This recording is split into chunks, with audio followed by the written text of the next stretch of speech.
Hey guys, turn that off. Happy Sunday. Happy Sunday, Mr. Goose Goose. Hi, Dance 102874. Hey Jay.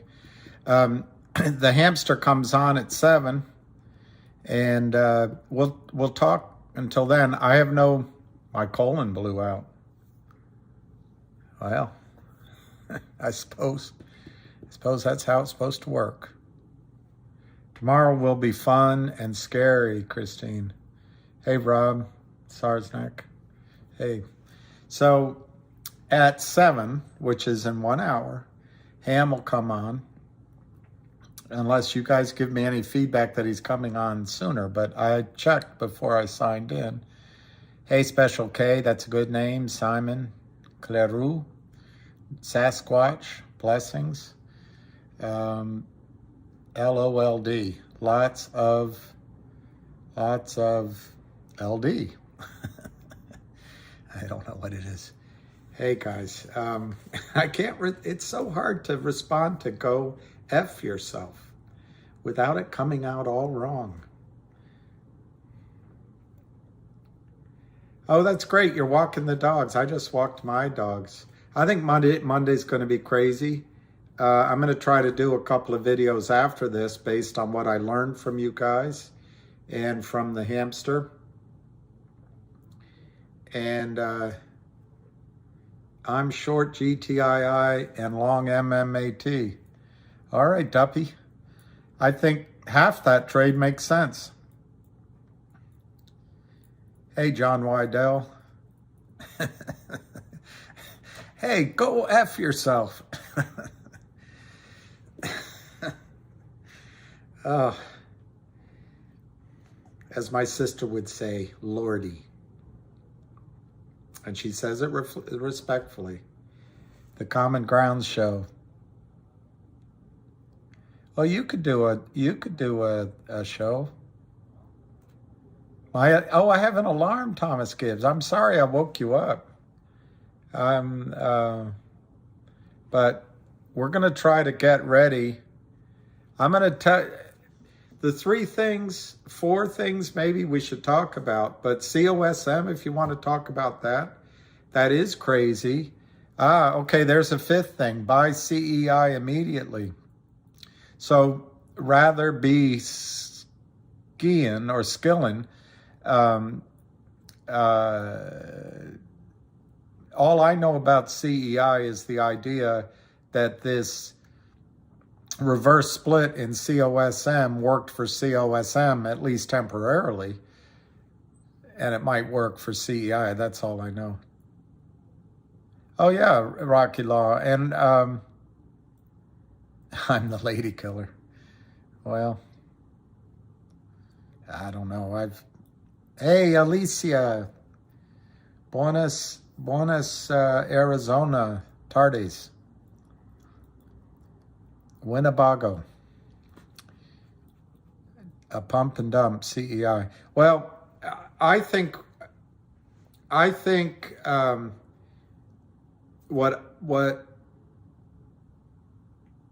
I don't want to tell anybody what they should do, but I think COSM is just ripe for manipulation. Millions and millions of shares.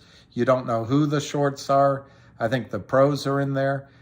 And to me, it's equal mix of trying to get it back under $1. And what you've done, not you. That's the English language. But by reversing it one share for 25, got an $8 stock. $8, I think, is 40 cents. You'll correct me if I'm wrong, which is pretty good.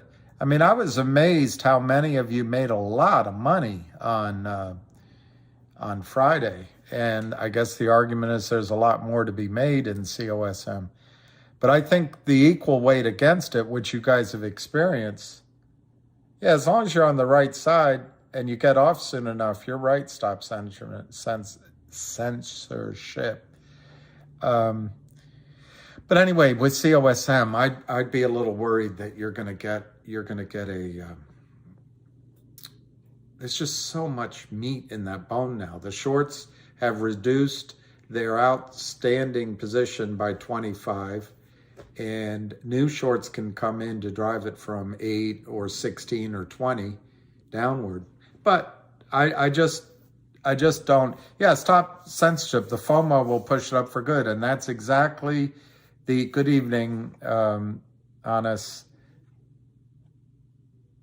Athabethte.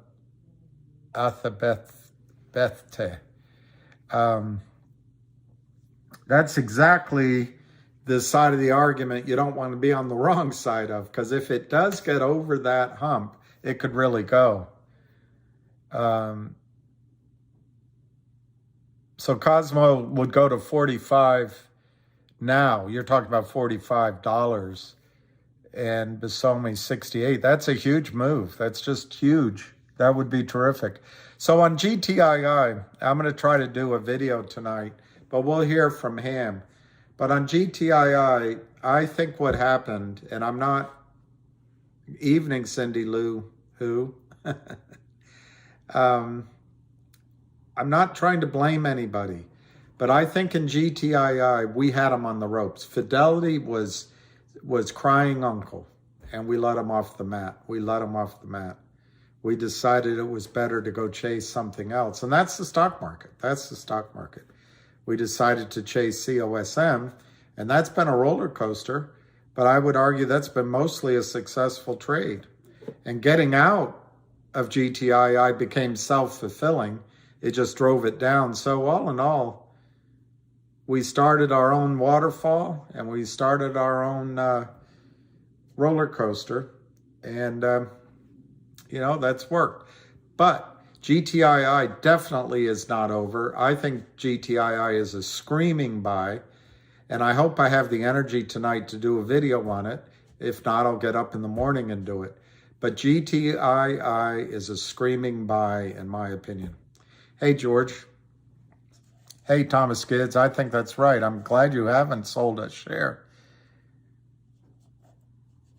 And KYP using COSM profits for GTI. I think it's a great strategy. And, it's a market. Just because I feel this way doesn't mean I'm correct.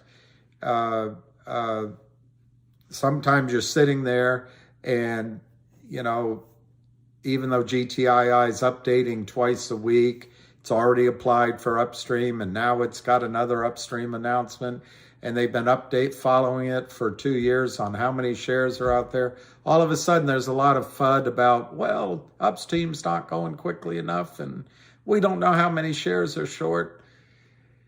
And, COSM, they're going on upstream, well, nothing.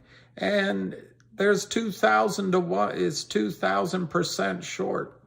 Well, that didn't turn out to be true, but COSM traded like a son of a gun, and can't argue with the results. You can't argue with the results. So, but I guess that all I'm trying to say is just because everyone hopped off the GTII locomotive and got on the side track, which is a big, powerful train as well of COSM, it kind of slowed it down, and in fact, I think opened it up for just a huge short bear run. Just because that happened, the story in GTII is not over. That was the bear attack was a predictable result that we all wandered away from the fort. We all disappeared. We ran over and hopped on another play. And again, no value judgment. The other play worked, and looks like it still might work. But just because everyone backed off, the shorts came in, they saw our weakness, does not change the story in GTII. And I think we just almost had them. All it needed was just hanging strong. Well, it's America. Every morning we get up and say, what can we do today? And what we'll do this week and next week is going to give the shorts a wedgie. We're going to give the shorts a wedgie. Nanda, 29 cents to $1 is not a squeeze. Absolutely. So COSM could have, I assume you're talking about COSM, that could still have a big move. That sell redo. Press, that sell redo. That sell redo. I don't know. The recommend to bug out of COS at 5 was a bad call. Yeah, maybe. Oh, for me, yeah. I got out at $5. That was a bad call. I think I got $5.58, and that was a bad call. Yeah, I think in a squeeze, I want to be, who is this? Next Level Malone. I want to be clear. In a squeeze, I think GTII can go to the moon still. Is 2.24 million the new float for COSM? I don't know. That's pretty low. Let's look it up. And whoever said that it was a bad call at $5, I agree. Yeah, it was. I admit. My thinking there and still is I have more confidence in, now a lot of you think COSM is going to squeeze, and a lot of you think COSM has a huge run ahead. But my thinking was, what can COSM do? Can it go to, a pre-valuation of $1.20, $2 from 40 or 50 or 60 cents? That's a double.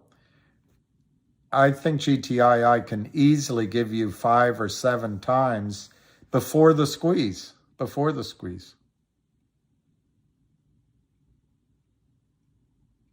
I agree, the one. And I also understand the frustration, but, we almost had them. I guess that's my frustration, is we almost had them. Fidelity was calling around. It was paying massive numbers to borrow shares. And I think it was Wells Fargo also stopped. I think it was the buy button or something like that. We had them.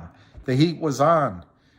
And the warrants were priced at $275. So as soon as they got it below that, and now they have it down here, all of a sudden they feel confident. But guess what? They didn't cover anything. They just made their situation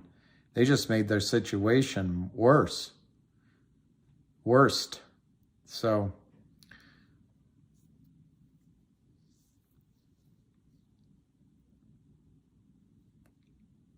okay, so Kent B says they say the float is 7.7 million, but looking at the previous, ARCA has, Ryan T, ARCA, I like his work, has it at 3,200% thrust to the upside on GTII before a squeeze. Pretty powerful. And don't forget about CRTD. The chart on CRTD, I didn't make any charts for tonight, but the chart on CRTD to me looks strong. They didn't get killed as much relative to their move as GTII. And I think both have the similar upside.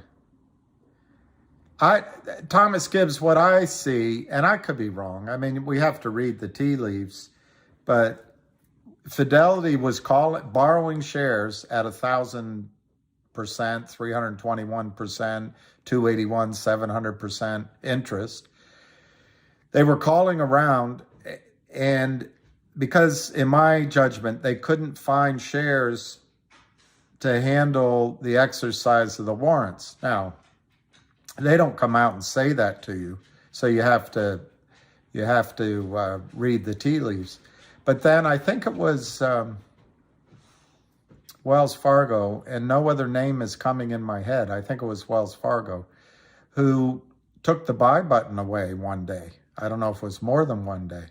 So I think there was a real shortage of GTI shares going. I also think there were margin calls. The Kramers were down at least $500 million. I think Alpine Brokerage was on the ropes. But that's when the stock was $5 and $6, and then even at $3.50. And then came the siren call of a different play. A more beautiful woman walked in the bar, and all the guys ran over to her, and GTII was sitting, finishing off her martini, and left talking with the bartender for a while.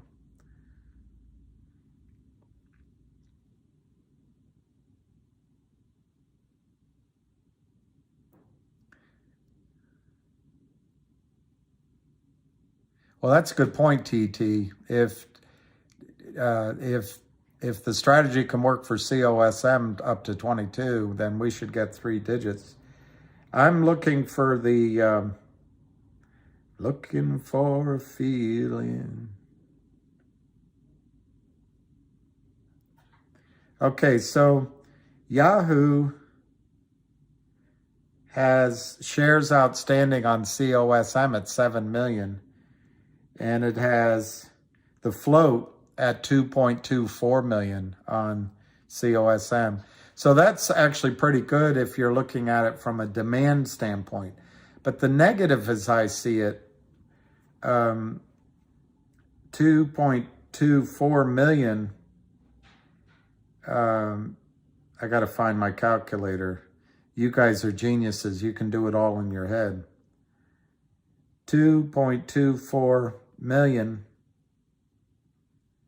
It was, yeah, that's right. It was 56 million shares in the float before. So it's good that it came down, but what it did, I don't know what the number was with COSM.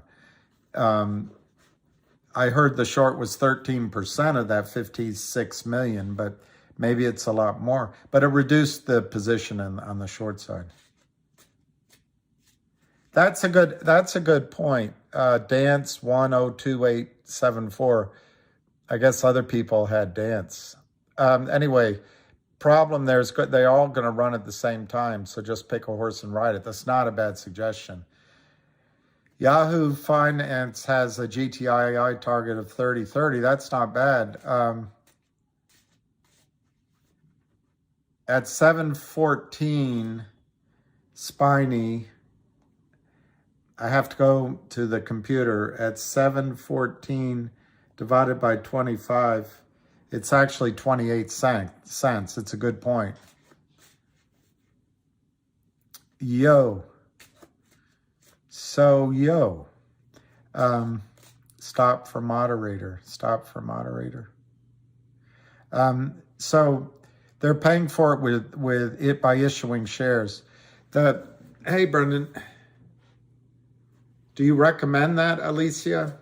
I trust you, so I can do.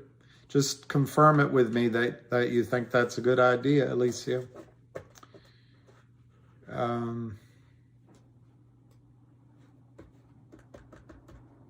Yeah, I'll talk about MMTLP. All right, when his name comes up, I'll do it again. Alicia. Yeah, exactly. You divide it by 25. So it's down around 28 cents. So I just think you heard William. Stop censorship. Um,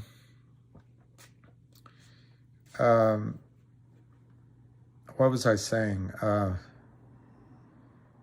can't have a memory loss this early in the conversation. On COSM, I'm just worried they're going to play you like a yo-yo. No offense, yo, but they're going to play you like a yo-yo, like they did with GME and AMC. That's my concern. But the power of the move Friday was massive. It was really impressive. And I think that's something to look at. But remember, they didn't let a lot of you sell, so it was kind of a false market. Yes, Jack, I'm going to. I think the reason COSM had a run was a combination of what I consider, for me, I consider a false narrative, but I'm not positive. I've asked friends over the weekend, but I still believe the narrative is incorrect, that when you do a reverse split, do a name change, an accusip change, that it forces a short squeeze. Now, having said that, a lot of people believe that does force a short squeeze, and that's what's going to come in CEI. So that was one thing that got it pumping on Friday. Second thing was fear of missing out, and the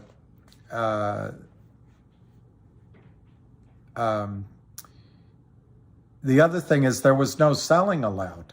Well, I mean, there was some. I sold my 4 shares at 568 or 558 or whatever, 5 something.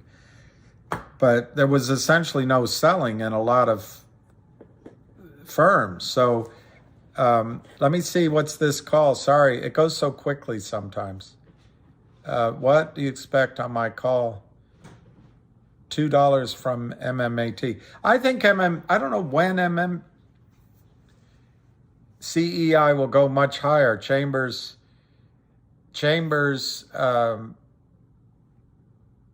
Energy, a lot more shorter. Well, you know, a lot of these stocks have massive shorts, but as we've seen recently, the shorts have a lot of tools, and one of their best tools is just complete boldness. They just sell. It's like,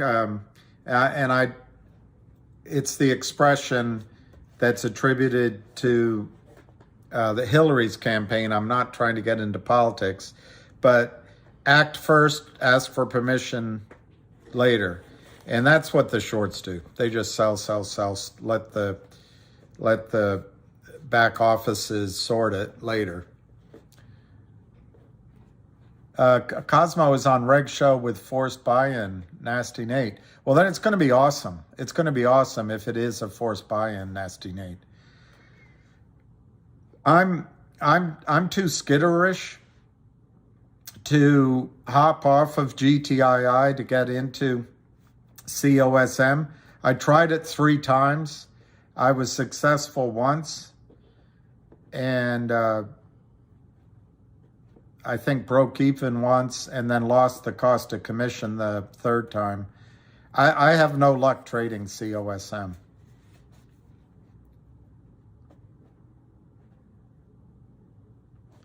Claire Withrow, the only analogy I can give you is, well,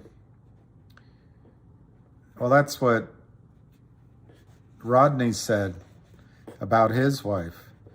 We haven't had sex in years. I haven't had sex in years. My wife put me on hold. Anyway, it's not that funny, but that was one of his jokes.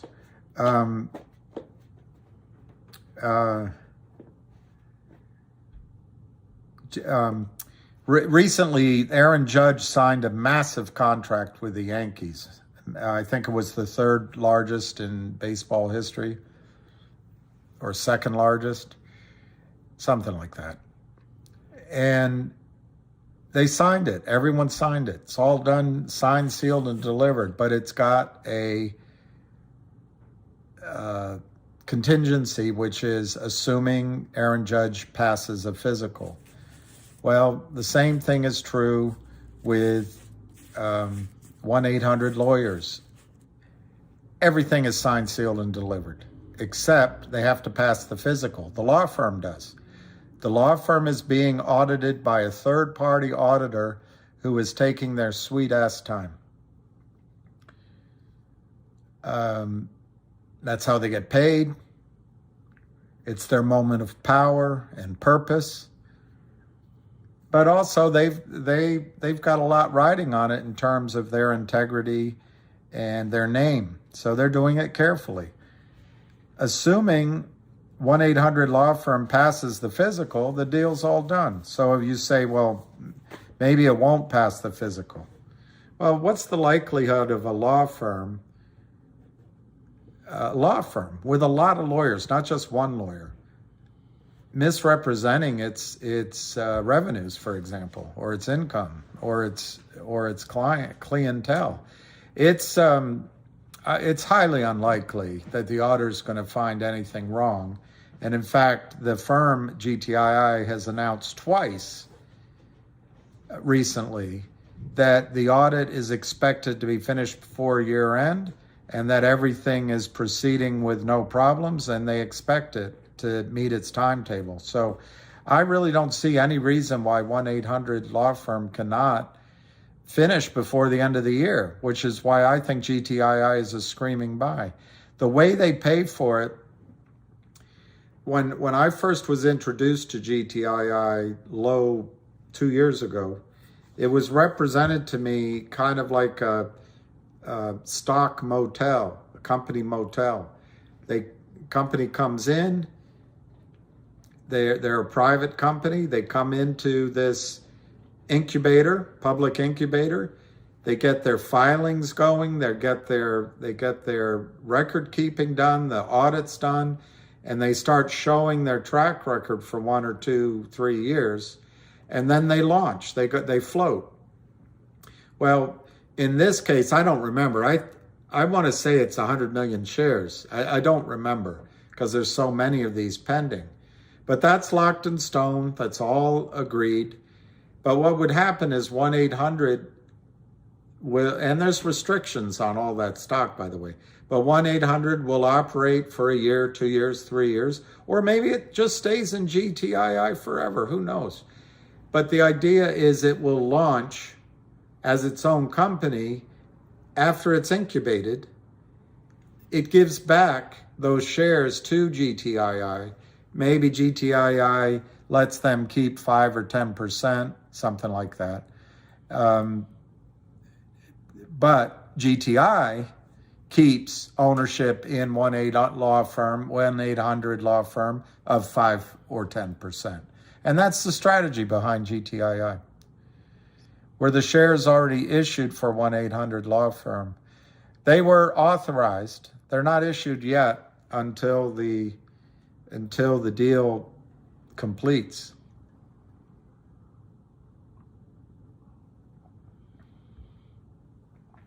Hey, Max. What if the market crashes? Can it tank everything with it? Hey, Mario V. Yeah, it can screw up a lot of plans, but perversely, Mario, if the market crashes, it wrecks liquidity, and it brings prime brokers down, and where they were comfortable having failure to delivers and undelivered shares. While the other stocks go down, our stock can go up as Wall Street scrambles to settle up their books and get access to that free it's not free, that those cash balances by buying back the stock. I don't know, Claire, if I have it right. That's just my interpretation. Do I have any information on who is behind 1-800 Law Firm? So I don't know. That's such a broad question. But I think Whimsy Chick, that's a little scary. But I think World War III has already started in the Ukraine. And that's really scary. But hopefully we can pull it back. We can pull everything back.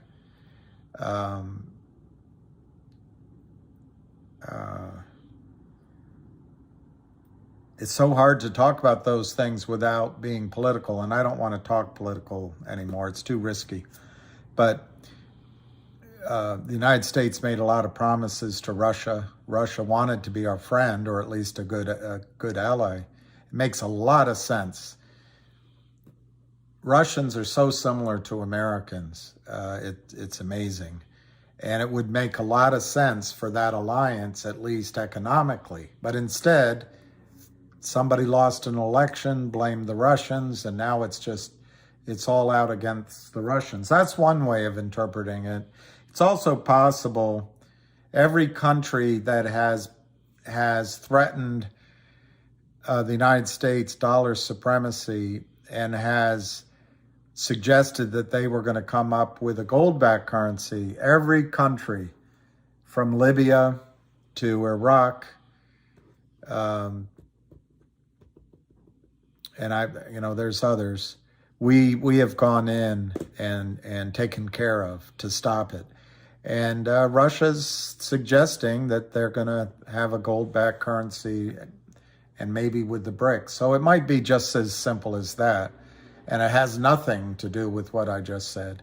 Victoria Nuland and the other right-wingers that are running our country now under a Democrat, the neocons are running our foreign policy under a Democrat, want to, and as Barack Obama called Russia, it's just a regional power. Well, this is the country with the largest arsenal of nuclear weapons in the world. And they spent a lot of the last 2 decades developing hypersonic missiles and anti-missile defense systems that put ours to shame, while we were wasting our money pounding through deserts for no reason and going into Afghanistan and securing $1 billion copper deposit for the Chinese and leaving our big massive airports for the Chinese. Russia was actually strategically thinking ahead, and some of that weaponry they have may be capable of taking out our aircraft carriers. It's really scary. I don't want to go into World War III. I just hope somehow somebody. It couldn't be Trump. Trump couldn't call Putin and say, let's meet, because, hey, prostitutes pissed on him when he was in Moscow. But maybe Biden could call him. But I don't know who's running Biden right now.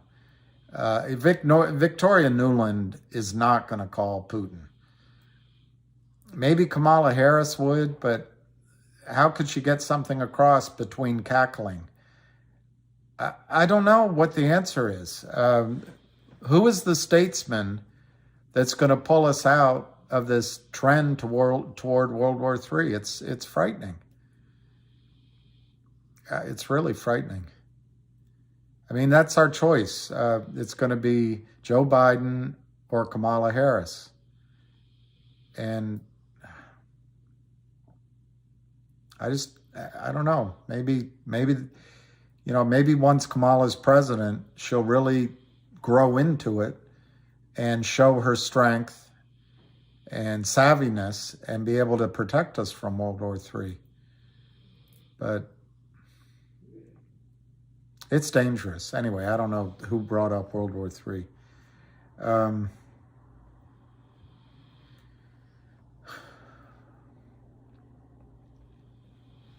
Joe Manchin could, but Joe I think he's going to stay in Senate.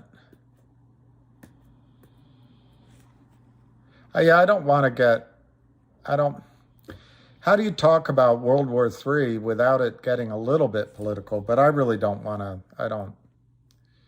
I just don't want to, it's just not, it's not a, all right, what's this?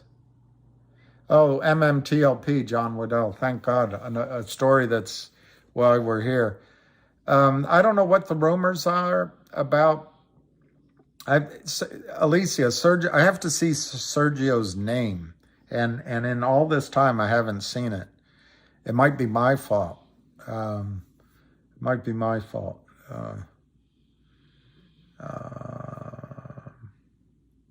But anyway, I don't know what the rumors are going on MMTLP, but I'm going to try to do a video on it tonight.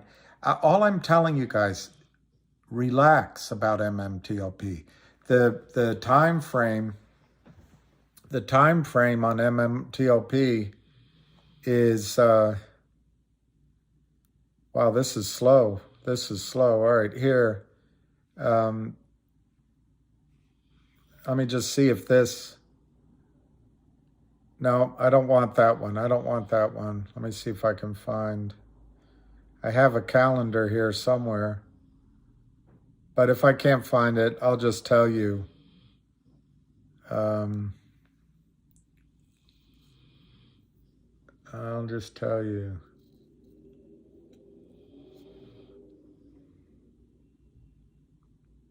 I don't see my calendar. How about this? There's the best boy in the world. That's the best boy in the world. You did hear whales are getting offers? Well,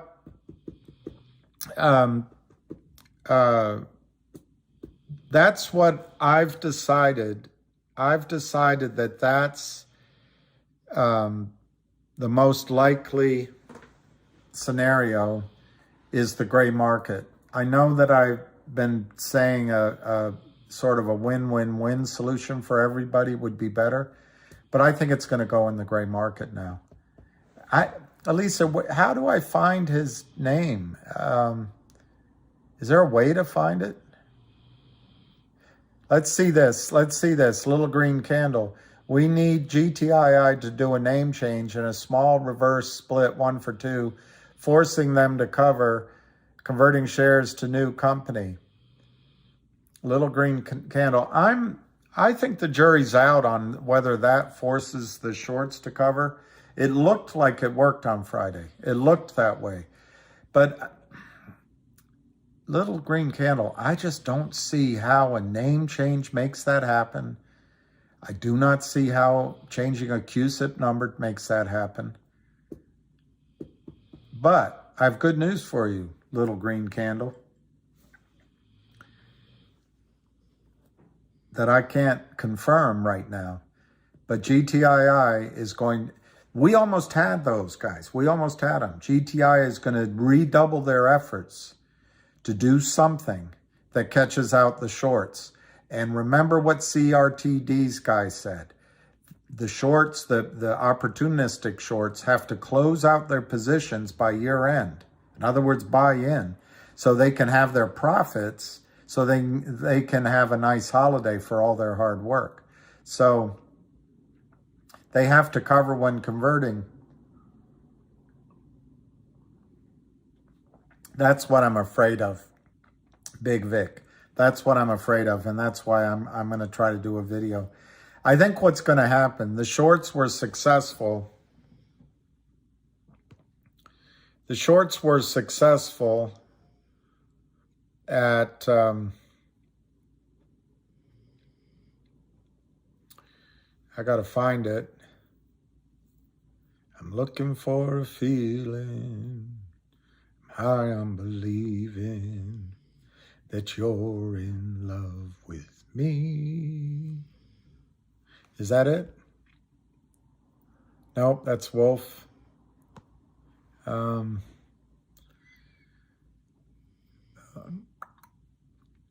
Why wouldn't I have that here? Why wouldn't I have that here? I thought I had it here. Bill? What'd you do with it, Bill? Don't know what I did with it. Oh, here, is that it? No, that's not it. Anyway, I can't find it right now. But the shorts had the stock at 10. They drove it down to under 3. And sure enough, they've got everyone worried about it. And in the gray market, lawyers, back offices are going to look, hey, it closed at 290. We're giving you 20% above the market. That's my boy. He's, well, Alicia, yeah, my understanding they haven't changed the ticker, if that's what you're asking. I just wonder, peaceful march in Washington on January 3rd. Oh, wow, I'll be there, Kenneth.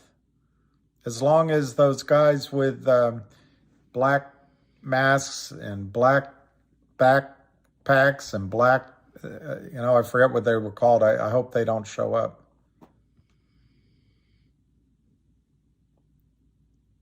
The name change in the CUSIP has something to do with naked shorts not being able to be delivered by DTCC. All right, we'll see. I mean,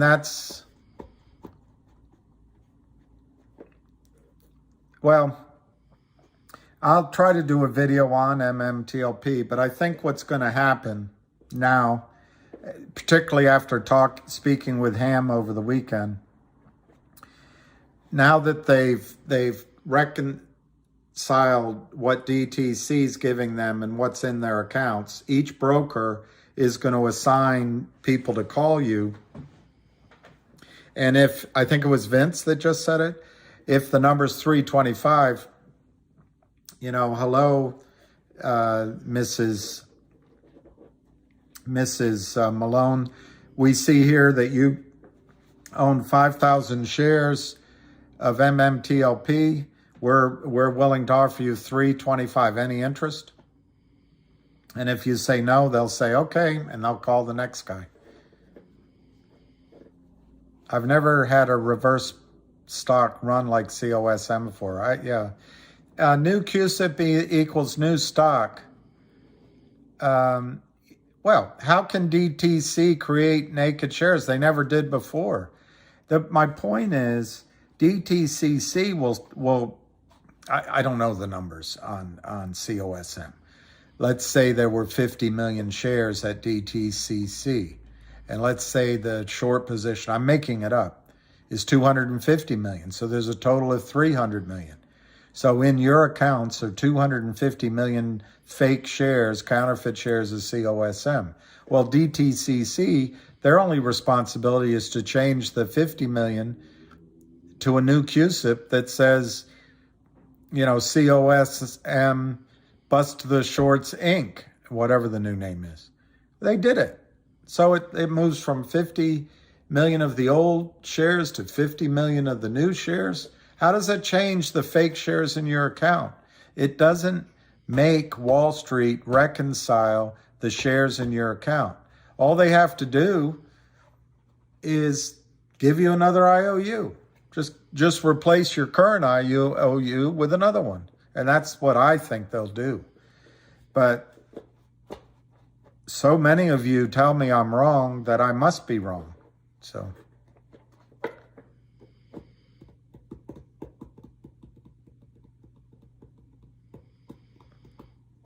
Jay Gabbard, every company that does a split gets a new CUSIP number. Shorts do not have to cover in COSM. Did the whales get their next bridge shares? Well, what's happening right now is DTCC now has, I got to try to remember the float, 165.5 million shares of MMTLP. They have them.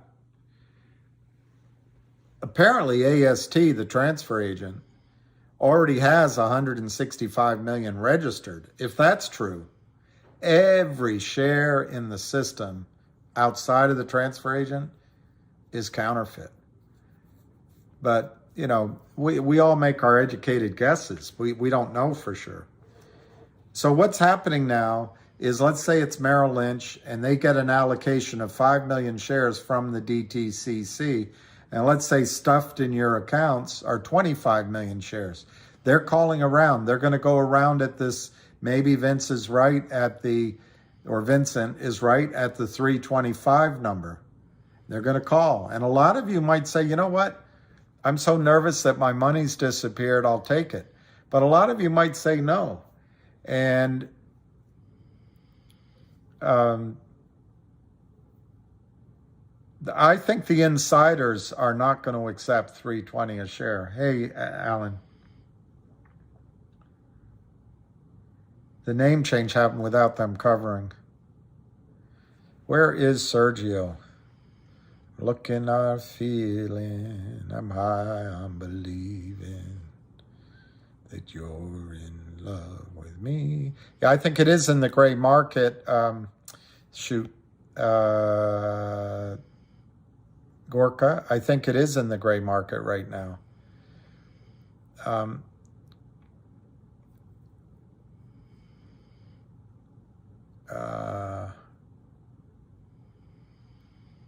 I think everyone will get a call, but I also think they'll go for the biggest people first. Cali Living. Give me 40 and I'm out. Well, everybody's going to have to make their choices. And ultimately, if you say, evening, Wild Bill, Wild Barry Crouch,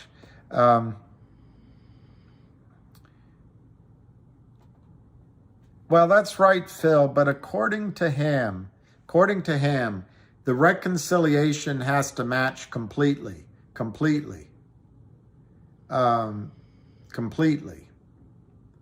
So,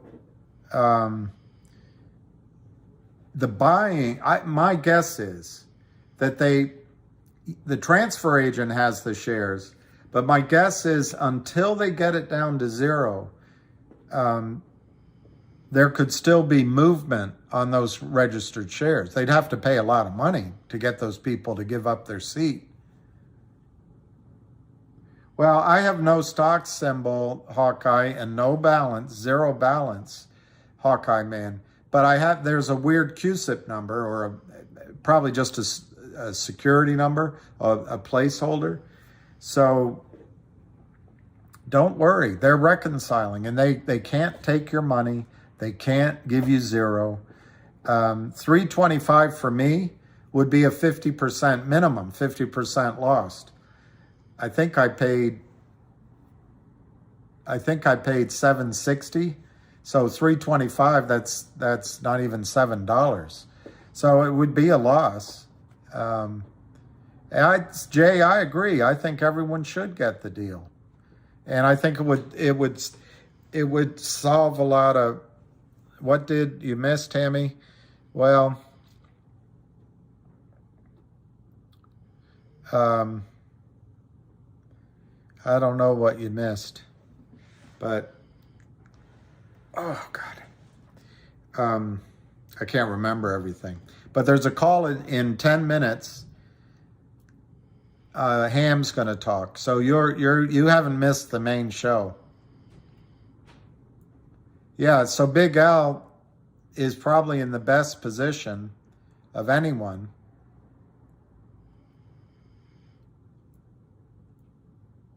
You got a margin call because they took your stock out? Wow. I know. Hey,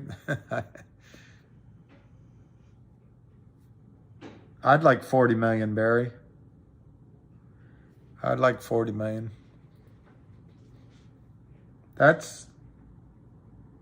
Well, they did, Shandon Mitchell, they did say that they were not going to convert fractional shares.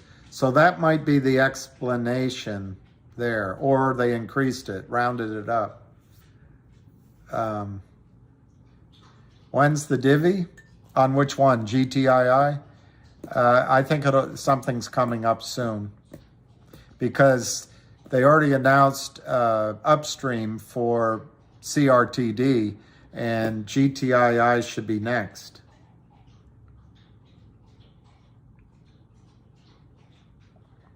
Oh, the MMTLP divvy. It's already happened. The MMTLP divvy. The record date was Monday. Thursday was the previous Thursday, not this one. The one behind was the last day you could buy it and qualify for the Monday record date. Right now, they're trying to reconcile massive number of shorts down to the real shares. And they're going, as I'm understanding from you, they're going through the gray market and offering $3.25. They haven't called me, so I have no confirmation of that personally, to get people to sell at $3.25, because the shorts illegally, criminally, corruptly drove the stock from $10 down to $2.86 or whatever it was when FINRA stopped trading. So now they're using that as the starting point for the gray market. And I think there'll be plenty of you that say, I'll just take my money. I don't care if I lost money. This is so corrupt. Give me my money back. I'm nervous that I'm going to get zero. So it'll work. I think it'll work.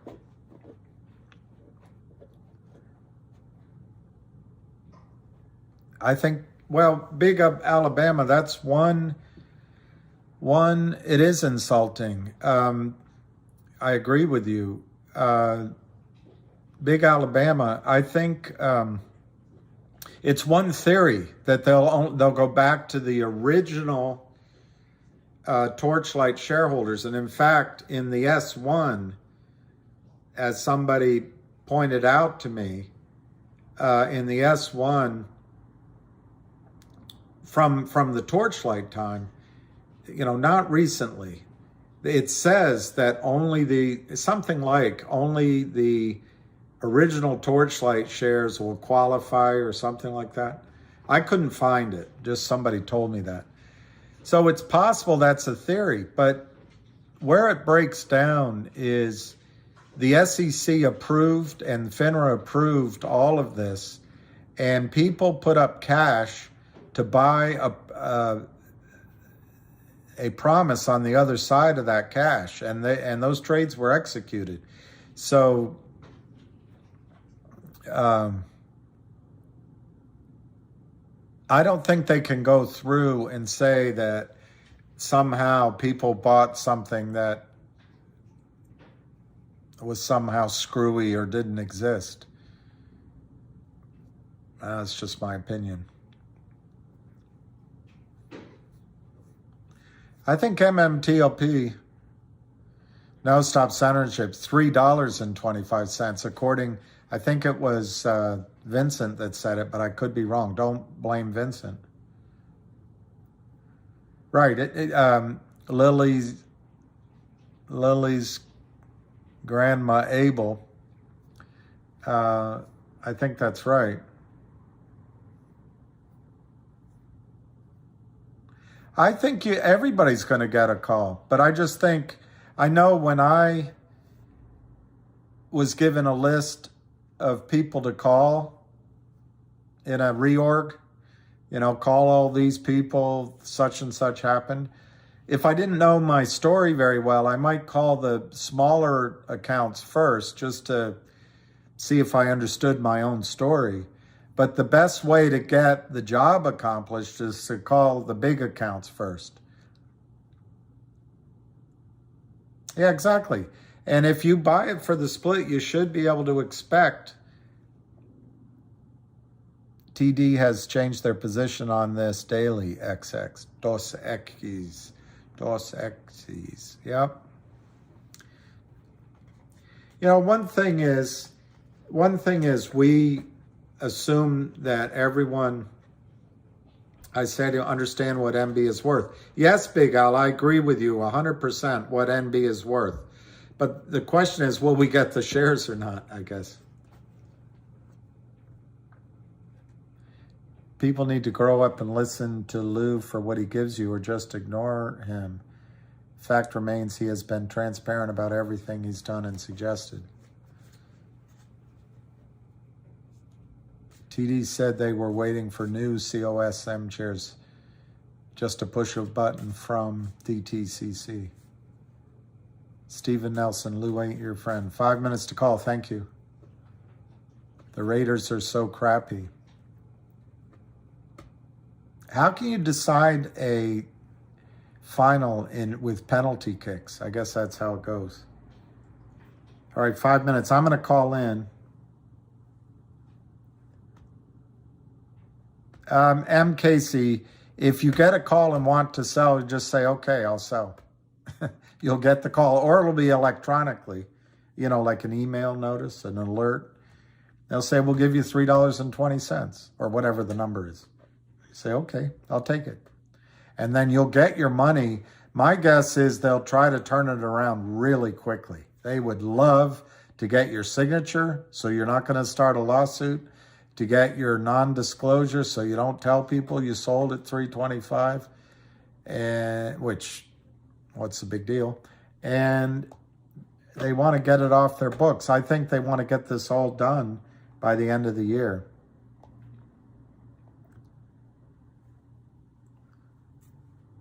There's Sergio. Where's Sergio?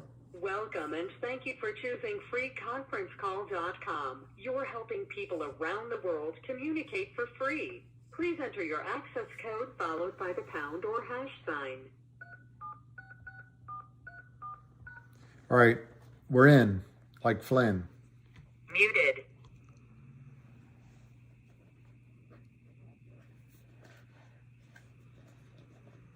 In Ari, they're scrubbing?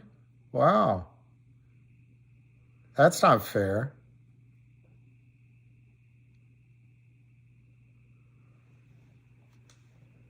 I did, Robert.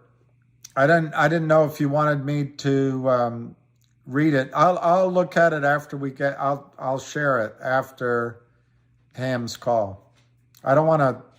If I screw this up, I might disconnect him, but I'll share it after the call. I did get it. Thank you. Yeah, I agree with that, Dos Equis. Lou's got a different channel until Wednesday. Makes sense.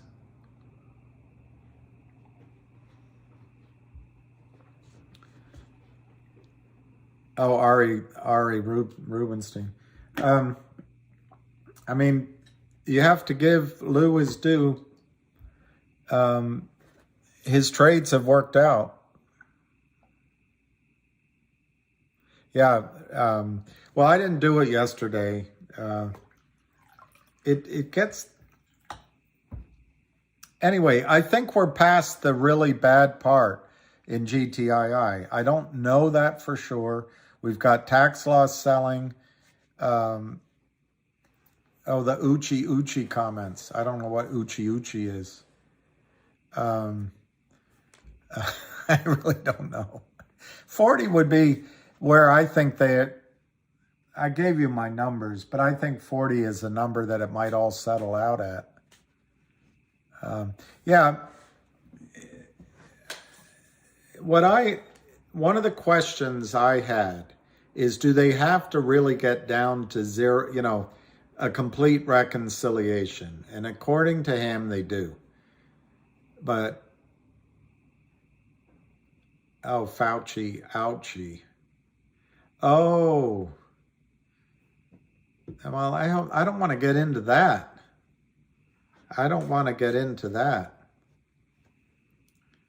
That is clearly the third rail of conversation.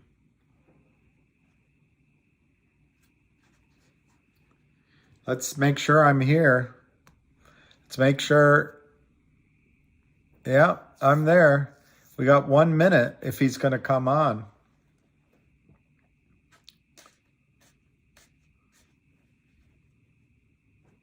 Sing some. Some gotta win, some gotta lose. Good time Charlie's got the blues. It's a good song, actually. Well, that's Daniel, Phil, you made, you might have made the best choice of everybody, but nobody's going to lose everything in MMTLP. And I would argue that I think if you raise a stink, they'll make sure you get your original money back.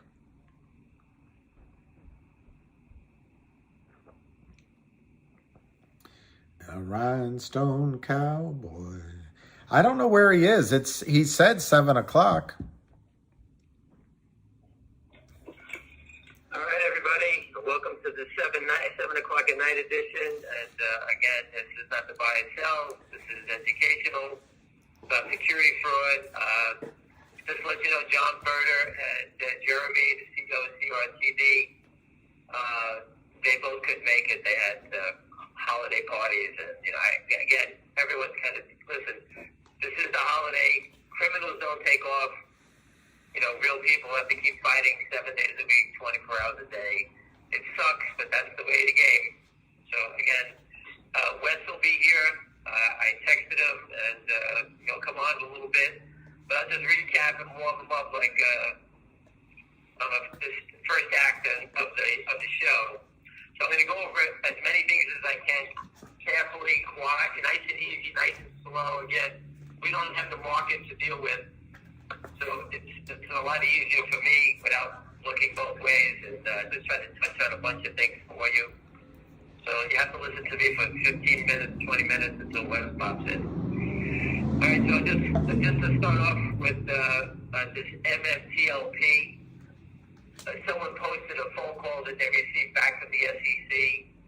I encourage everyone to listen to it. It's outstanding. The SEC woman told the shareholder that they received hundreds of calls and that they're on it, and they acknowledged it, which is great. I don't know what that means. It's good for morale. I think that they're going to have to fix it. They can't just let it happen. So it's nice to know that they're at least acknowledging that those people do exist, and they've been trapped, and their finances have been, they've been ripped off, obviously, and they need to finish that and settle the trades. So that people understand the depository trust, I'm just going to make the numbers easy. The depository trust owns 10 million shares of the stock, XYZ. The brokerage firms around it, and Pat Burnell uses a hub and spokes. If you when you have a record date, everything stops and you have to count up the shareholders. The DCC has 10 million shares. Those are the shares that are in the system that exist. Those are the real shares. When you get a record date and the music stops, that's when you count the holdings of the brokerage firms. That's where the naked shorts are living. For example, E-Trade's going to hit a button and say they own 10 million, they own 1 million shares of MMTLP at the DTC. When E-Trade hits the button and says how many shares we own internally, it may be 5 million. And they say, oh my God, we have 1, we have 5, we own 5, the DTC has 1 million. That means we have a naked short of 4 million shares. Each brokerage firm is going to have that discrepancy. It's not the DTC. Remember, that is the mothership. How do I know that? We attacked the DTC many years ago. It's going to push you back out. The problem lies with the individual brokerage firms. And that's what you're seeing in MMTLP. Someone posted that the problem is broker to broker. That's what it is. Your own brokerage firm is screwing you. And what do I mean by that? All they need to do is when they do these trades and they have a fail to deliver, is call for delivery. And they never do it. And in that case, they are harming you and protecting the crooks. I don't believe the people at E-Trade even know. It's just the way the system has been set up going back in time. For example, if E-Trade calls Merrill Lynch up and says, hey, you owe us 1 million shares of IBM, we're going to buy you in. Merrill Lynch is going to go to E-Trade, hey, you owe us 2 million shares of Apple. And they say, okay, well, you let us slide, we'll let you slide, and we'll see you in a couple of weeks. That's how it works on Wall Street. And at the end of the day, the hedge funds take advantage of it.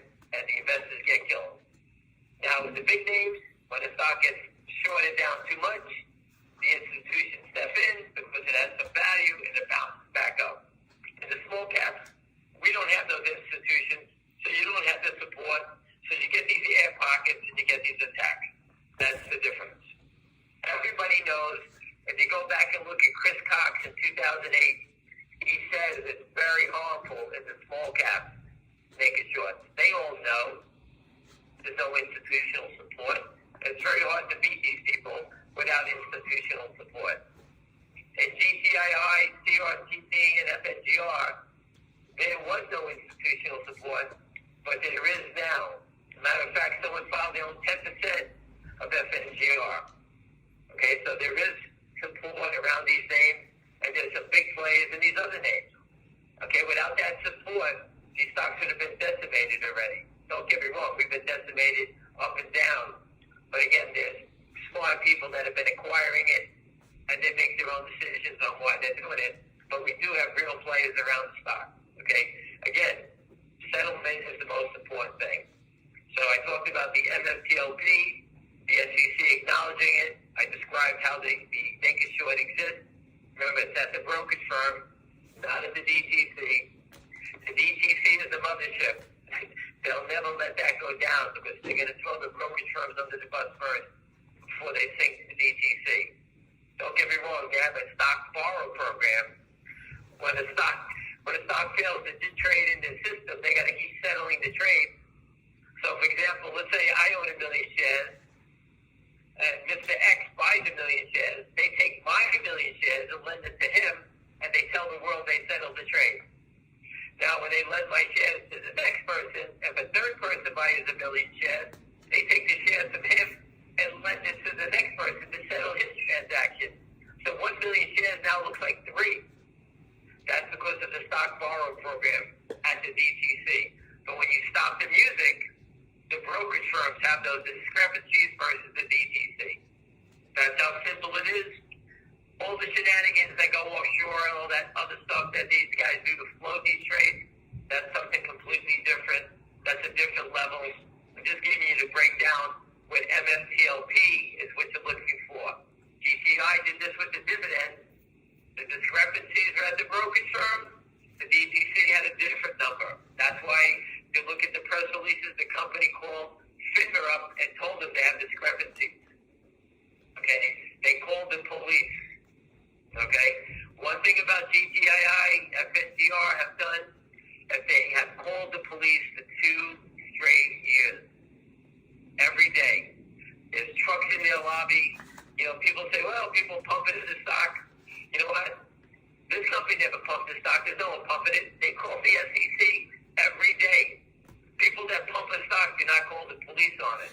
And speaking of the people pumping the stock, these people that bought the stock and were caught the other day, and the SEC rolled out these big press releases, they caught a bunch of people pumping and dumping.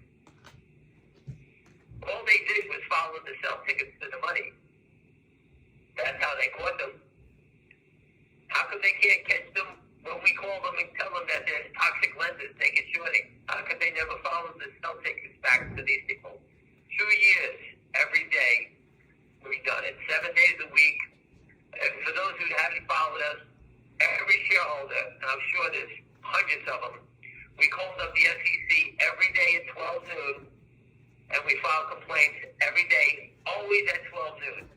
Why did we do it at 12 noon? So that we could annoy them while they're eating lunch. That's why we did it. And we did it every day for a lot of days. We put the truck in front of the building, and I'm sure they all know about it. And if you think about it, every building in D.C., every federal building has security cameras. If you don't think the SEC, the DOJ, the FBI, FINRA, the DTC, the Washington Post, CNBC, we know CNBC was pissed off. They sent security guys out to chase them away. Same thing with Newsday. They know about it. Everyone has security cameras. And the one thing they're going to say about a truck parked outside the building, who the hell are these people? All right? Everyone's concerned about it. And I'm sure they videotaped it, figured out who they were, why we're here, and they wanted to know what was going on. So they do know about it. And just like they acknowledged in the MMTLP call, we've had shareholders who got plenty of calls back from the SEC about their complaints and gave statements. Right? One gentleman, when Charlie Mayo of GTII called, when the short seller called up trying to buy stock of the company, he actually called the number that the guy left, and he called him back. So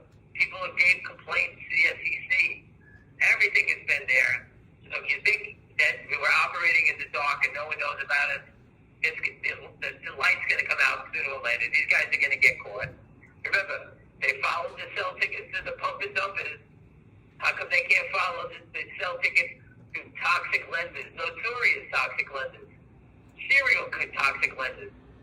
Okay? I'm not in the business of chasing these characters down. By just poking around, I found 3 of them already, and I don't know any of them. You know, we've just found this new one with WULF that they're tied to Yorkville. I asked guys that are funders, and they said they're the worst of the bunch. Yorkville Advisors. In Lynn Partners, we found out they're notorious toxic lenders, and the Kramers are the worst of the bunch because they're penny stock lenders. Remember, for anybody who hasn't followed GTII, these guys lent the company $100,000. They naked short the shit out of the stock, hoping the note goes to zero. They never get their money back. They never have to convert, and they walk away making a fortune.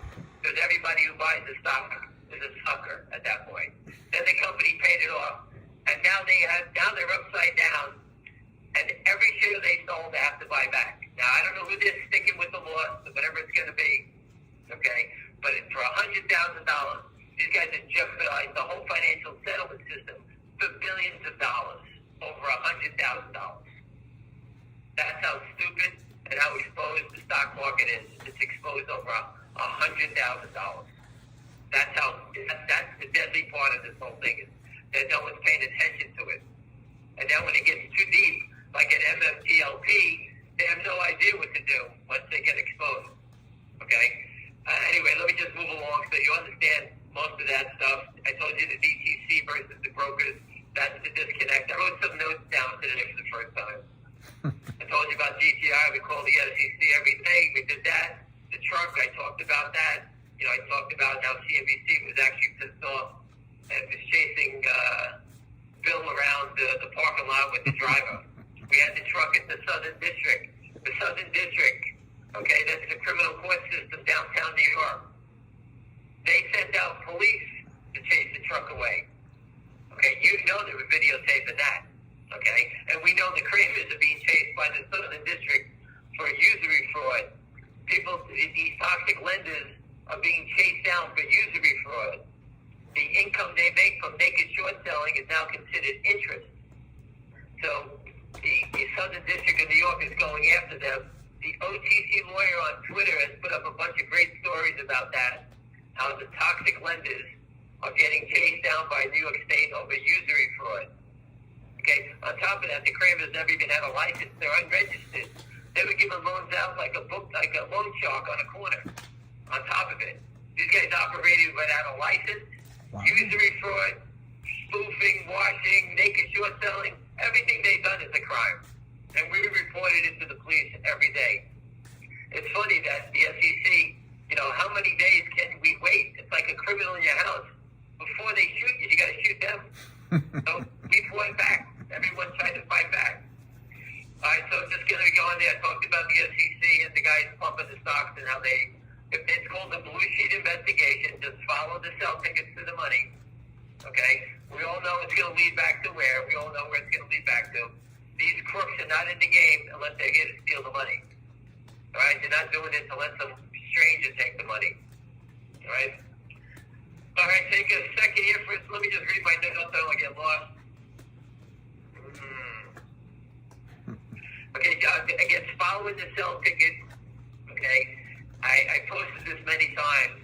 In Finger Motion, they had a 15-day period where 95% of the naked short, that's when they poured in to stop the short when it ran to $10. That's when the number went from 6 million to 115 million shares reported naked shorts in a 15-day period. If they can't figure that one out, 15 days, they just got to check the sell ticket. Not 15 years, not 5 years, not 2 years. 15 days. Okay, it's all documented. You can all see it yourself. We posted it many times about that. Again, the blue sheet investigations. One of the things I wanted to talk about is naked short selling. Most of them are tied to a debenture, a money raise. You have to be insane to sell millions of shares of stock, naked short, without having the debentures to protect themselves. So most of the time, I'll say 95% of the time, naked shorts are tied to a debenture. If they do naked short, it's going to be a short period. It's going to be a fair rate, like we've been saying. And these guys try to flip it and cover. And you say, well, how do you know that? Well, when the stock ran that day, GTI ran from like 90 cents back up to 2, back down. Someone got squeezed out in that little run from 1 to 2. Okay, that was a quick short squeeze of these sort of day traders, or, these bandits, as I call them. They're really piker shorts. They hear the short for a day or two, trying to squeeze out and get people to panic out, selling at the market. And the stock turned, and they got squeezed, and it ran back to 2. That was 100% a short squeeze, temporary one, but the small players killed themselves on that play. That's what happened that day. Right? But again, short sellers, these guys are small short sellers, and they get squeezed out quickly. Right? So I'm just going to go through the stocks. I'm just waiting for Wes to call in. Finger Motion, which I've been following for 4 years now. The company is fully funded. They raise money. They have huge deals with top insurance companies. You can go read it yourself. You don't need me to tell you. It's all over the tape. The CEO he tells the story perfect. You just go watch it. He just did another conference. He did it online, a virtual conference. You can see him tell the story. I'm sure it's on YouTube. So the naked short in the stock has to be tied to debenture. And the debenture was with Lynn, the notorious toxic lender. When Wes comes on, I'm going to ask him about the status of the loan, the $4 million the company took from Lynn. The company raised money to pay back Lynn.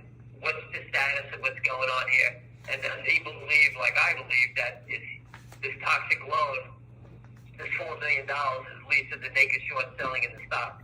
Someone is hedging against that debenture, and I'm going to ask him questions about that. The CRTV, the CEO, is a beast. He understands the crime.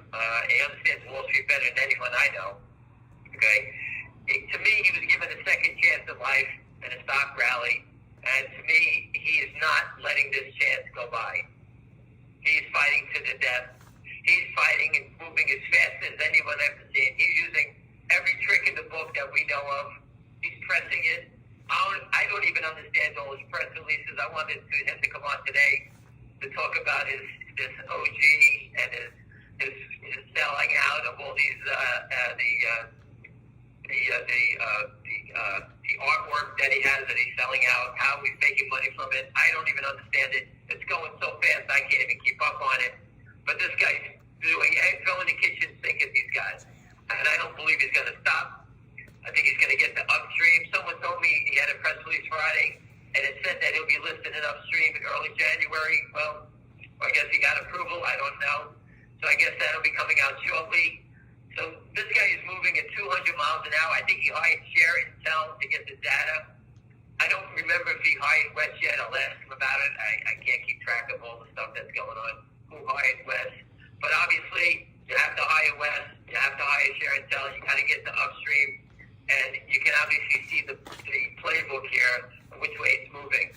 But that's not the end of the playbook. There's other tricks up your sleeve. You got to keep thinking ahead. There are other ones down the road, so you got to keep going. The system is fraud. The shorts sell the playbook. They know what we're doing. I believe they attacked all these companies all at the same time for a reason, because they know that there's some bad stuff coming up against them, and it's going to be very tricky for them to try to wiggle out of these things. So I talked about the CRTD. The GTI company has done everything in the world. The companies put out statements. And they hired West Christian. They've done everything. The company didn't raise any money. They raised money through the warrants, the shareholders. The company, I can't see any companies ever fought for 2 years straight. Okay? And you know what? They're doing everything that I can see. They can try to do the 800 deal, getting to upstream. It takes time. There's auditors. There's no one to yell at. The holidays you got, what can you say? The criminals just hit a sell button. So everyone's got to get over that. These guys can just hit a sell button. All right? If I'm short 50 million shares at $2, trust me, I'm going to sell another million shares at 60 cents to break your back and break your balls, as we say. Why not? What's the difference? 50 million at 2, they can't buy it back. Let's look at the number in CRTD. That's something I wanted to talk to you about. CRTD was shorted down from 20 down to 4 cents.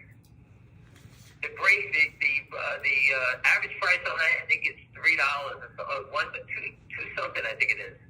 So when the shorts start going into the red, right now they're in the black. And that's why they backed it down to 174 down. Obviously, it's some sort of button there. GTI's been the opposite. These guys are shorting it at pennies. Okay, they had the chance on the run up to 10. Okay, but they didn't sell enough. It's like an iceberg. 90% of it's below the water. These guys are still in the red, even with the stock at 60 cents. Okay, it's a big difference than being in the black, like CRTD or GameStop or AMC. Those are all shorted down. GME's been shorted below, going up. It's the opposite. These guys shorted it all at the lows, at pennies, 10 cents, 5 cents. They're holding it down, trying to sell it lower. These guys are in the red. It's the opposite. Don't get me wrong, they've been the black on some trades from up above. Okay, but it's not the millions that we're talking about. That's underwater. So remember, shorting it at the low, going up is GTII. These other names have been shorted down. So these guys got profit in their trades. How they're not covering? Because if they start covering, you know what's going to happen. They're just going to kill themselves. All right? I'm just going to go over one thing with everybody about this COSM stock.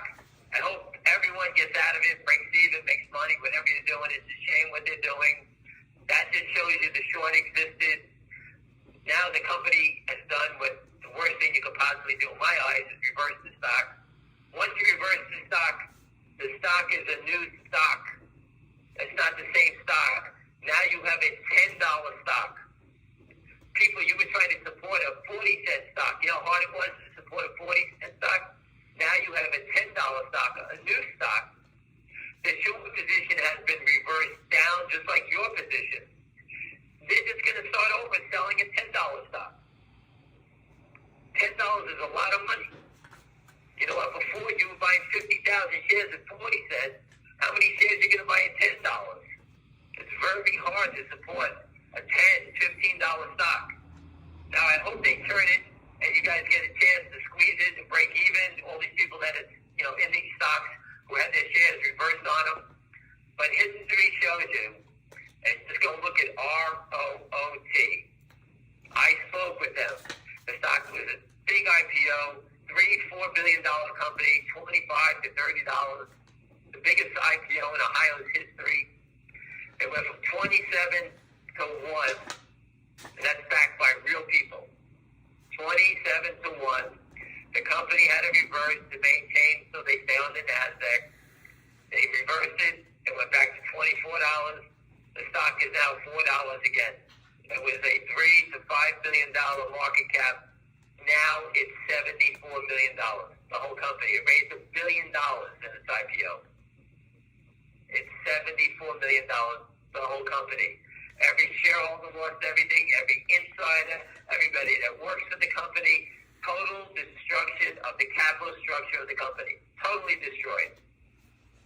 Now look at the stocks that you're in. COSM. Do you think they're going to let this get away from them? I mean, I hope it works for you. I have no idea. I don't play it. When I see a car crash, I don't look. I just keep going past it.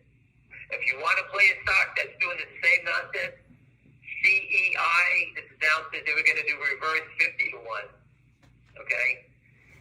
And they're going to do it. They were going to do it December 31st, and now they moved the date up to December 20th. Something they moved it up to make it shorter.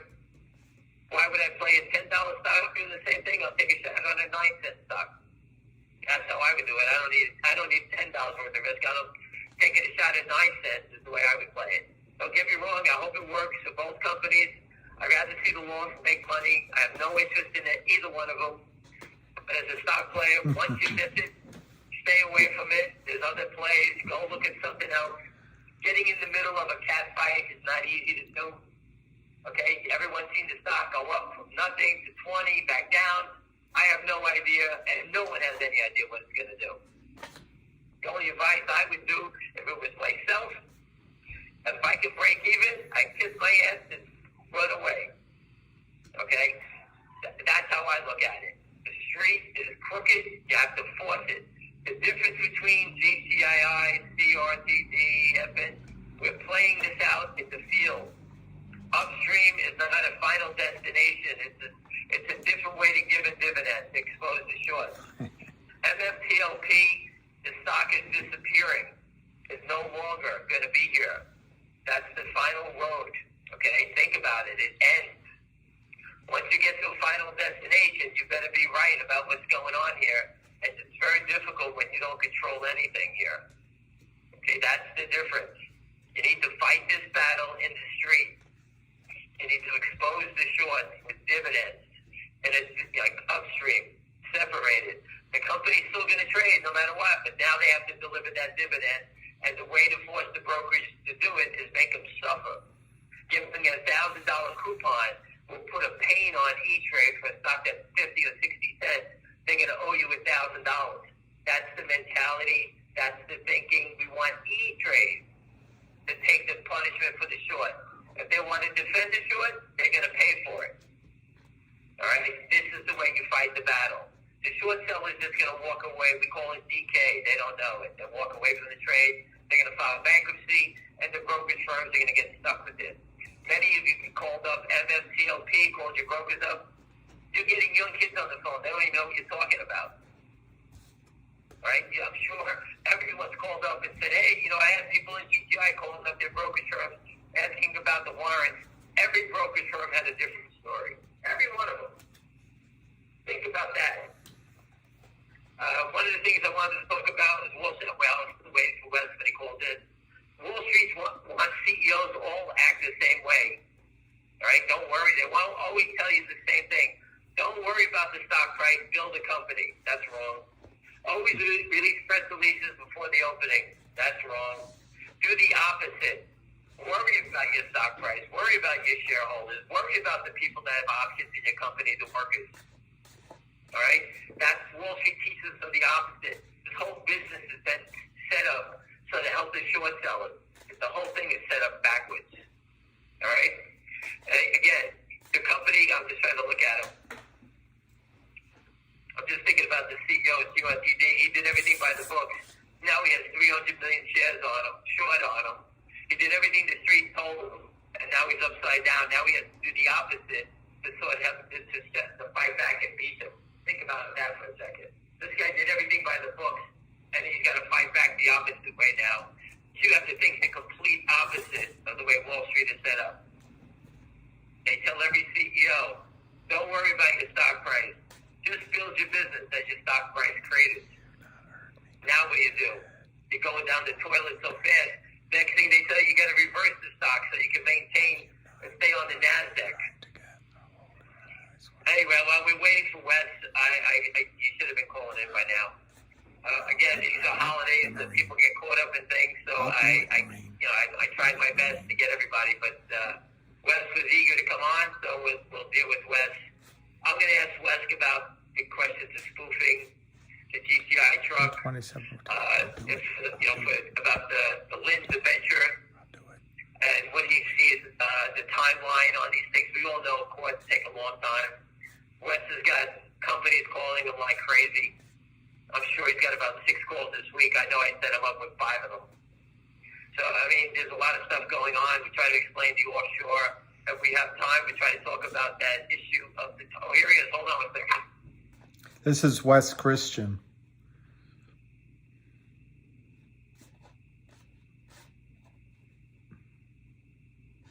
I tried to call him, left a message. He never called me back about 1.5 years ago. So I don't have the pull. Ham does. Carl, Wes Christian is getting on the phone. Everyone, I have Wes Christian on the phone, and I appreciate his time. Wes, welcome to the Twitter army, and we've been having at least 7,000 to 10,000 people on these calls, and I just wanted to go over and thank you for your time again, and I'll make it short and sweet, and I'll just go right to the point. Again, we just wanted to know, Wes, we know it's a holiday, and again, we thank you. What we want to know is, with the attack of J.P. Morgan's traders getting charged criminally for spoofing, is that an area that, besides naked short selling, that you could attack and somehow get a criminal charge versus the market makers in this game? I guess the answer is I believe so, Ham. This was a pivotal moment. As you know, our group, led by me, which is a very large group of experts, consulting experts, and lawyers, have done 21 of these cases, and this is the first time, in my view, that Wall Street has been prosecuted criminally and convicted for what I would consider manipulation. The reality is spoofing is very high on the SEC's chart right now, and for that matter, it's high on our group's chart. And the reason is, Ham, is because essentially, naked short selling, as we all know, at least historically, really started when the DTC acquired the NSCC, the National Securities Clearing Corporation, in my opinion, back in the late 90s. The NSCC, of course, was nothing more than stock lending. So one of the things about the bad guys is they're always trying to stay a step ahead. And so if they naked short sold securities, which if you look at it historically, is the same thing that happened in the Depression, really. That was a key component of America blowing up in the Depression, much like what we're going through now. Right. And then ultimately, as you know, our group with lobbyists and the American Chamber of Commerce and others got Reg Show passed January 2005. And then ultimately, what did they do? They start marking everything long. So that's their next trick, okay? And then they start doing things to hide the fails, reverse conversions, sending them to Canada, sending them to London, sending them to other places. Doing a group of put and call contracts, which ultimately were more fraud because they never would consummate those contracts. And so that's led us to now, there's a bunch of different manipulation in between, but that's led us now to spoofing. And spoofing, for those on your call that really don't understand what it is essentially referred to generically as a baiting order. If you want to learn something about that, we filed 2 cases recently, one of which is the first spoofing case to make it in New York through the motion to dismiss, and it's the first case also for spoofing where we get extraterritorial jurisdiction. What that means is legally is we filed the case in New York and we sued Canadian subsidiaries of the New York parent companies like Merrill. And the court, dismissed their motion to dismiss the case and said or denied it, and we're going to go forward. So we're in discovery. Another case that involves spoofing is Northwest Bio.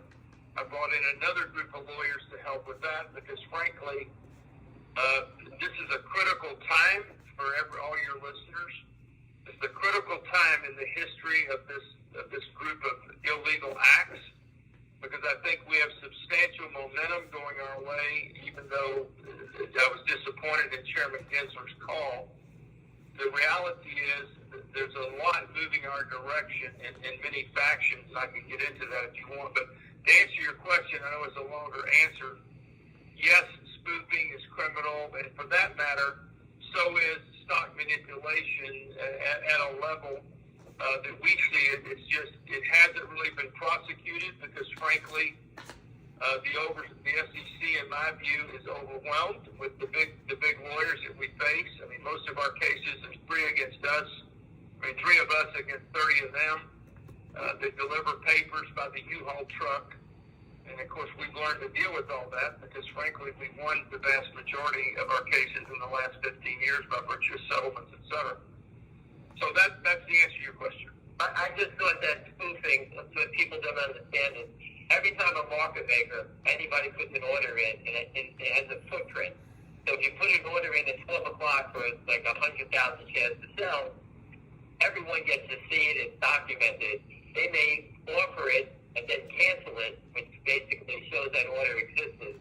And it does lead back to somebody. These orders are... Well, it leads back to somebody, and I'll tell you, it's going to lead back to the prime brokers and the hedge funds, but mainly the prime brokers. What your audience needs to know is that in early 2000, there were a lot of hedge funds that were in this, like In the Overstock case, we sued Rocker Partners. Some of that settlement's public, some of it's not. We sued Mark Cahotis, who's a person that I believe is, in my opinion, is a stock manipulator. And basically, I think he paid $5 million. That's public. But what's happened is, over time, is one thing I've learned about Wall Street for your audience is they never let anybody make more money than themselves. So ultimately, I can tell you that the perpetrators, from where I sit, it could be different elsewhere. From where I sit, and my whole team of, let's say, 30 people sits, is the prime brokers and their proprietary trading desk and their stock lending desk are behind this, for the most part. They're selling shares they don't deliver. They're lending stock they don't have. Don't forget, for every locate on shares that don't exist, that ultimately causes a counterfeit share. So, and again, since most of this is marked long, it doesn't show up in your short interest. So your short interest is double, triple, quadruple what's reported, which is reported by the SEC every 2 weeks. And incidentally, that doesn't include X clearing. But if you look at the Torchlight document that just came out, you're going to see that most of that inability to settle and deliver shares appears, I haven't studied it yet, I just read it briefly tonight, to be by virtue of X clearing. X clearing, for those in your audience that don't know, is broker to broker.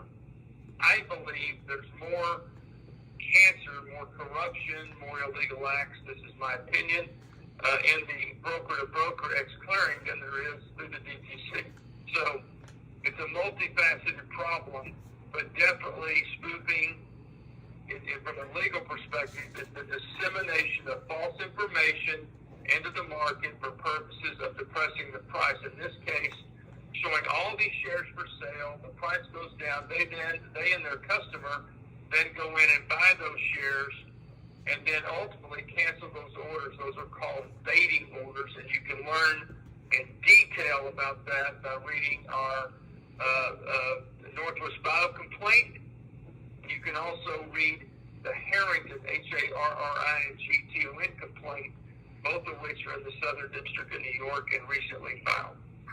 Okay, next question. I'll move it along. I want to keep you all night. The Finger FNGR case, which you were retained for, the company has a defense with Lynn Partners. We all know they're toxic, dead people. Everybody knows their name. I never knew them before. Just another character out there. And the company said they raised money in the intention to pay back this loan. And from what we gather is they won't accept the money. I have to believe, and just from my experience, that this has to be tied to the manipulation in the stock. What are your thoughts on that? Well, number one, I can't get into anything that's privileged because I have been retained by the company, as has Warshaw Bernstein, but I can give you some general discussion. When someone, in this case, Lynn, doesn't agree to be paid off, including not only the repayment of the loan, but a substantial uplift, which is provided for in the documents, and they say no, then that means there's another reason for which they want just stock.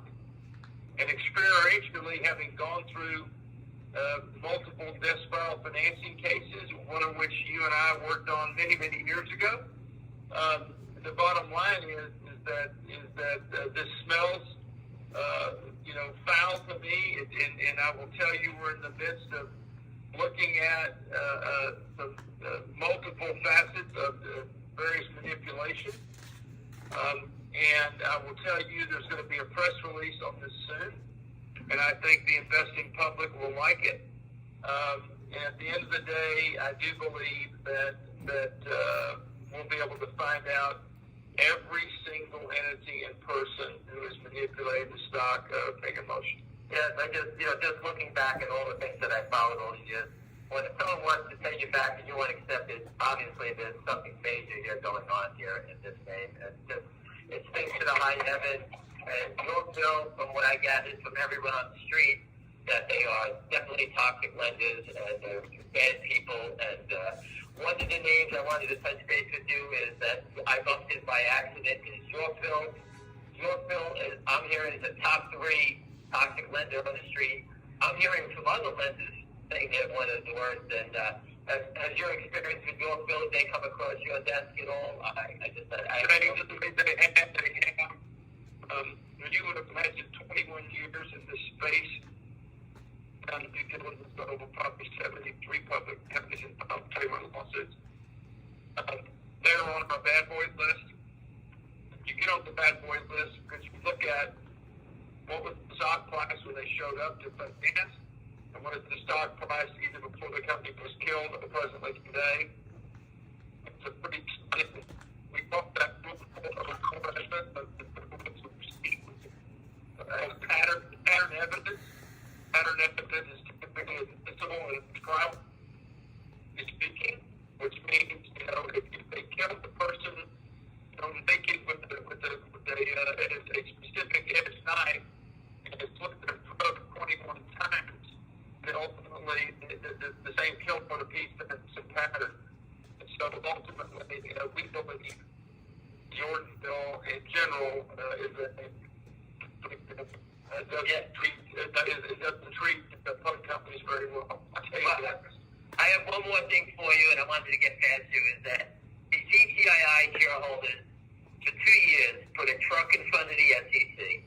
The ETC, the FBI, FINRA, Fox, CNBC.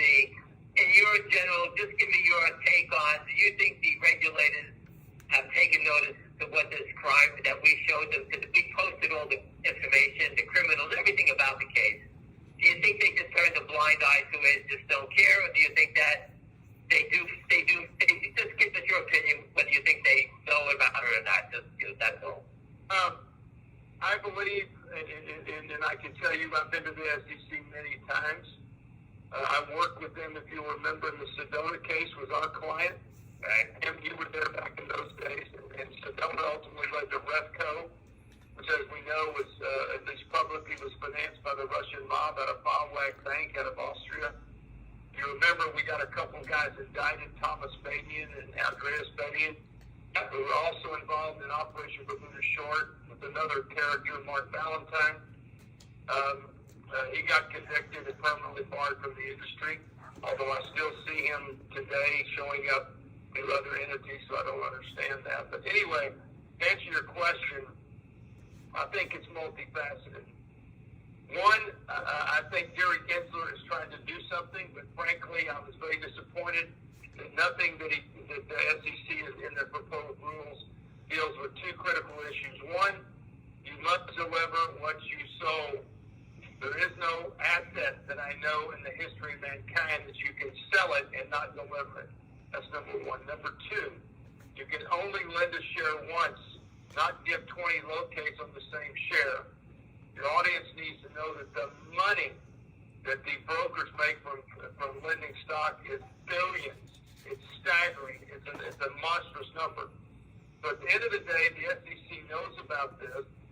If you talk to the lower level people, which I've known many of them over the years, and some of those people have crossed the Jordan and are consulting experts for my team, which is quite interesting, including one of the authors of Red Show. So the bottom line is that there's several opinions at the SEC. One is this is so large that if they caused everybody to buy it in, it would implode the world. Two is they're overwhelmed. Three is, they're either going from the SEC to Wall Street or from the Wall Street to the SEC. Right. But I will tell you this, Ham. This is changing, and I'll tell you why it's changing. One, we've increased our bench substantially, and you're going to see 2 or 3 new cases.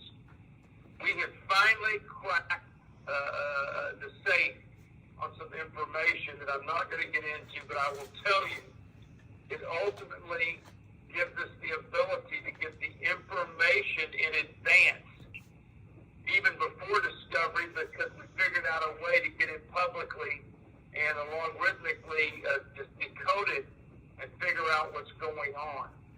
That principally applies to companies on the bulletin board, but ultimately it applies in others too. And what that's going to do is that's going to expedite the ability to bring a bunch of these cases that at least generally speaking, should not get dismissed. That's number one. Number two, the Reddit, Wall Street Bets crowd, which I've supported and dedicated a bunch of time to in honor of the courage, as we say in Texas, the cantaloupe balls. The bottom line is, well, you got them too, man. You're one of the New York or New Jersey people that got them. So, but the reality is that they've done enormous work, volunteer. In fact, we set up a nonprofit corporation called Naked Truth Inc. You can get tons of information for your listeners at nakedtruth.info. And ultimately, the SEC is going to be forced to address this. I noticed there's a group that's going to be marching, in D.C. from I guess the Capitol to Wall Street or vice versa. You're going to see a press release here soon on GTII. Incidentally, you're going to see some other things that are going to come to the forefront that's going to force them to deal with this. Because if the government doesn't respond, then what you do is you bring enough actions to shame them into doing something, right? And you combine that with Reddit, and you combine that with Wall Street Defense of the Apes, and you combine that with the marches, and you combine it with the protests. And incidentally, for your listeners, Gensler invited everybody to write a comment letter. So to all your listeners out there, get your friggin' ink pen out or your computer and write a comment letter to the SEC so their computers, get shut down because they're overwhelmed from the apes and the listeners in your podcast and whatever you're doing here. And ultimately, we need to, overwhelm them with comment letters and letters from the everyday average of citizens, because and I know this is killing technology. Like Northwest Bio, read that complaint.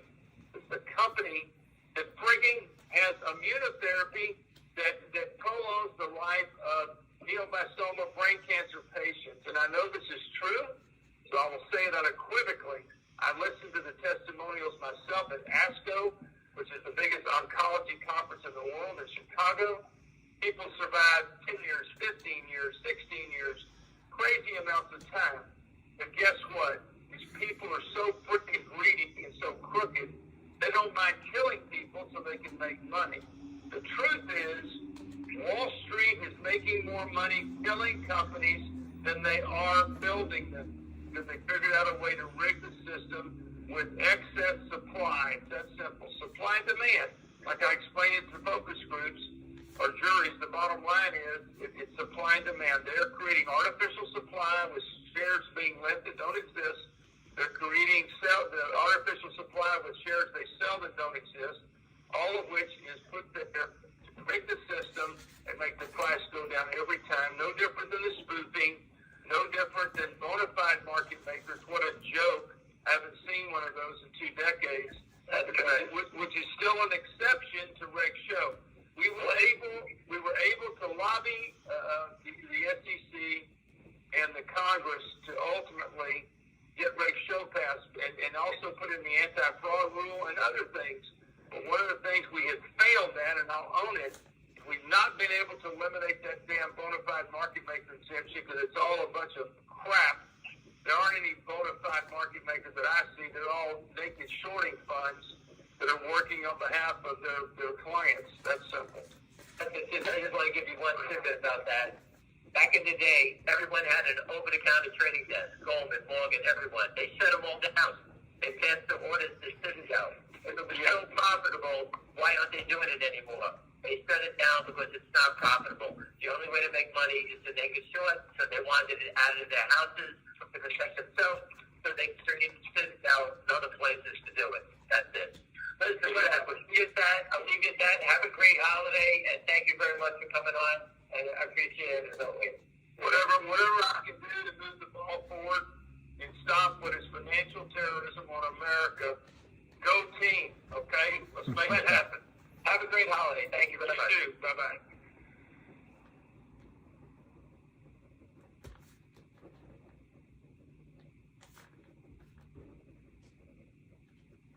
That guy's great. My only concern is once things get into the legal side, you don't get short squeezes, and you don't get your big paydays, and you don't kill them where it hurts, which is money. But that guy is great. Wes Christian. Yes, thank you, Wes. That's right. So let's see what time it is. 7:51. If we can end this in 10 minutes, that would be great. Because I might do a video tonight, or I might get up early and do a video. I'll probably at this point get up early. The Marine. Oh, I wanted to say something to Eric. I saw one comment from Eric. He says, Ham always says the same thing. What good does it do? Well, Eric, of course he says the same thing. And then we run into the FUD that occurs when people hop off to get into another play. We run in the FUD that occurs because of the bashers.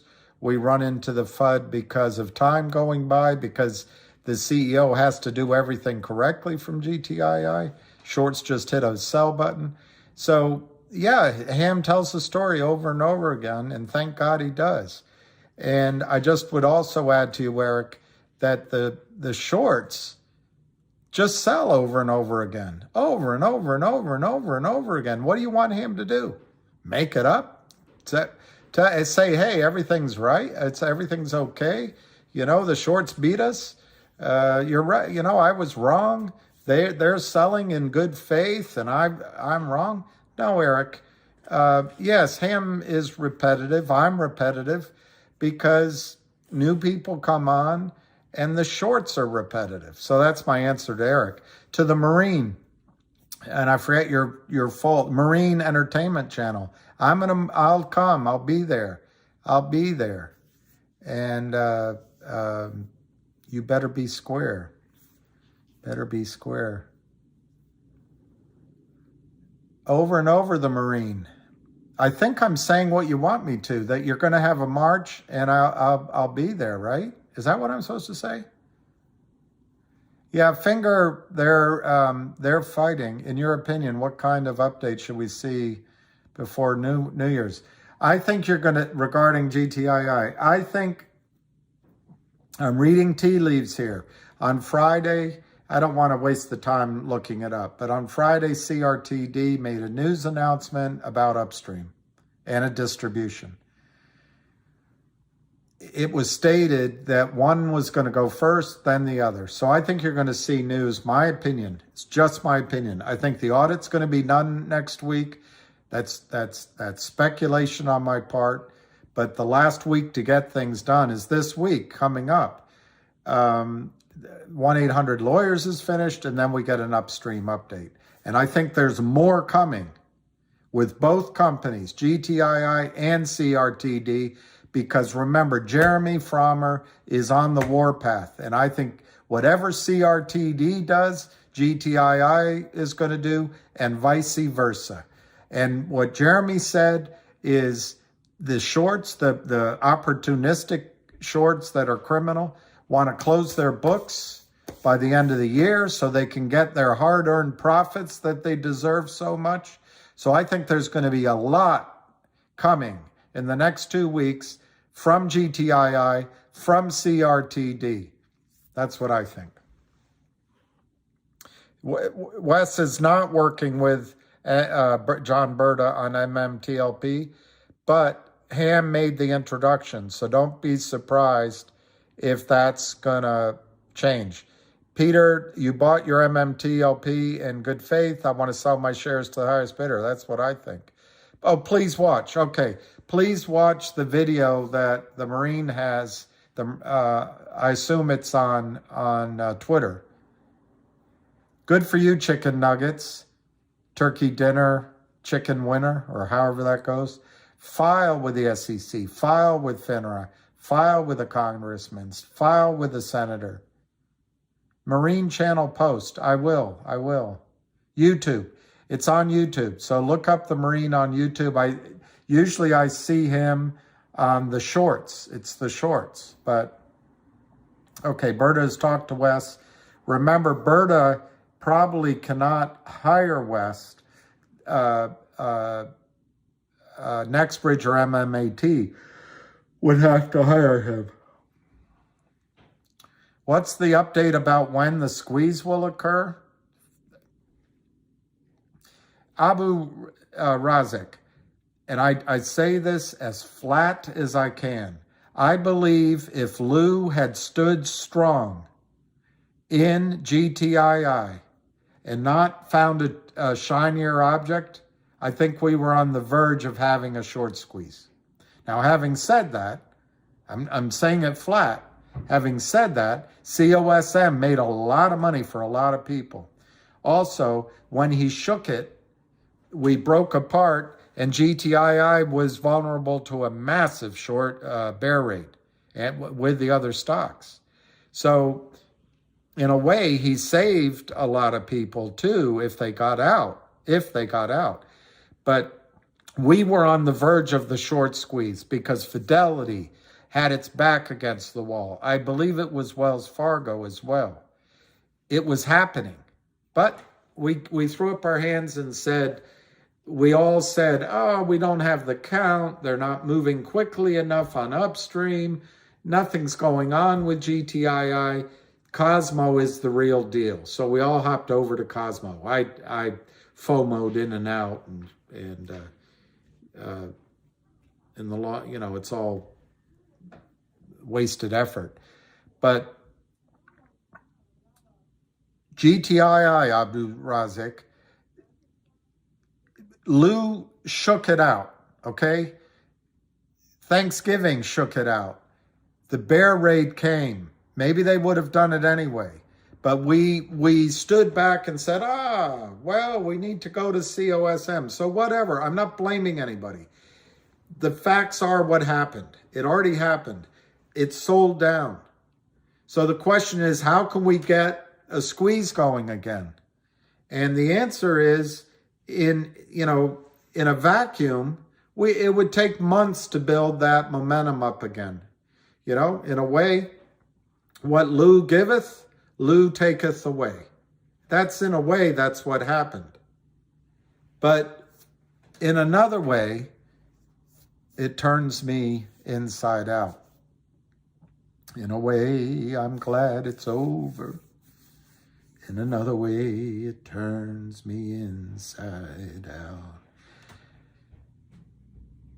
The fact is, the shorts, Kramers, are in a worse position today than they were then. What happened as a catalyst, maybe Lou was just a catalyst, but the fact that GTII came down, it saved Fidelity. It saved Alpine Brokerage. It saved the system. But it's a temporary win. That win is temporary. How did they do it? They spent a lot of money. They had to bribe a lot of criminals. And they have to split the loot with a lot of criminals. And there's more shares short now than there was before. So what's going to make GTII turn around, Abu Razik, and when? My prediction, before the end of the year. 2, all these criminal shorts that joined in to save Alpine and to save the Kramers that the Kramers had to pay and save the system when we broke apart, because they saw we broke apart. All those shorts have to cover. When are they going to do it? In my opinion, before the end of the year. How do we get Alpine back in trouble? I don't know. But I think Alpine's already in trouble. How do we get the Kramers back in trouble? I don't know. That was a decision. We decided that we couldn't wait any longer. We could not wait any longer for GTII. Jump over to COSM. That was our decision. So I don't know how you get those two back in trouble. Maybe profits come out of COSM and come to GTII. My guess, it's 50-50. My guess, people are going to lose money in COSM. So Abu Razik, I think we missed our chance to really put the pressure on those two groups. However, the companies involved, Jeremy Frommer, the investors involved, the people close to GTII are working their ass off to get the pressure on the system and to make a short squeeze happen as soon as possible in GTII. And this time, it won't matter what Lou says. It will not matter what Lou says. It'll only matter that you ride the tiger long enough that you make a profit. That's my opinion. I don't have a crystal ball. I could not predict that Lou would say, and I'm not blaming Lou. Everybody has a right to tell everybody what they want, and everyone has a right to change their mind. But I could never have predicted that Lou would have said, let's play COSM and let's trash GTII on the way out. Now, the fact is, I think Lou will come back in. I think people will come back in. And I think as the stock goes up, it'll have a fear of missing out all over again. And then the real buyers will start out, Abu Razik, with the short sellers who joined in. They just joined in. I mean, all you have to look is at the chart. All you have to do is look at the chart.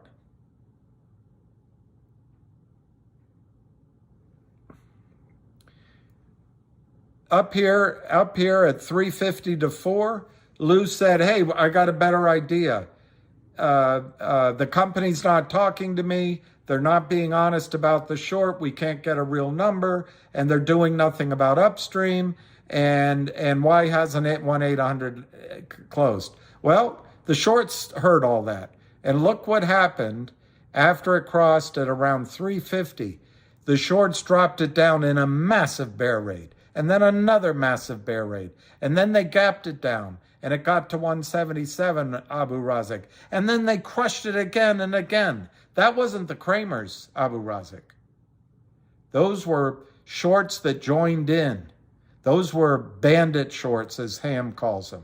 Those were pikers, as Ham calls them. Those are underfunded shorts that wanted to take advantage of the fact that we were in disarray. They drove it down. And look what they did. They drove it well under $1. And some of these people predicted it. They sent me pictures of their penises along with words like faggot, bitch. It's going down to 2. It's going down to 175.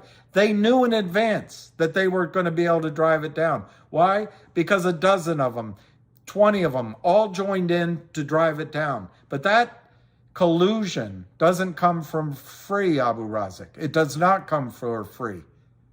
And then you see on November, I don't know, right above the word December, there's a big gray spike in volume, green.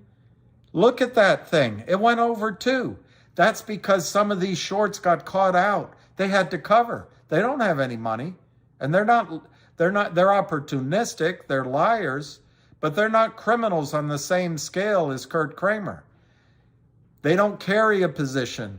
They're not idiots like Kurt Kramer, who thinks he can get away with everything. They had to cover all of a sudden. And look, it ran up. Well, guess what? They were back at it the next day, driving it back down, driving it back down, driving it back down, driving it back down, driving it back down.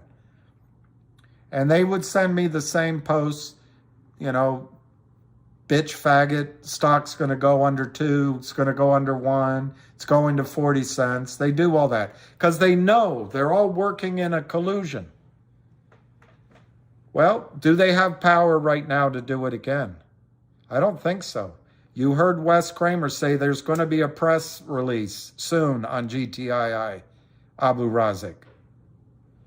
You've got Jeremy Frommer, who has the same investor backers fighting for CRTD. He's going to fight for GTII. You've got Abu Razik. I don't know how many times I need to say it. Just like Trey Turner signing a massive contract with the Philadelphia Phillies. They sign it. Everything agreed. Negotiated. Black and white. Signature 1, signature 2, stamped. Pending a physical. The 1-800 law firm is going to happen pending a physical. The audit. Well, it's supposed to be done before the end of the year.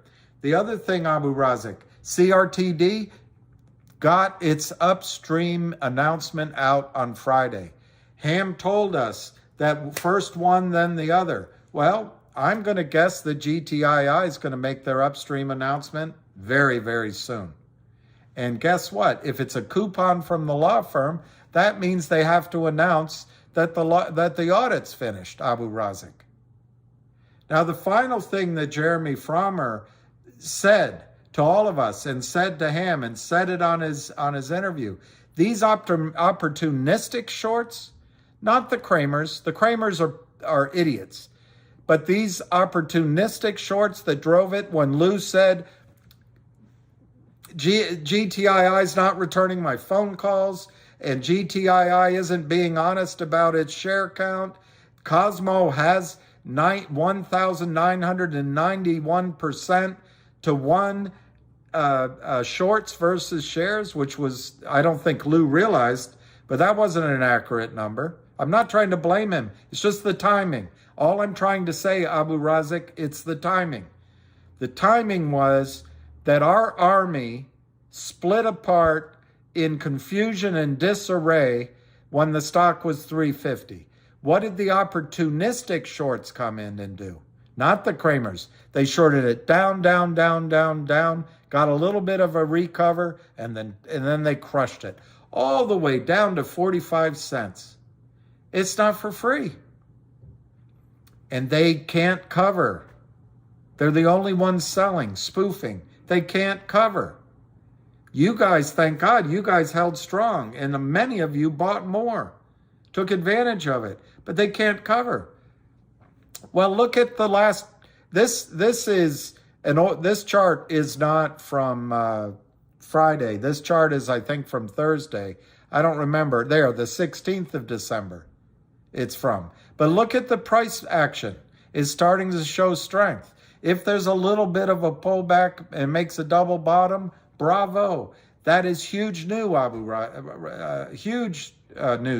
Razik. But how much lower are these opportunistic jackals going to try to drive it? They're worried about not losing money. What are they going to do? Try to drive it down further now? What? I mean, maybe to help each other out to cross the trades, but they're in maximum risk. They got Wes Christian just said that GTII will have an announcement, a PR. I don't know if he meant Monday or Tuesday, but imminent. You've got Jerry Frommer working for GTII and CRTD.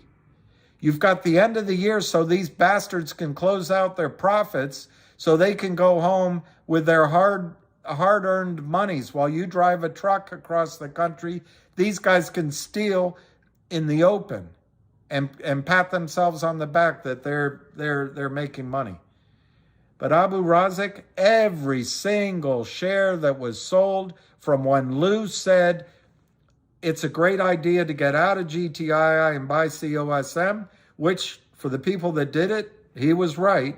I'm not blaming him, but that's the timing of it. When that happened to down here, well, what's going to happen? Is it going to stay down here? You got good news coming. The shorts have to cover. You got Wes Christian on it. You've got everyone inside of the company fighting for it. And on top of that, you might have a lithium mine come out of left field this month, next month, February. That stock's going back up. That's a screaming buy. That's my answer, Abu Razik. And if I had to pick a time, it's all going to happen before the end of the year. But am I right? I don't know. I don't have a crystal ball. But everything's set up there. We almost had them.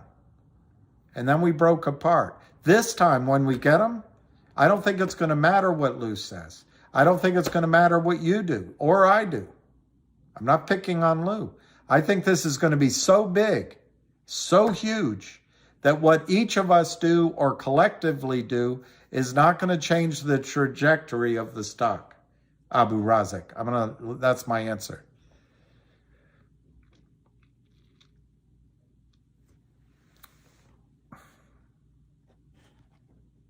Hey Juan, I hope your daughter's doing it. I was thinking of your daughter today. Lou saw it coming. When I start speaking, it's out of frustration. I 100% give credit to Lou for telling you to sell GTII at 350 and buy COSM at 20. I give him 100% credit. Now, he told you he was going to hold on till 100. I get it. And I get that he got impatient and he saw a better opportunity. I get it. He was right. All I'm saying is that broke apart what I think was the pressure that Wall Street was beginning to feel in spades. Now, that shows their weakness. We can cause it again. And I think the company's going to cause it again. And all my point is it's not going to matter about what I say or anybody else says. It's going to be that the street has to buy those shares back in. That's my opinion. All right, okay, that's good. Ahmed, a lot of people kept GTI and kept COSM. That's perfect. That's perfect. The other thing, just leaving that out, it was Thanksgiving. Maybe what happened, just to give another scenario, maybe what happened is Alpine was in so much trouble, they called in the rest of the troops to save their own ass. And maybe Lou had insight into that. I give you that. I've said so many times, he seems to make good predictions, and he made a good prediction there. It's not my point. I don't want to get lost in that. My point is that's when it happened. Whether it had anything to do with him or not, I don't know. It's just the timing. My point is they've done the worst to us. They've done their worst, and they have to close their transactions so they can go to their paymasters, whether it's the Kramers or Alpine Prime Broker or whatever other criminals they work for, Ken Griffin. And they say, we want our 40% of the profit. Well, if they don't cover now, they're not going to have a profit. And that dynamic is going to drive the stock back up, in my judgment, and could happen before the end of the year.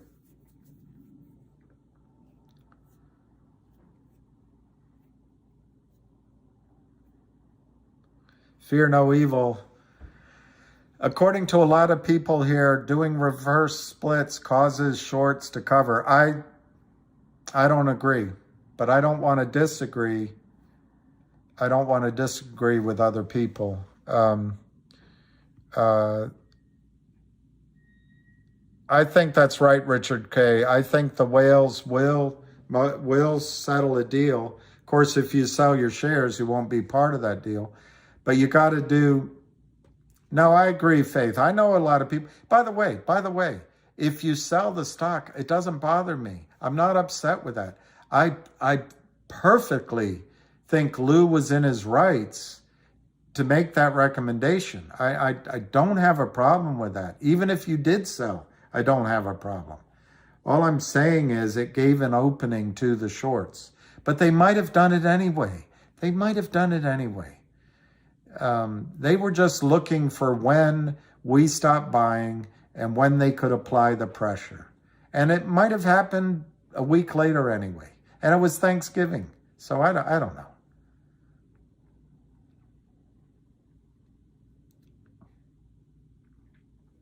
Yeah, Linda, that's right. Zaragoza. That's a nice name, Zaragoza. No, I think, I just hope, let's not talk about Lou. I was doing it as a timing. I don't want to talk about that. Andy Craig, reverse split is bad. It's not a mechanism to force. I agree with you. It gives them all the ability to short again. Well, 4 stocks I will never sell. AMC, bing. It's Christmas. Bing Crosby. But anyway, GTII and CRTD, keep an eye on those 2 stocks. I'm telling you, keep an eye on those 2 stocks.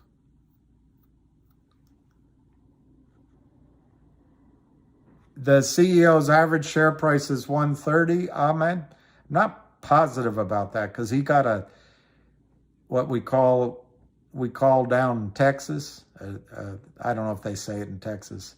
What's a better word than SHIT load? Manure load. He got a lot of stock at 12 cents. Kathy, CRTD. If it squeezes, it'll go into the thousands of dollars. They have 350 million shares naked short versus an entire outstanding share base of 30 million. 350 million fake, non-existent shares sold versus 30 million extant. That is just huge. That's not the float. That's what exists. A boatload. That's a good one.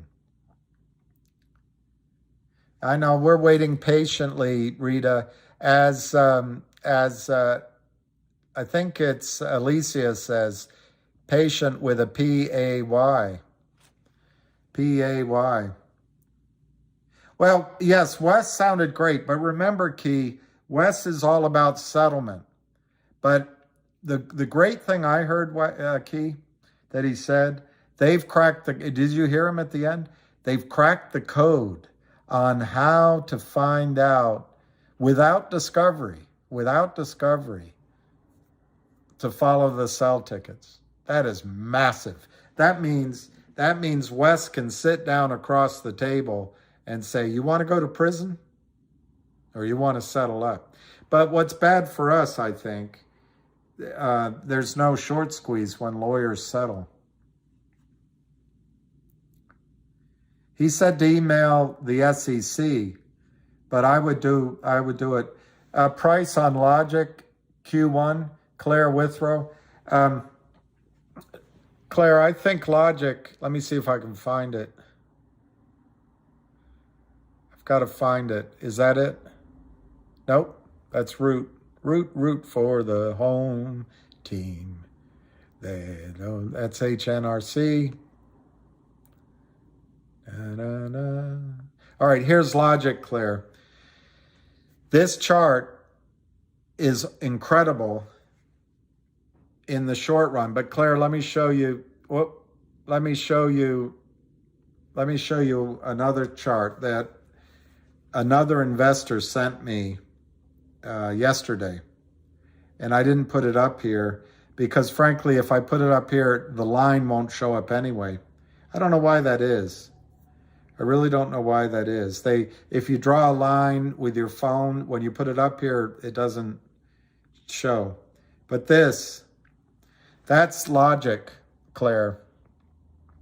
See that green line that he drew? With his finger, obviously, so he didn't get it perfect. But basically, that's the long-term resistance that Logic's on the about to break through. And so my target for the first quarter, that's your question, my target for Logic in the first quarter, there will be a little smidgen of resistance at $1. I think it'll be a week or so at, sort of 150 to 175.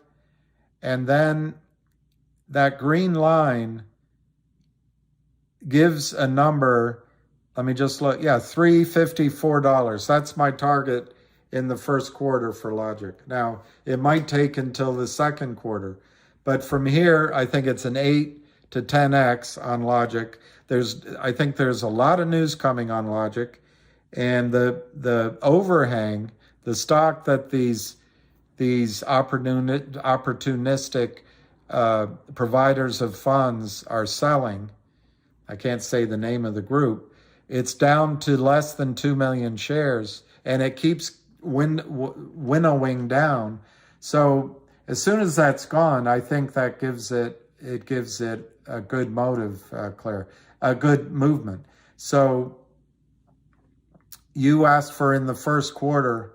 I guess I'd say sort of 150 first, 250 second, and ultimately in the first quarter getting to the $3 to $4 range. Obviously, I don't have a crystal ball. It could be delayed a little bit, but that's my answer, Claire, on logic, LGIQ. Hi, Hawaii. Aloha. Finger, I think it's an amazing story, and I think they just announced. Wes just said there will be some announcement from them. It's an amazing story. As long as the Lynn Partners is keeping the price down, it's difficult. But once they take the foot off the brake, I think Finger could go really high. So, but it's got the put and calls, and they can halt trading and all that. But Finger is a brilliant company. I know I shouldn't work myself up. I'm sorry. I apologize, Kiefer. No,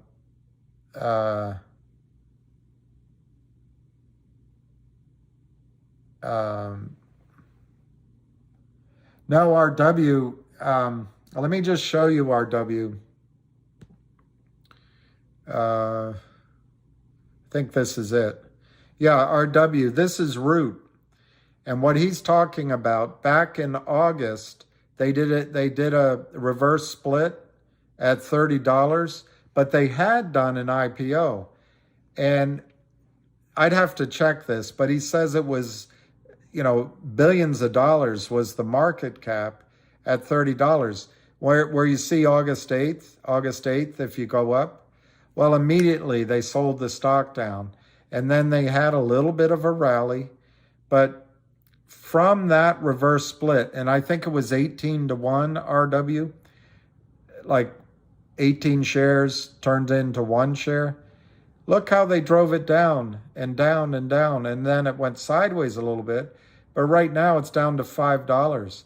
And according to Ham, using Root as an example, they took it from multi-billions in market cap down to 74 million in market cap now. So no, Ham very clearly said on this call that, and I'm sorry, I'm going to second it. You guys might have information I don't have, but Ham is warning, if you break even in COSM or lucky enough to make money, he's saying take your money off the table. Now, he's also wishing you well and saying, I hope you make a killing. I hope you make a... So he's not claiming he knows anything about COSM. He's just saying, historically, reverse splits don't work. That's what he's saying.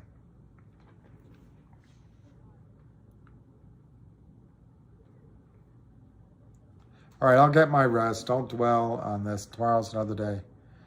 Kiefer, you're the best. Yeah, Wes is in touch with John Berta. Ham set that up.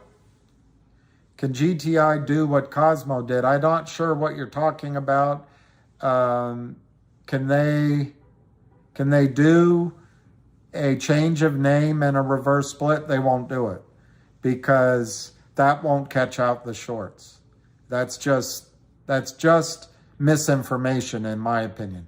But could GTII do something else?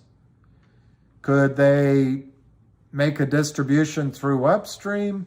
Could they do some other dramatic corporate event? Yes. I think GTII will. I think they will. Any news on Wolf? My own opinion, the Wolf stock chart, it doesn't, and these stock charts don't mean anything when a squeeze comes. But I think the stock chart doesn't look great in the short run. But I think Wolf is just a stock that if you guys can decide that you want to buy and own it I don't know, pick a time frame, a year. I think that stock's going to go, to $20. I don't know how long it takes to get there. It could be very quickly. But it seems like Yorkshire Capital Advisors has their foot pressed on the price of that stock, and they might be successful for a little while. But that business they're in makes a lot of sense. Makes a lot of sense.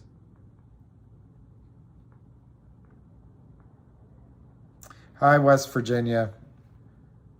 CLNV, I don't know a lot about it. Correct me if I'm wrong. That might be one that Frank Benedetto also does the IR for. I think all of the feedback I get on that one is really positive. And, you know, there's so many stories here that could have a short squeeze. I kind of thought about it all day yesterday, and I think you could almost make a play on any of them, But where I have sort of something I can add value to, Logic, CRTD, GTII, I think Wolf a little bit, although I'm new to that story, and Finger. But the other, and I think MMTLP, but we don't have a decision to make anymore on that one. We might, but right now we can't do anything about it. But yeah, I would say that CNLV has a positive movement in its future, an upside movement in its future. Has anyone had their reinstated the new price? XRQ9, mine was on Friday, but I sold it, 4 shares. I sold it, so I don't know. No, thank you, Korean Yoon. I am not upset, even Korean Yoon. It was unfair of me to get my voice up. I apologize. I'm not even if you did sell, I'm not upset. I'm not upset with Lou for selling. I'm just frustrated that I feel like we almost had him, that's all. But that's all right. It's like a ball game. You know, your second baseman drops the ball, there's an error. You can focus on it. The only usefulness is to say what happened so it doesn't happen again. But you can focus on it, or you get up to bat and try to do your best. And that's where I think we are, and that's what I think is important. But I don't mind if you sold GTII, I don't. And it particularly, I admire people like, I think it was Eric Everett, I think that was his name, that said he sold it up at $7 and bought it back, you know, under $1. That's brilliant. Absolutely brilliant. I wish I had had the courage to do something like that. I didn't. But Korean Yoon, no, I get worked up on it more because I just feel like we almost had it. We were just almost there. It's like, I imagine it's the feeling people get when they're fishing and they almost have the fish and it gets away and you got to do it again. That kind of feeling. Well, Roush 2218, Ham made a really interesting point. If you're looking to buy into the reverse split idea, to buy into COSM, you're risking so much money. So maybe in CEI, you know, 9 cents is 9 cents. So that was an interesting point Ham made. The shorts seem to have doubled down. Yeah, I hope you do kill it.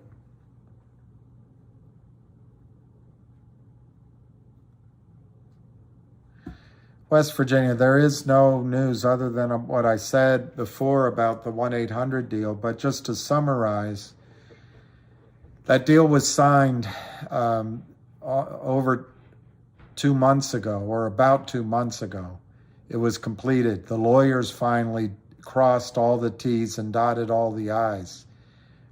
Everything agreed, pending an audit.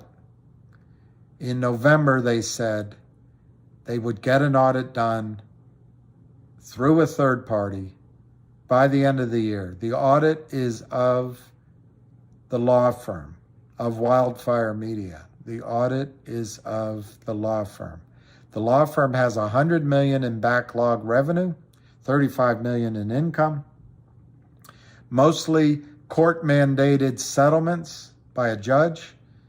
That's as safe a source of revenue as any. You have to ask yourself, West Virginia, do you think lawyers who are officers of the court would misrepresent their revenues and their profits? It's possible. It's possible. But it would require a conspiracy of many lawyers in the firm of 1-800 for that to happen.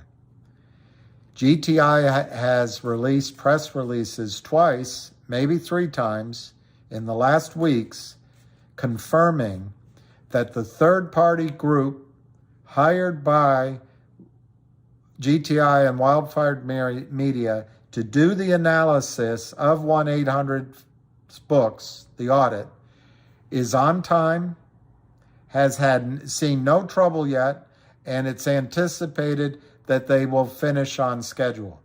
So West Virginia, today is December, I think the 18th. The end of the year is December 31, I think that's right. It might be 30, but I think it's 31. So even if you don't take into account Christmas Day or a half day or the weekends, don't even take into account the weekends. We are 13 days from the end of the year. So West Virginia, I don't need a news story telling me that we're getting really close to the end of the audit. Now, could there be a delay? Absolutely. Could an auditor suddenly be stricken with COVID? Absolutely. And since we're all looking at it, I would expect a delay because we're all counting on it. But all things being equal, it should be announced that the audit is finished. Now, when do you think's the most likely, West Virginia? Is it going to happen this coming week or the following week at the end of the year? My guess is it'll happen this coming week. Why? They'll probably want to get it done before the Christmas holidays, not between the Christmas holidays and the New Year's Eve holidays, when everyone or a lot of people will be on vacation. So West Virginia, I would, putting all the facts we know and the announcements we know, I would put just a heavy emphasis on the likelihood that that is going to be resolved this week. Do I have a crystal ball? No, but that's not really news. I guess that's my opinion, but that's piecing together the various pieces of news. And I would just guess that you're not only going to get an announcement of the audit and the law firm being completed, you might also get an announcement of an upstream distribution of a coin. And they're burning the midnight oil. They're going to get something else done. And I bet they get something else done before the end of the year to trap the shorts, to make the shorts want to cover their shares. So West Virginia, that's my answer on GTII. CEI will go 1 to 50 on the 21st. It'll be 450 if it stays at that number. So Juan, that's the thing that Ham was saying on his call. If you're gonna play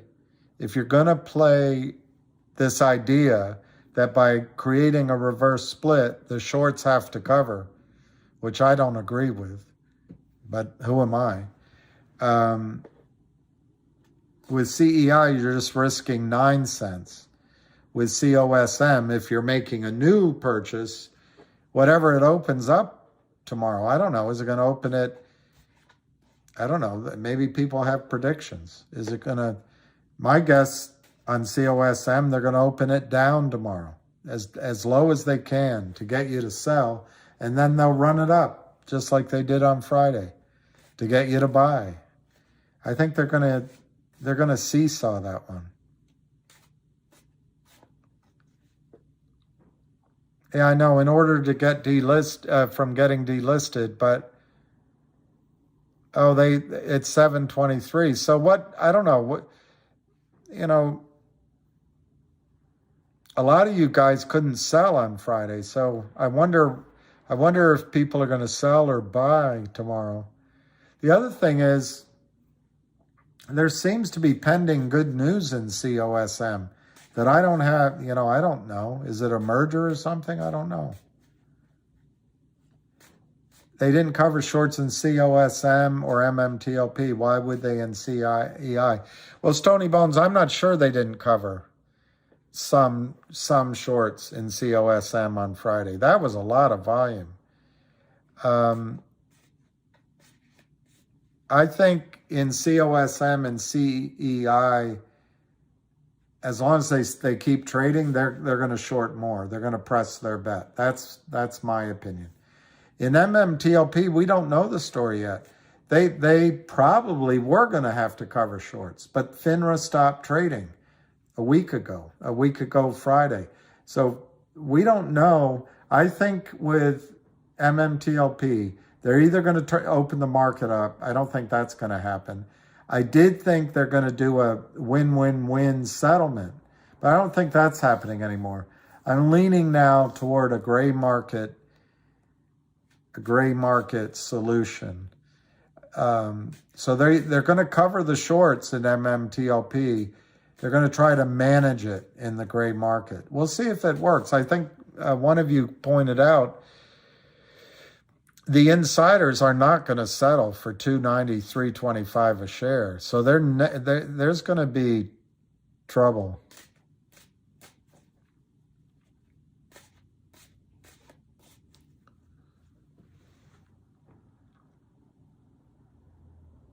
Well, Korean Yoon, yeah, if they get another sell-off in GTII, and I can't give you advice, but and obviously FINRA can do all these things we saw. Yeah, Roosh, Cosmo has to stay above $1 for 10 straight business days. So I think you're right. It's by the end of the year. And if you're the shorts and you have a huge short position, Ranush, what are you going to try to do?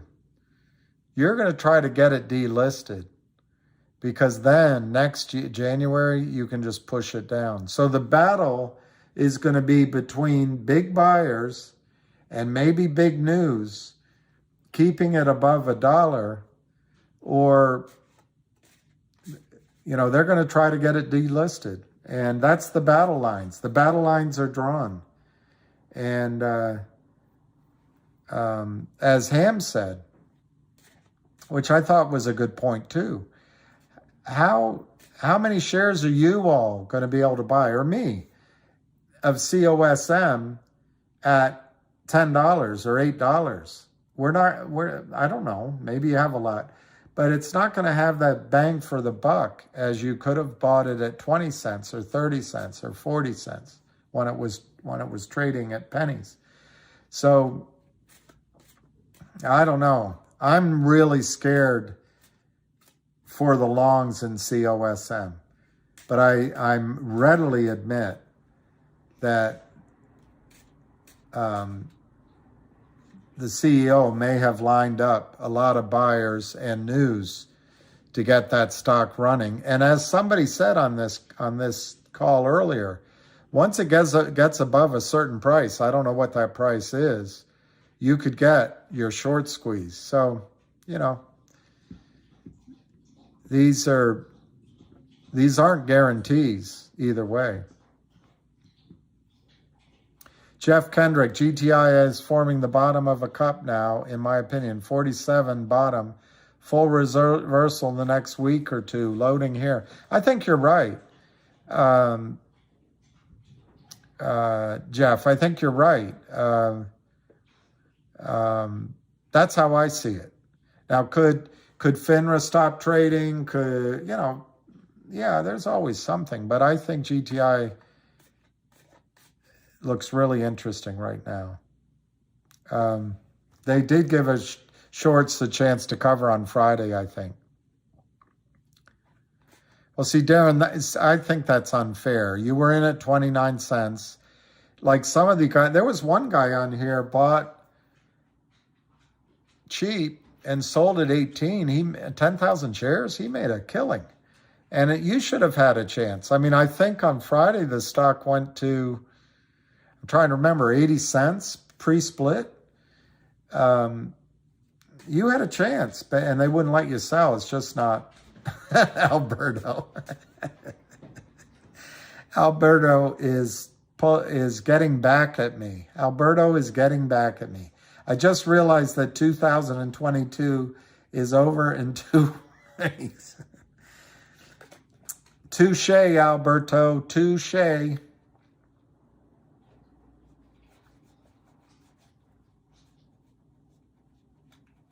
That's very funny. But I'm not laughing. I'm not laughing. I'm not laughing. 3K, wow.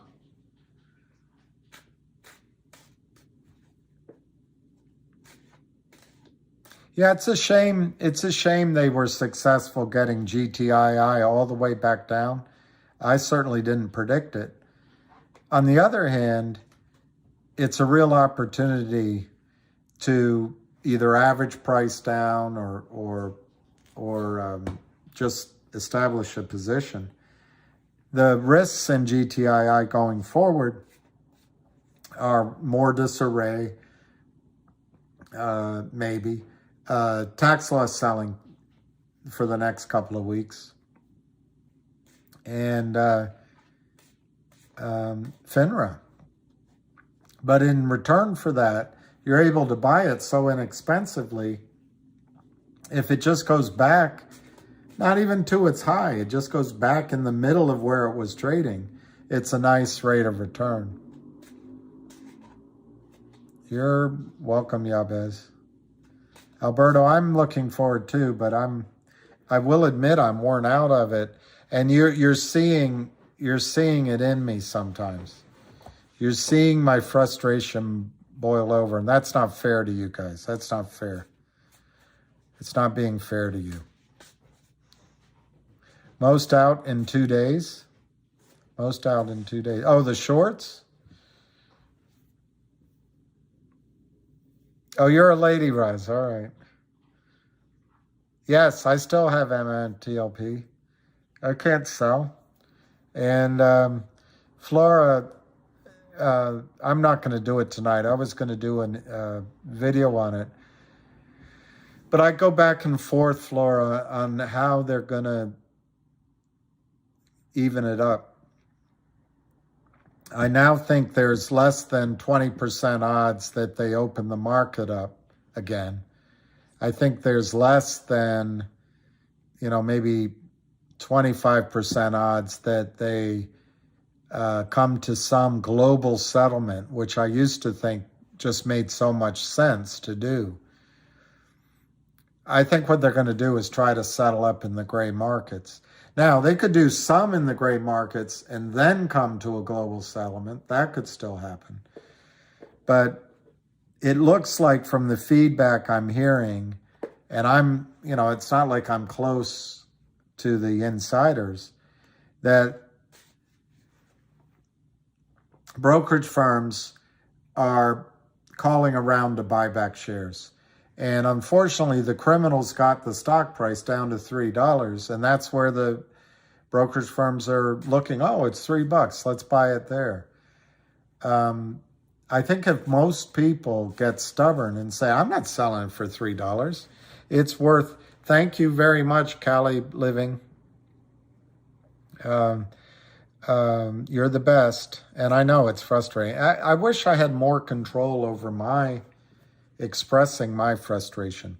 But anyway, I think, thank you, Cali Living. I think,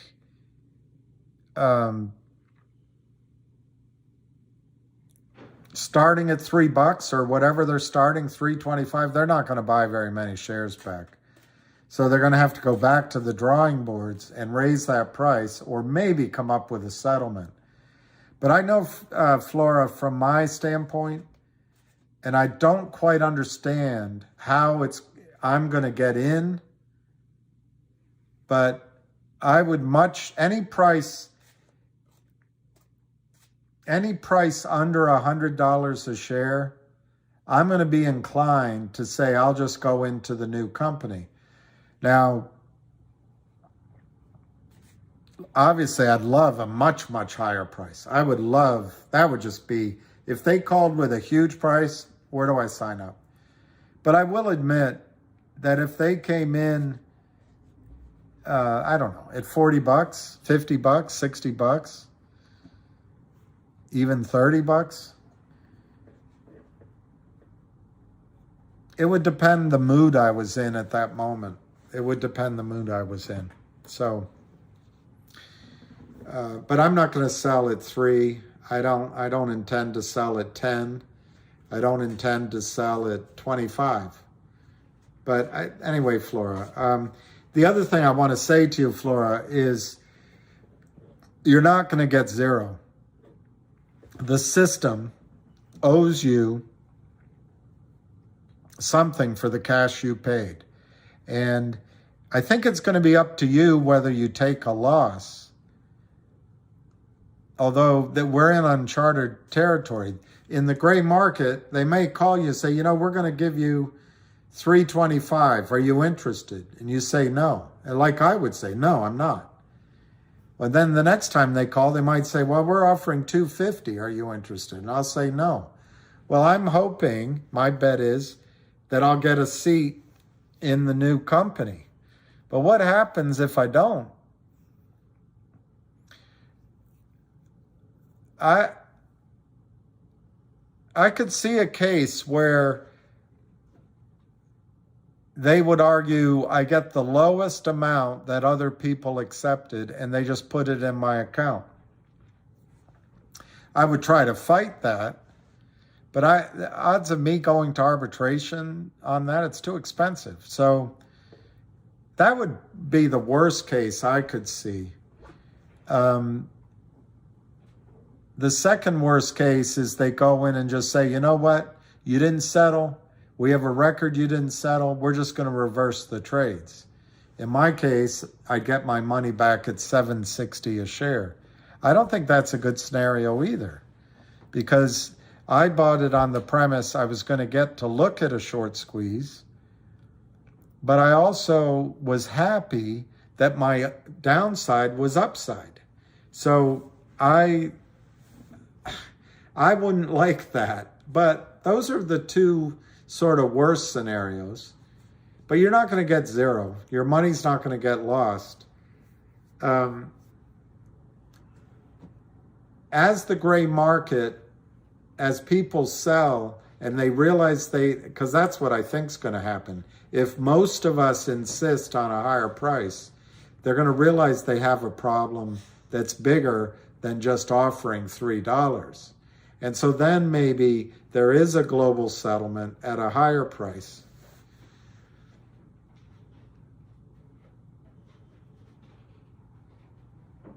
I don't know, Flora. I get a little lost in all the scenarios that could happen. But you're not going to lose your money in all of it, the entirety of it. I think we're all going to face the choice of, do we accept a loss and just move on? I just want to get something. or do we hang on to get into the NewCo, which I think is going to be a real opportunity to make money, and I think could be bought out by, I'm making it up, but by an Exxon. So you might end up with publicly traded shares at a higher price without paying taxes on the gain, until maybe you sell your Exxon shares, in my example. So I don't know, Flora, what to say. I still have my shares. That was your question. I guess I could have just answered that.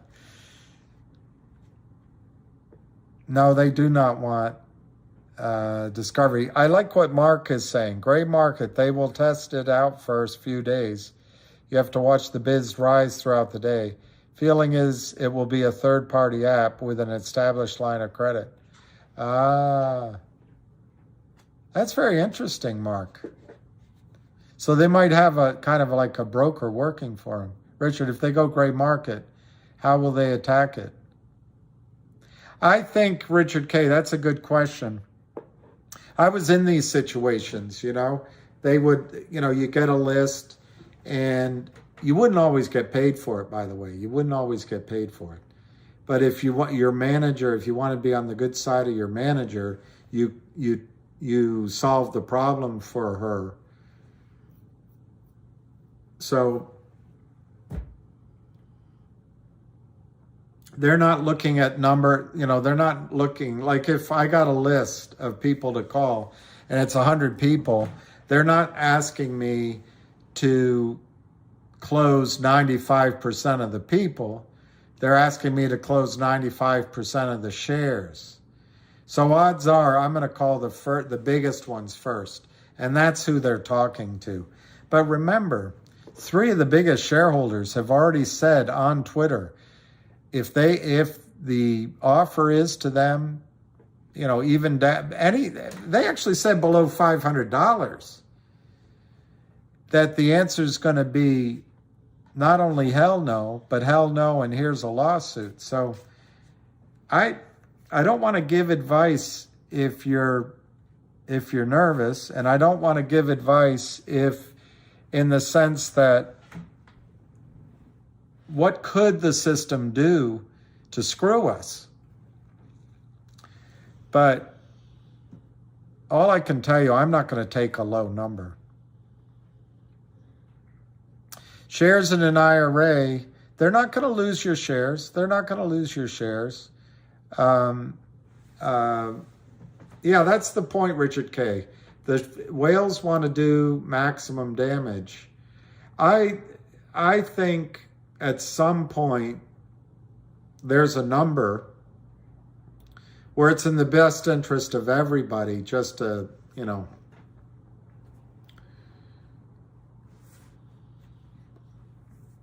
I guess come to a settlement. But yeah, they're going to start at a low number, and you know why they're going to start at a low number? Because it's always worked in the past. And so, Richard, you make a good point. It's always worked in the past. But this time, they're going to see resolve on the part of all of us, I think. And maybe not all of us 100%, but a bulk of us. Maybe that's a better word. And they're going to realize they can't buy it all for $3. I personally don't think they can buy it all at $10 or $25. I want a high number. On the other hand, I'm not going to be a Richard about it. I'm not going to use your name. I was once at a party. It was a beautiful party. It was a girl I was in love with. It's 20 some years ago.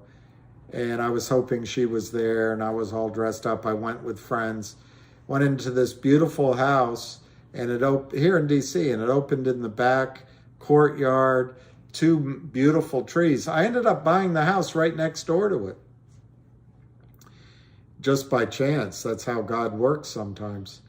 But there was kegs, there was people, there were a lot of, for some reason, it was the opera. It was the fans, Friends of the National Symphony, and a lot of dressed up women and men, good-looking men, good-looking. I was younger, and my hair might have even had color in it. But one of these cocky guys came in, drunk.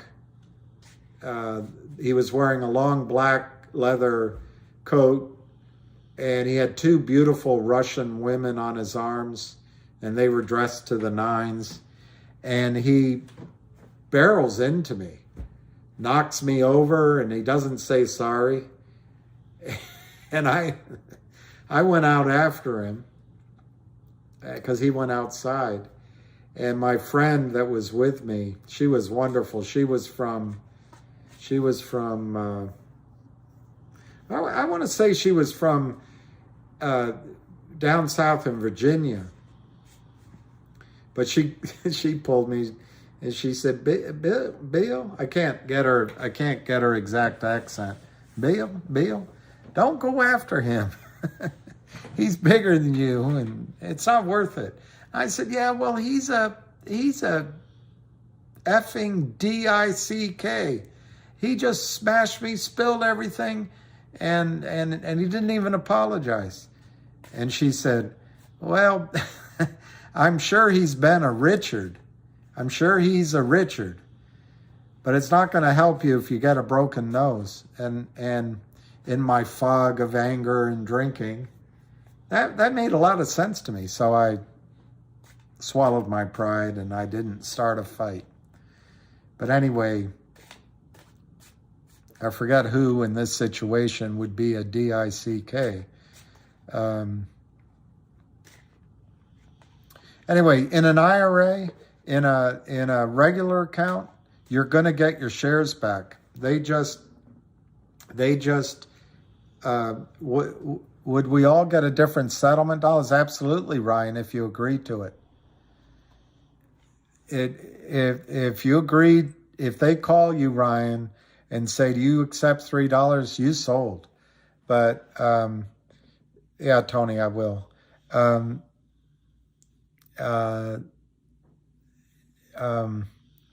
If there's a global settlement, we'll all get the same price. And that's kind of how I wish we'd all stick together, because it would kind of force us all to get the same price.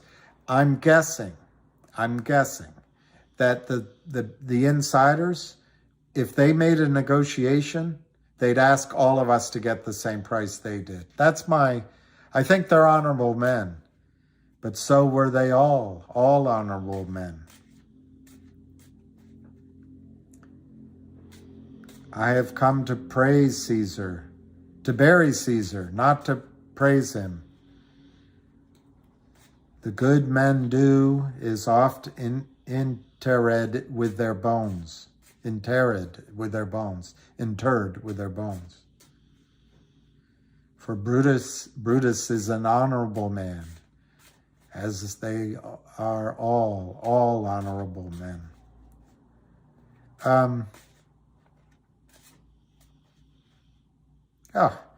Johnny V, Citadel is a crime scene. It's an ongoing crime scene.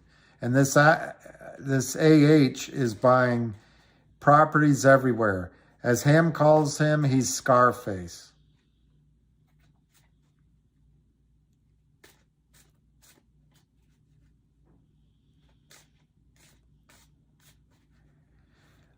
So I forgot who I'm answering on the coupon. I'd like them to pay one. I'd like them to pay.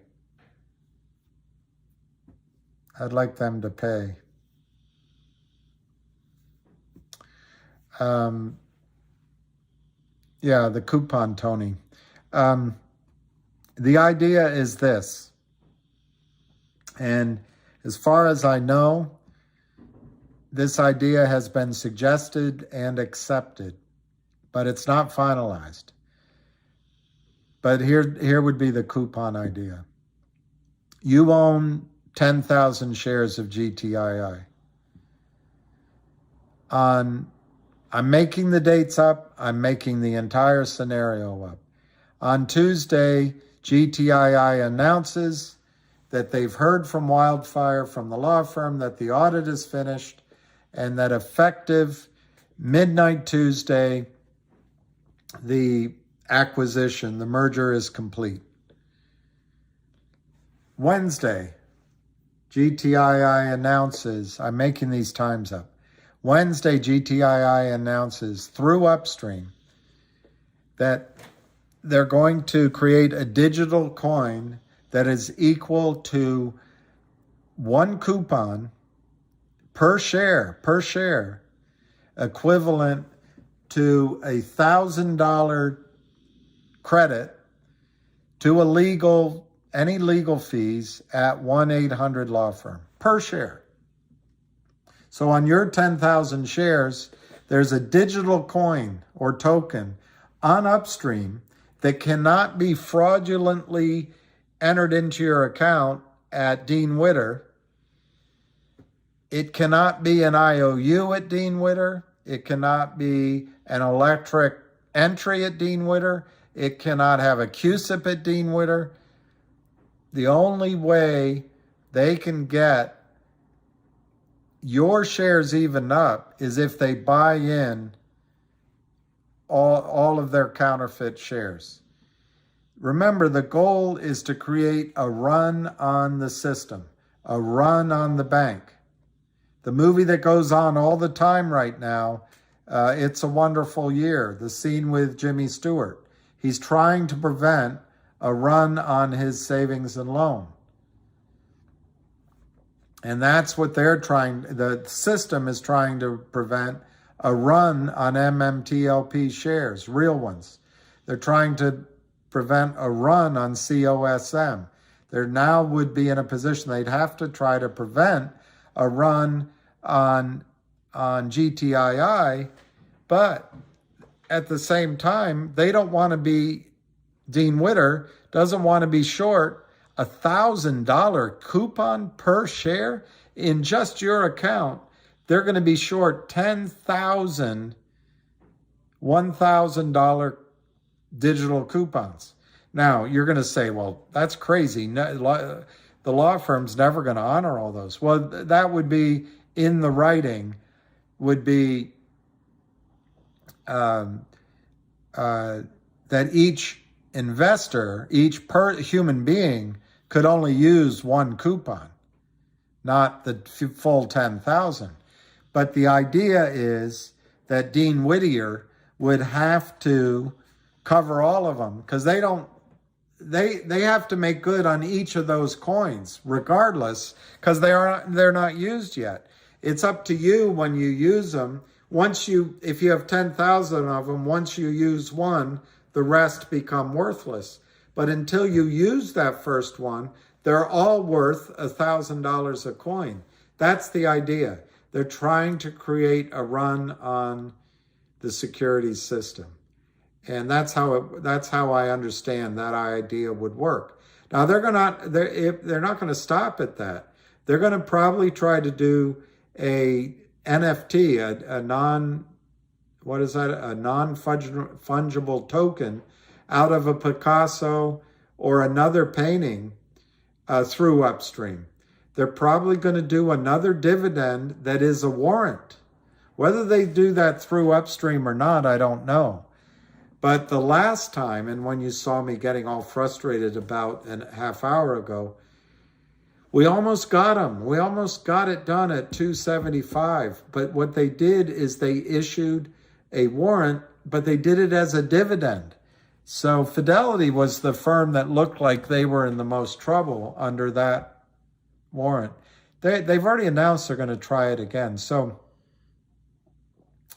I already forget who I'm answering to. But the point is, they're going to keep distributing dividends that the brokerage firms cannot fraudulently enter into your account and lie to you that they actually are in your account and try to cause a run on the system.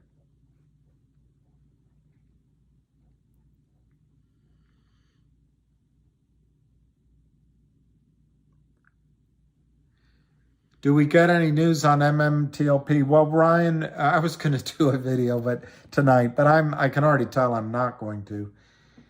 But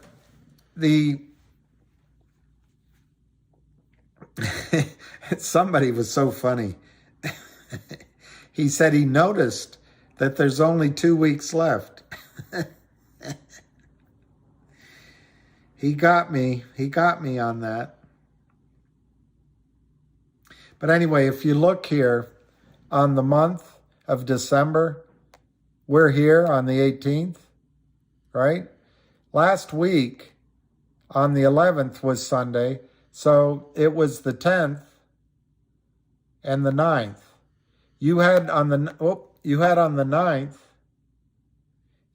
9th to buy back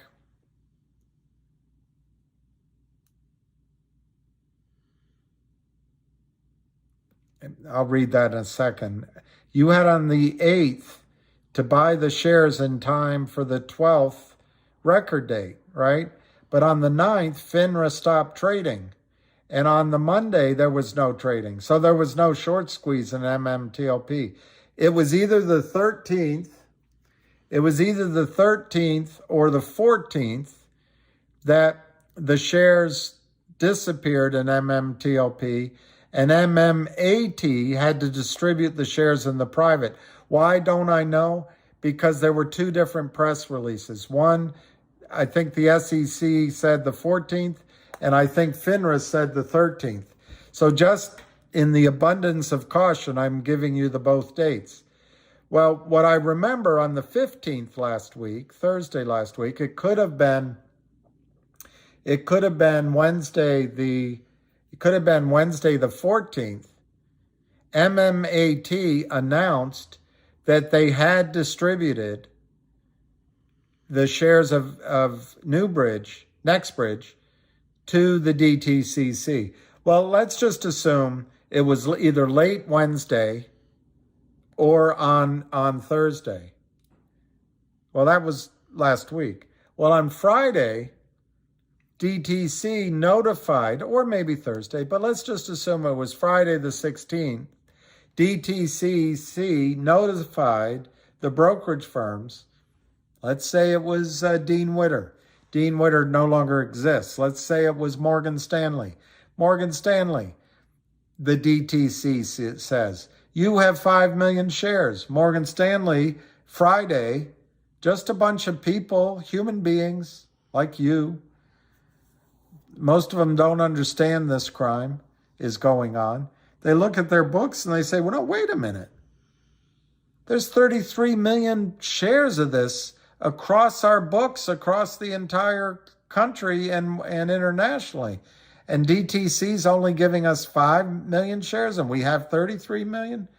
Well, if they did that on Friday, if they found that out on Friday, they've spent this weekend calling around saying, you know what, let's see if we can buy back some of those shares from our biggest clients.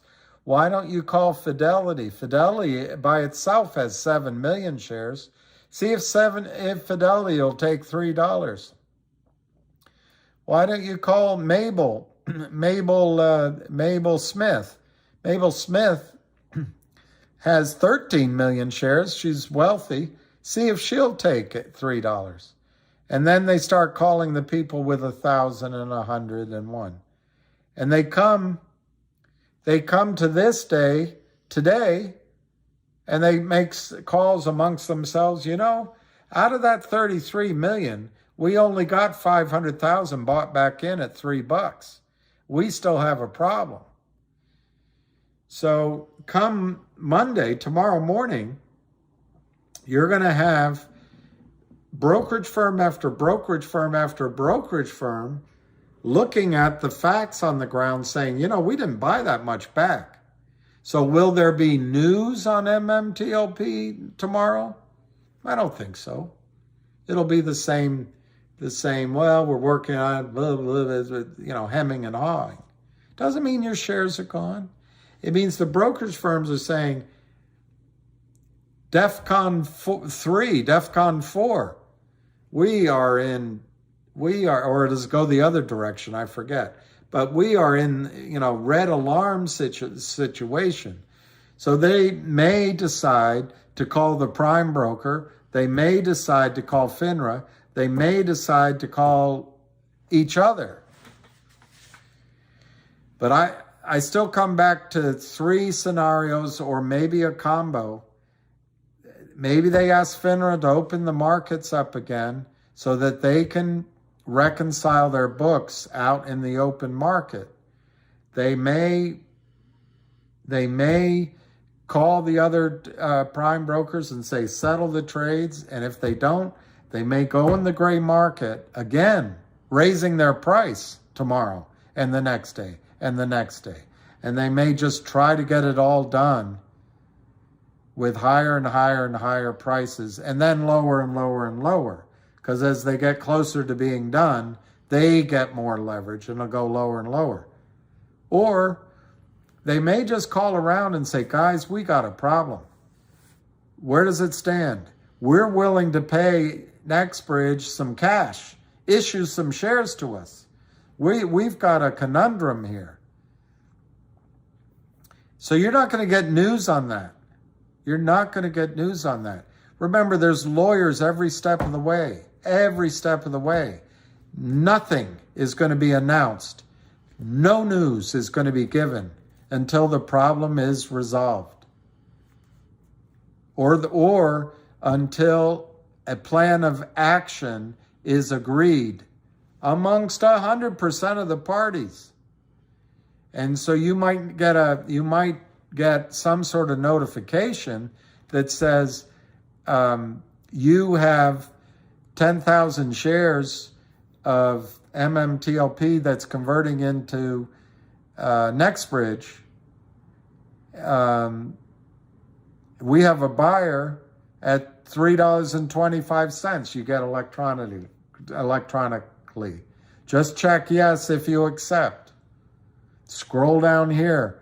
You've read all the terms and conditions. You might get something like that. But there's not going to be any news on MMTLP until they resolve the problem or agree a solution in some form. Too many lawyers involved. It doesn't mean you're going to lose your money. It doesn't mean you're going to lose your shares. Now, no one knows the final fallout of this. It's possible you will take a loss because you're so tired of it, you accept a lower price. It's possible that they'll just reverse the trades and you get a lost opportunity that way. But I think it's much more probable that the insiders are going to say, we don't accept a low price. And in fact, this is what we'll accept. And in fact, if you settle with us, we want you to pay it across the board. I think that's much more likely. I don't think they're going to open the markets. It just doesn't seem like they're going to face the music that way. I think there could be this settlement idea of some kind, but you're not going to get progress reports. You're not going to get a daily update. You're not going to get a pulse of the market. You're just not. Now, you might get people out there creating a website that talks about collecting what offers people are getting. That might happen. Anyway, it's not hopeless. You're not going to lose your money or your shares. I can see a couple of ways you could take a loss. One is because you sell low, and I can see them cramming it to us somehow. But the lawsuits, oh my gosh, that would open up lawsuits. So I don't see that as happening. But yeah, if you want to be doom and gloom, there's a couple of ways you could take a loss, but you're not going to lose everything. But the good news is, as a gentleman on this stream indicated to me, very wise financial type. The good news is they most likely want to get this finished in 2022. And that works in your favor because they'll raise the price. I had a friend that worked at Goldman Sachs, and then he managed the money for one of our wealthy clients in London, and Jeremy, and he said everything is a negotiation. I never forgot that. He said everything comes down to price. I was young and I thought, well, that's a good point. Everything comes down to price. So they'll raise the price to get it done in 2022. I think that deadline is in our favor. But I don't think there's going to be any news on MMTLP other than, maybe they say, well, we're working on it. So, but lack of news does not mean they're working on a way to steal your money. It doesn't mean that. Yeah, Jordan, $40 GTII and you're all over it. That would be great. I bet a lot of you sell if it gets back to $4 or $5 too, which I'm fine with. I'm not here to tell you not to sell. No, exactly. I was just proudly saying, what? Karinian. No, I know you're not being negative. I think the only negativity tonight has been me, and I haven't meant to be. I think everyone's positive, and this has been stressful. This has been stressful for anyone. That's a very good point, M. Casey. M. Casey, that's an excellent point. I'm going to read this out, M. Casey. Advise if you get a call. Don't trust a call. Your broker should be sending you a secure message through your trading platform. That's a very good point. Unless you know your broker and recognize her voice. Excellent point. Yeah, Ken Griffin is seen with Elon Musk, who I'm 50-50 on. And, you got to remember, he dated Amber Heard while she was married. Anyway, and Jared Kushner, who I don't have much good to say about him.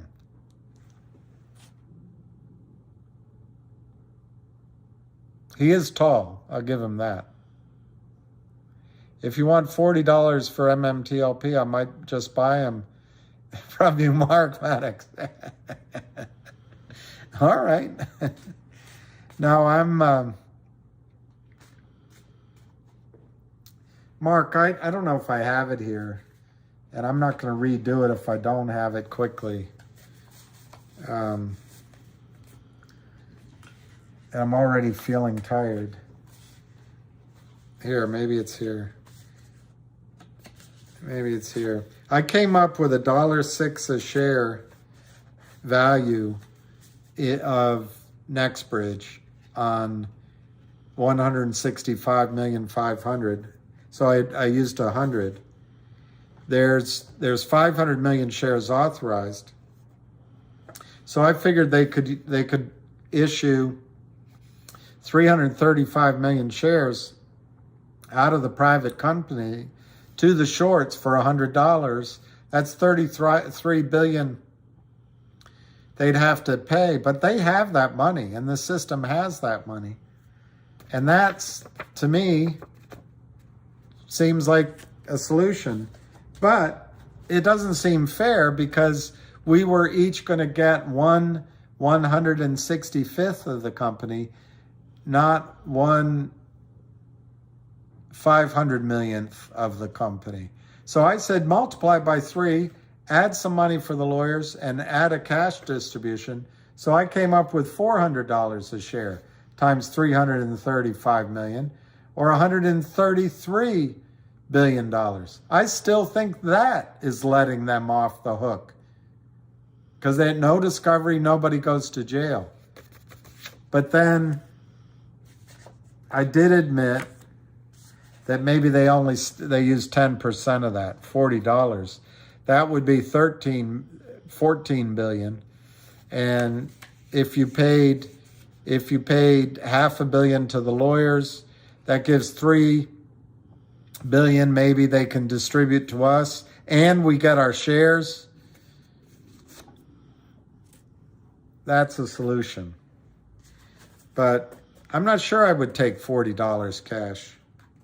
Just not sure. I wouldn't do it right now because I'm tired. In the morning, I might. I'd think about it. Anybody want to buy my 68,000 at 40? Let me see, Mark. But the ones who get the shares, I don't think should be considered. But the ones who get the shares of NB, I don't think should be considered in your calculations.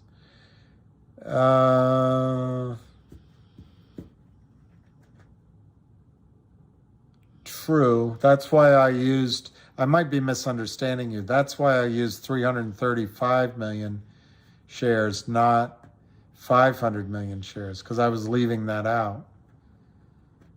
But you are right. You don't want to use that in there. I would buy them if I had the money.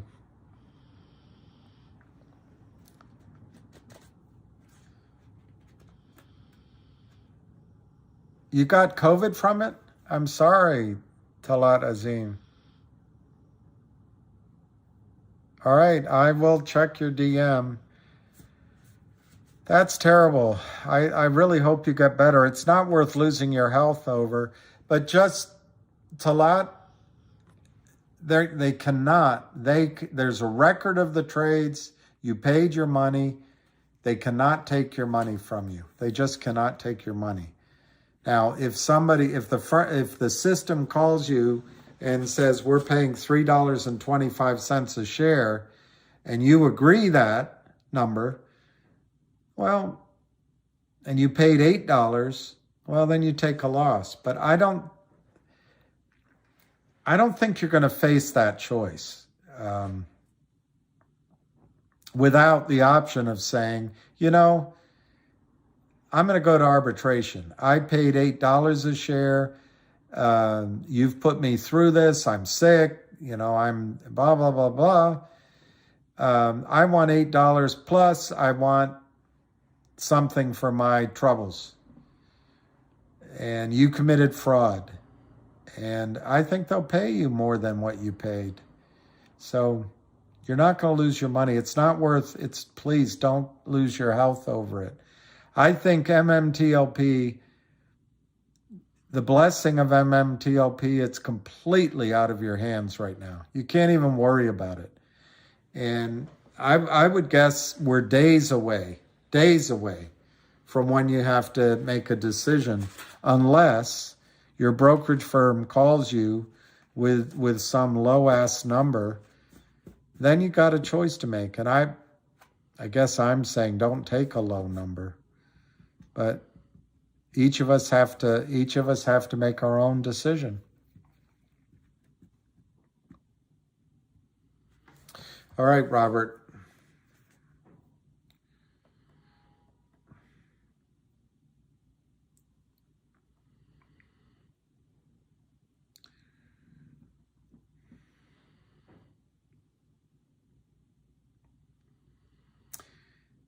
Today at 9 p.m., a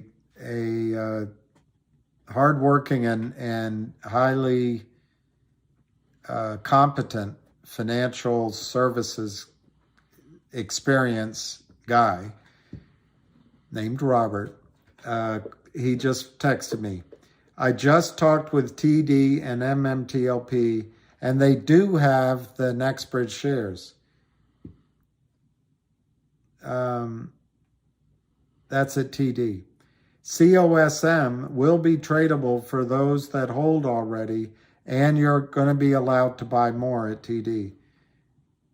And he says I can say this right now, so thank you, Robert. TD anyways, received their NB shares on the 13th So that was Wednesday, and they will be updating everybody this week. So whoever I was answering before, maybe there will be news from the brokerage houses this week. So maybe there'll be a quasi update.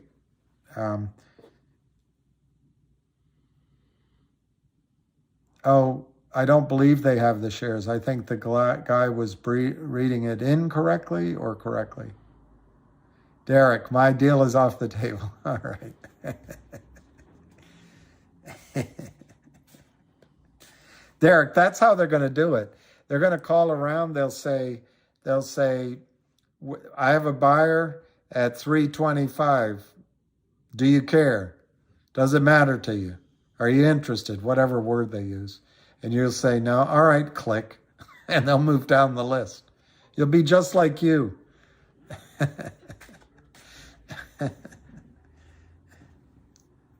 Yeah, I think he was reading it incorrectly, Robert. Ham said it on the call. A lot of these people are 12 years old and have very little experience in this situation. And that's not saying anything negative about them, but it's catching everyone unaware. Could they buy the shares from Nextbridge? Yes, they can, but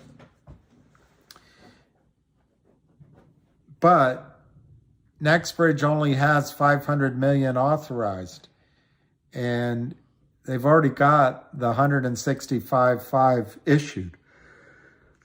So there's only 335 million available. If the short position's bigger than 335 million, that doesn't solve anyone's problems. Could the company then authorize more? Sure, but it would take time and a shareholder vote. So they're not going to go that route. This is a pickle, this is a pickle. Thanks for the kind introduction. A lot better than what my ex calls. Well, she loved you once. She used to call you honey. Yeah, Whimsy Chick, I think that's the obvious solution is Nextbridge, if they want to be successful as an oil company, they need a lot of capital. And laying right before them is the ability to become a multi-billion-dollar company overnight by settling up with the shorts. And I do this business. It's changing, but it's hard for oil companies to raise money. Even now, it's changing. It's getting better. But Whimsy Chick, when the hedge funds come to raise money for oil companies and gas, small ones, there's this thing called ESG. I got to think what it is. Environmental, social, and governance, I think, ESG. I might have it wrong, but it's, without insulting anybody, it's the woke agenda, just to be simplistic. It's the climate change, it's the, if you don't have somebody who's gay running the company, you're in violation of our terms. And if your governance issues, I don't know, I can't make it up. But anyway, the point is, a lot of these companies can't get funding. So for Nextbridge to be able to suddenly, let's say, get 10 or 50 or $100 billion without any restrictions, and a lot of hedge funds also put restrictions on how you can spend your cash flow. Like you can only pay back your debt, or you can only drill your PUDs. You can't drill any exploratory wells.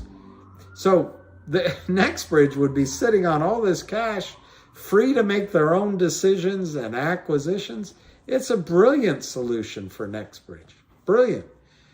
But Whimsy Chick, the problem is they might have already sold their asset. It might already be sold, and I don't know that.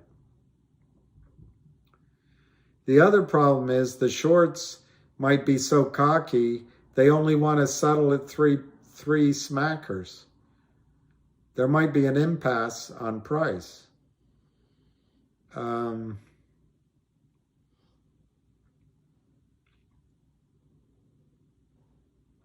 But yes, Whimsy Chick.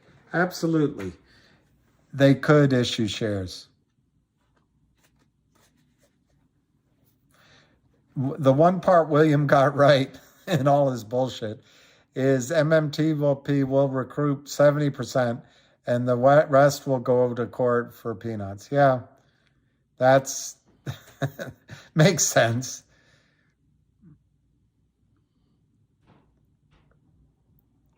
I know they have pissed people off, Drew. I agree. ESG won't last very long. They can't legally reverse the trade. I think it would destroy confidence in the stock market. Of course, I think this whole thing is going to destroy confidence in the stock markets, unfortunately. I think it's going to be difficult. They don't want discovery.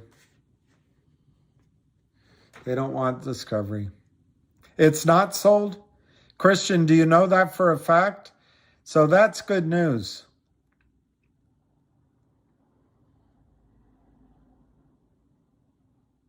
Well, that's right, Roosh.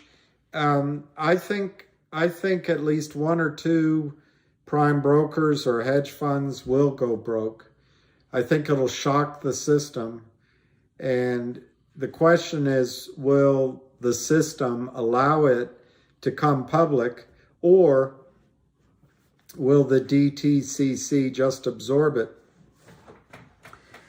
The DTCC has $80 trillion in assets. At least they did when the stock market was higher. So they can absorb $100 billion with nary a hiccup. And they might go that route. Oh, just from your years plus, Christian. Well, I think you're probably right. But they might have, what I'm worried is they might have signed a letter of intent.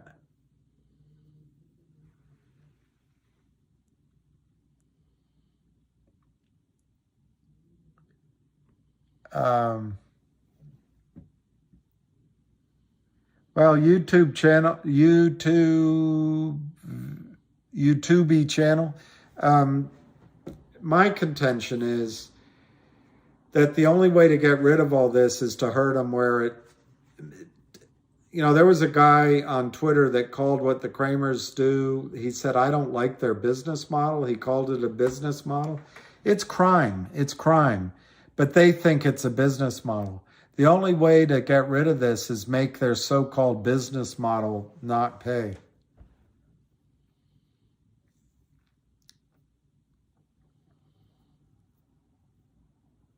I know, I agree with that, Wallflake. Maybe incoming injunction for MMTLP FINRA, and they're in deep, deep water. Remember, all this closing counterfeit shares is to be done by the last trading of the year. I think that's right. I think that's the right time frame. Nobody has a crystal ball, but I think that's right. And I'm trying to remember who got sick. Sorry, my brain got COVID. I'm really sorry. And right now, I'm sorry. I'll remember it after we sign out. But don't lose your health over this. You've got really big, angry, upset bears fighting for you. So I think we're going to get a good number. Well, I don't know, RY. The theory is MMAT. People are going to put their money there. The theory also is there's a short in MMAT. I think it's a good company. But I know for me, if I get cash, I'm going to buy GTII. And maybe CRTD. And if those move, I might add to my position in LGIQ. And if all those move, I think I would look at, and I like your ideas. I like you guys have some good ideas. Maybe CLNV, I don't know. But maybe Wolf, maybe there's a company being reconstituted as a private oil company right now I'm dreaming, but if there were a nice payday, I would call my friend up and see if I could buy into that. But anyway, for me personally, though all of those ideas would come ahead of buying MMAT. But it's not, because when I look at MMAT, that looks like a really nice company. So the theory originally was it would be a double squeeze. We'd get a squeeze in MMTLP, that money would quickly go over. So I guess that could still happen if we got a squeeze in MMTLP. But I'm kind of thinking we're not going to really get a squeeze. We might get, a kind of squeeze. Yeah, a letter of intent is a good bargaining chip. Well, what I'm concerned with a letter of intent is what are the penalties. What I'm concerned with, when I use my example, maybe those extra shares are already spoken for. They might already be spoken for. So then they can't come to a global settlement. Jordan, I think, hey, M-Echo, let's go afterward. I'd like to start a fund or a company. I do think GTII can still run. Will it? Well, we just saw how the system can stomp down on a run. Let me put it differently. I think GTII will get back to where it was trading. And can we run from there? Yeah, I think if we all stick together. But this time, I'll say it without, because last time I was getting worked up. But this time, we won't need one or two big wheels saying it. I think the system will start buying in the shares, so it won't matter what any one or two of us do.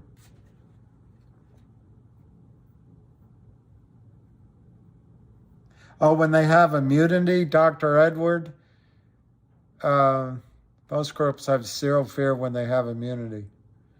Yeah, but Dr. Esposito, I would think part of the immunity agreement would be don't continue committing the crime. So, and I know it is. It's all right. M-Echo, let's do it. I'll write that down. M-Echo. The one thing, Dr. Esposito, is that so many of you now know what's going on. I just don't think they can hide it anymore. Yeah, I think that's right, Dance 102874.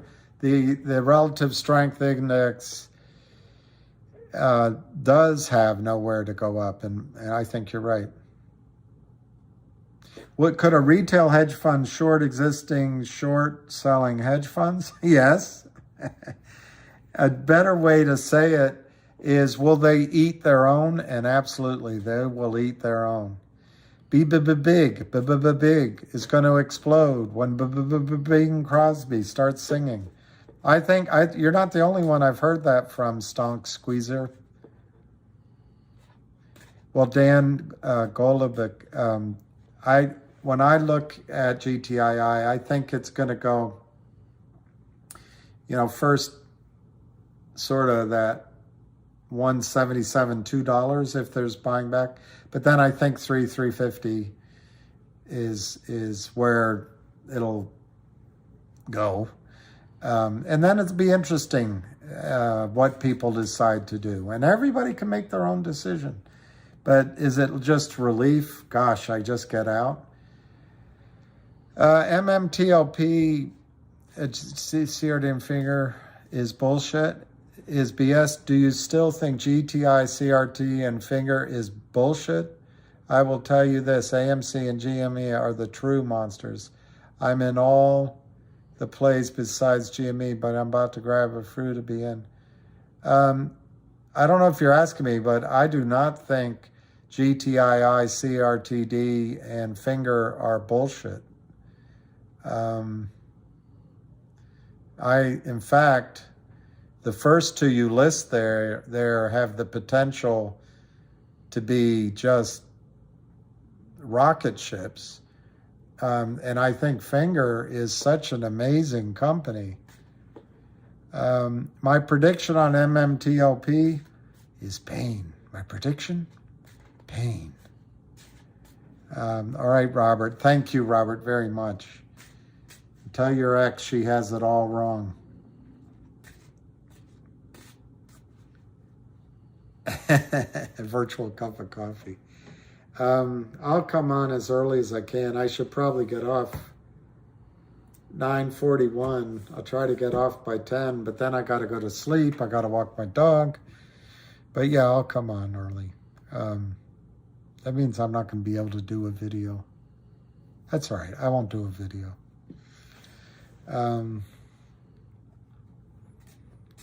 My prediction on MMTLP is it's going to go on for a few more days before we really know. But I think the brokerage firms are going to realize they don't have much leverage if they want to get it done by the end of the year. So I think they'll be open to some sort of settlement idea. And it's going to come down, I think, to the mettle, METTLE, of the big boys holding out for a payout. All right, Korean Yoon, thank you. And everybody, I earlier, I think, I appreciate everybody. I didn't see any negativity.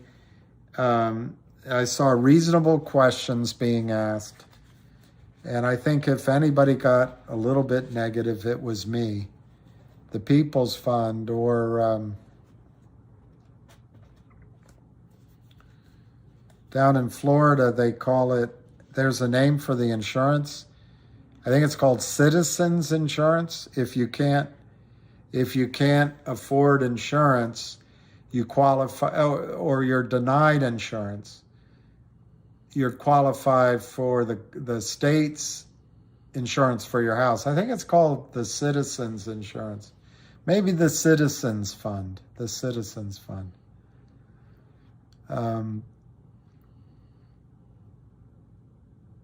I think I've heard good things about the big. And 128, yes, the Marine reminds, there's a march for this. What? I don't know why they're going to whack my channel, but it'll be something. Giant hugs, guys, everybody. Yeah, 12 SEC locations. I love it, Marine. I love it. It'll be at 12 SEC locations. I'll be at the one here. Positive energy for everybody. Whimsy chick. I really mean it, everybody. You've done a great job and you're hanging in. I'm learning a lot from you. I'm learning a lot from you. And I really appreciate the feedback, even the criticism. I appreciate. So anyway, don't worry about your MMTLP, at least not yet. GTII and CRTD, particularly GTII, I think Let me see what that says. Alan from Alameda. Alameda. Fine. It's like, E.F. Hutton. You know what E.F. Hutton says? My broker, yeah, I'll go. I'll go, the Marine. I'll go. The 28th, you better remind me again. Ever since I was a kid in school, I messed around with all the rules. And then I realized I'm not different after all. My father said we looked ridiculous. I forget, I'm getting it all wrong. But yeah, just remind me, ever since I was in high school, I've always tried to keep a calendar, write things down the way you guys do. I keep it all in my head. And most of the time I remember it, but I'll be there. I'll be there. Lucky needs a walk. Timothy Keck, don't give up on MMAT. It can still have a squeeze. Timothy, remember, the shorts and FINRA want to get you nervous, and they want you to say, "Phew, I just got my money back. Thank God." They're counting on that. But the squeeze can still happen. The squeeze can still happen. Oh, the options are dead. Same with me and finger. I see what you're talking. 70 call options. Yeah, I see what you're saying. Well, you can always do it again, but I'll be there, the Marine. I'll stand with you. Just like you guys stood for us. And in my lifetime, in one specific example that I won't bore you with, but Marines stood for me. So you got me. Well, Cindy, I think I raised my voice, but anyway, unfortunately, it's all on tape. I can't take it back. Well, 400 shares might make back, Timothy, the option money. Like for 2 months running, I bought calls and finger, and the criminals operated it downward. I'm really questioning whether I'll take that sting again, but I might try it again. Yeah, Semper Fi. Take the 40. Well, Big Al makes, I think as the days go by, we'll get a better idea of our own bargaining strength. If we become sort of a big blob that all wants more, our strength goes up. On the other hand, it's completely reasonable to take a lower price, but Big Al makes a point. You know, you might hear on the other line that they're ready to move on. 40, 50, 60. It's not a bad trade. You don't have to make your whole life in one trade. All right, West Virginia. And who's this? HNL, blah, blah, blah, blah. HNL contracting. Well, HNL, I'll figure out sometime how to get you on here. I just don't know how to do it yet. But I'll get you on there, and I'll get you to talk for 2 hours straight. See what you have what you have to say. BB Big, it could run this week. Thanks. Yeah, that's what Steven at 25 to 1. Yeah, I think it already happened. Yeah, 25 to 1 on COSM. Apparently on the CEI, it's 50 to 1, and it's happening next week. It's happening. What's happening? I know, Big Al, that's the problem. I agree with Big Al. To go to court with, all hot up that you're going to get some sort of justice, you'll never get justice in court. never get justice in court. Never. Hey, JR.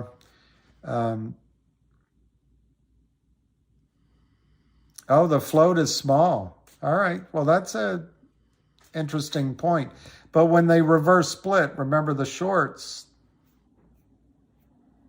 float, so to speak, gets small as well. Which song, Cindy Lou Who? How does it go?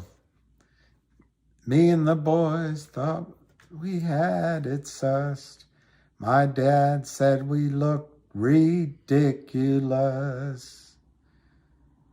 But man, we broke some hearts. Doing something after school. In and out of da-da-da.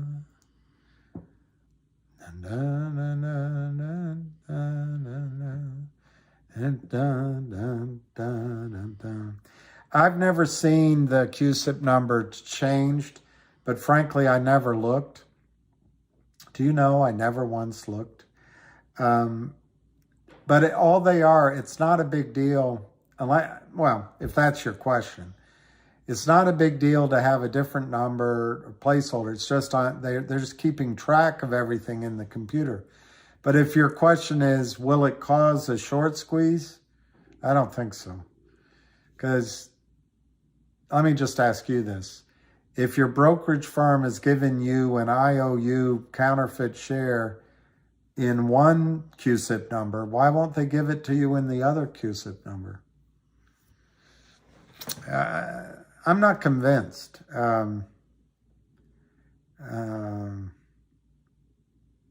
I'm just not convinced.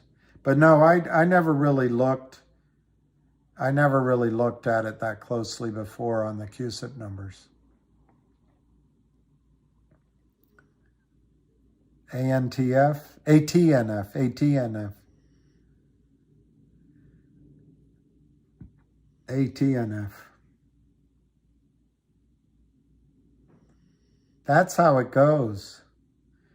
Ever since I was a kid at school, I messed around with all the rules, apologized, then realized I'm not different after all. Me and the boys thought we had it sussed, Valentinos, all of us. My dad said we looked ridiculous, but boy, we broke some hearts. In and out of jobs, running free, waging war with society. Dumb blank faces stare back at me, but nothing ever changed. Promises made in the heat of the night, creeping home before it got too light. I wasted all that precious time and blamed it on the wine. I was only joking, my dear, looking for a way to hide my fears, my fears. What kind of fool was I? I could never win, never win, never win. Boom, boom. Never found a compromise. Goes on and on. It's a great song, though. I must have heard that song 1,000 times.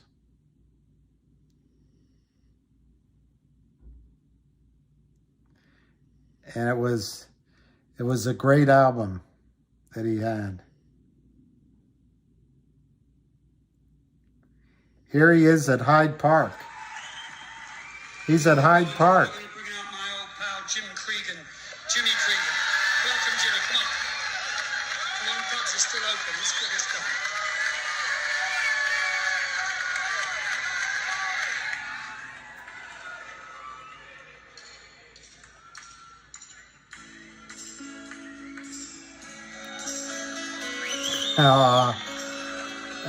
Ariotic.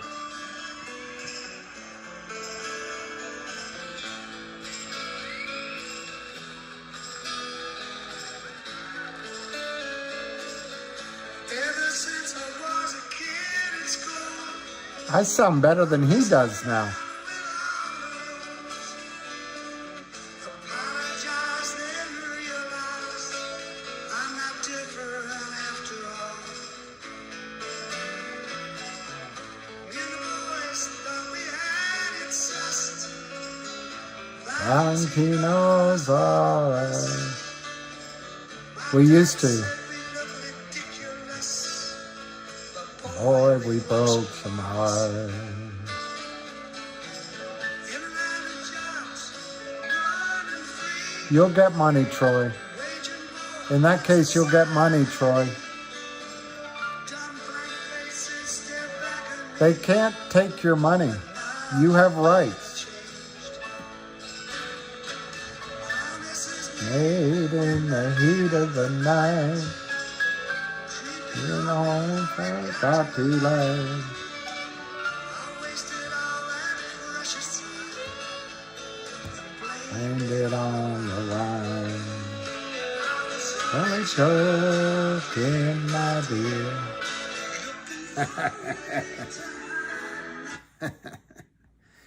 Rod the mod. Rod the mod. Rod the bod.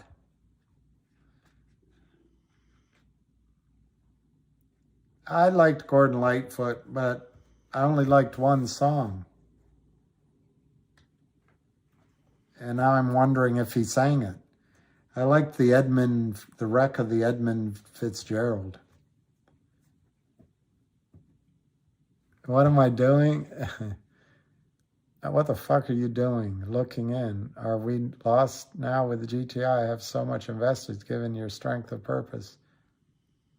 Are we left with sad songs? Sad songs say so much. No, Susie Q, it's late at night. I don't know when you came in, but I've pretty much given a fulsome and strong story several times about GTII.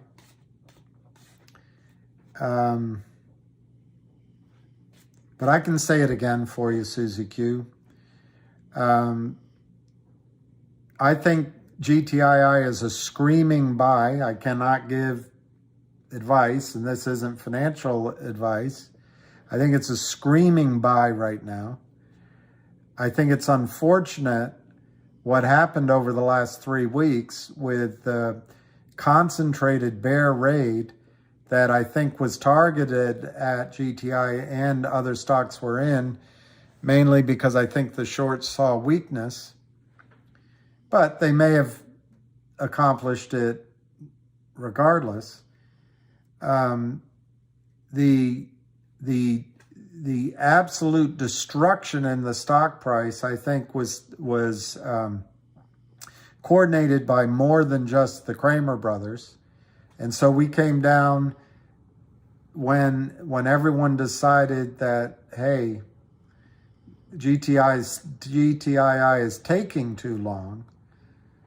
I think it was around 350. And they've driven it all the way down to 45 cents, and now it's bounced back up. And I showed a chart. I'm not going to show it right now. Nothing's changed, Susie Q, in GTII. Absolutely nothing has changed. Unfortunately, we had built up a head of steam, and in my opinion, we were almost there. Almost there. Fidelity was showing the strains. The system was showing the strains. They were lending out shares at 1,000% and 221% and 361%. Wells Fargo took away the buy button at least one day. So we were there. The pressure was building up in the pressure cooker. But we released the pressure. But also Thanksgiving came. And anyway, the pressure got released. The stock has been sold down drastically, Susie Q, drastically. In just straight down, all on fake volume, all on spoofing, all on wash trades, all illegally. But this time it was done with a bunch of jackals that joined in. And they bragged about it. Well, what are they going to do now? Those jackals are not the Kramers. They have to cover those positions by the end of the year to get paid. Most of these guys set up LLCs. Steve Cohen, who just bought the Mets, he's the type of big pool of money that would say, all right, we're going to give you $10 million. You pick 10 stocks to short. Don't ever call me. Don't ever send a text message or an email. But at the end of the year, we'll split the profit 75-25. You get 25, I get 75. Something like that. 60-40, 80-20. And I'll be able to buy the Mets, and we'll strip the over-the-counter markets. But to get it, you got to close out your positions. So these jackal shorts have to, Susie Q, they have to close their positions by the end of the year. 1. 2, and you saw this just recently, a week ago, it went from, I forget, 60-some cents to $2 in like an hour, and then came back down. But that's when these guys start covering. Secondly, we have been waiting and waiting and waiting, and as august a personage as Lou couldn't get an answer, I can't get an answer, Ham can't get an answer. We're waiting on an auditor to give the final report that everything is A-OK at the law firm, but they've signed that deal. Now it was announced by GTII in November. I want to say it was the 18th, could have been earlier, that by the end of the year that the audit was expected to be completed. Well, 2 weeks to go before the end of the year. Since then, GTII has announced at least once, if not twice, that the feedback they get from the law firm is that the audit is proceeding apace, and there's been no problems yet. So, Susie Q, the second thing in GTII, I expect this coming week, now this is my prediction, I have no information, we could hear that the audit is complete and finally the deal with the law firm has finished. That's $100 million in revenue backlog and $35 million in income backlog. And my contention is the end of the year is almost here. They're not going to wait till the holidays. And my contention is when you have a law firm full of hundreds of lawyers that are officers of the court, the odds of finding fraud that's in all over that revenue book is very low. So I think there's a good chance you're going to find that the 1-800 deal is finished next week. Third, CRTD on Friday announced that it is going to distribute via Upstream its OD collection. Well, we were told on Thursday by Ham that GTII and CRTD both are in line at Upstream, and one will go first and then the other. So if the law firm completes this week, right after that, I expect an announcement from Upstream and GTII saying that we release a digital coupon offering $500 or $1,000 per share as a digital coupon to catch out the system. Susie Q. 4, the shorts, including Kramer, got massive relief Massive. Kramer was down $500 million minimum. And now there's relief. But he's still short those shares. And he's still underwater. And this time when the stock price goes up, he's short more shares. So his trouble intensifies sooner at a lower price. If Alpine was in trouble, as the price goes up, they're going to still be in trouble. 6, Jeremy Frommer, the CEO of CRTD, is waging war on Wall Street to break these short sellers, and he knows what he's doing. The same investors that in essence rescued his company are the major investors in GTII. As Jeremy Frommer in CRTD fights for CRTD, he's going to fight for GTII at the behest of those investors. Bigger than you are, bigger than I am. Much bigger than I am. 7,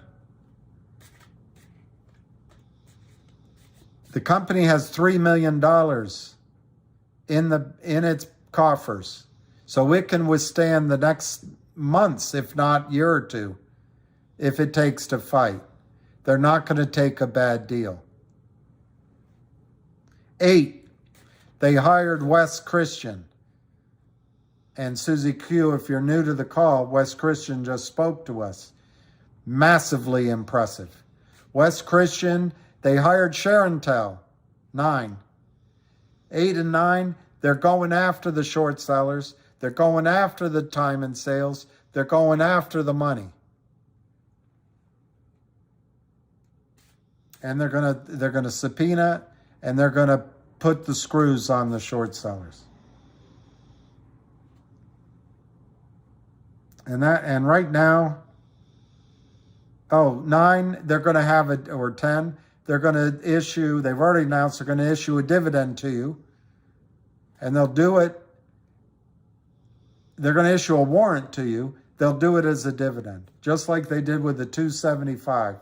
That'll come, and that'll put the screws to the shorts. So, Susie Q, I'm just going to give you those 10 reasons. There's some others I'm not remembering. But the stock, the trading in the stock, looks like it's finally turned. There might be the risk of tax loss selling by the end of the year. Still, that'll end by definition by the end of the year. Maybe the shorts can make another run at it. But the shorts have to divvy up the loot, cover. They got to cover by the year end the opportunistic shorts. And the Kramers are still standing there with 225 million at a minimum shares that haven't delivered. And the whip's coming down on them. And they're one short. Unlike COSM that could have thousands of shorts, after the jackals go away, it's just one short, Kurt Kramer. So, Susie Q,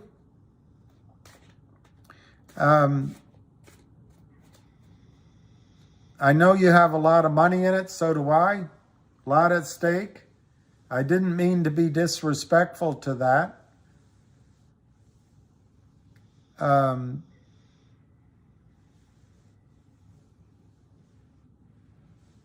But in my opinion, and this is projection, I have no crystal ball.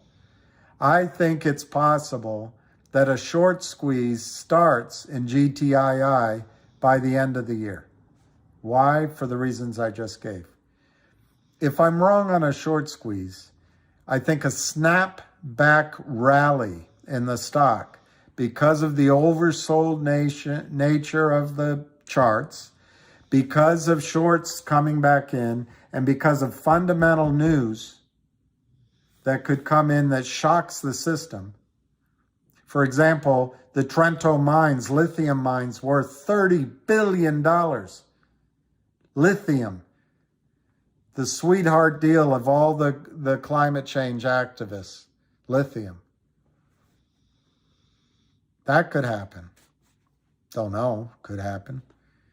Wes Christian today, if you missed it, Susie Q, said there's going to be a press release from GTII. I wasn't clear if he meant on Monday or on Tuesday, but it's imminent. So I think a snapback rally to 2 and then to 350 eminently possible in this stock.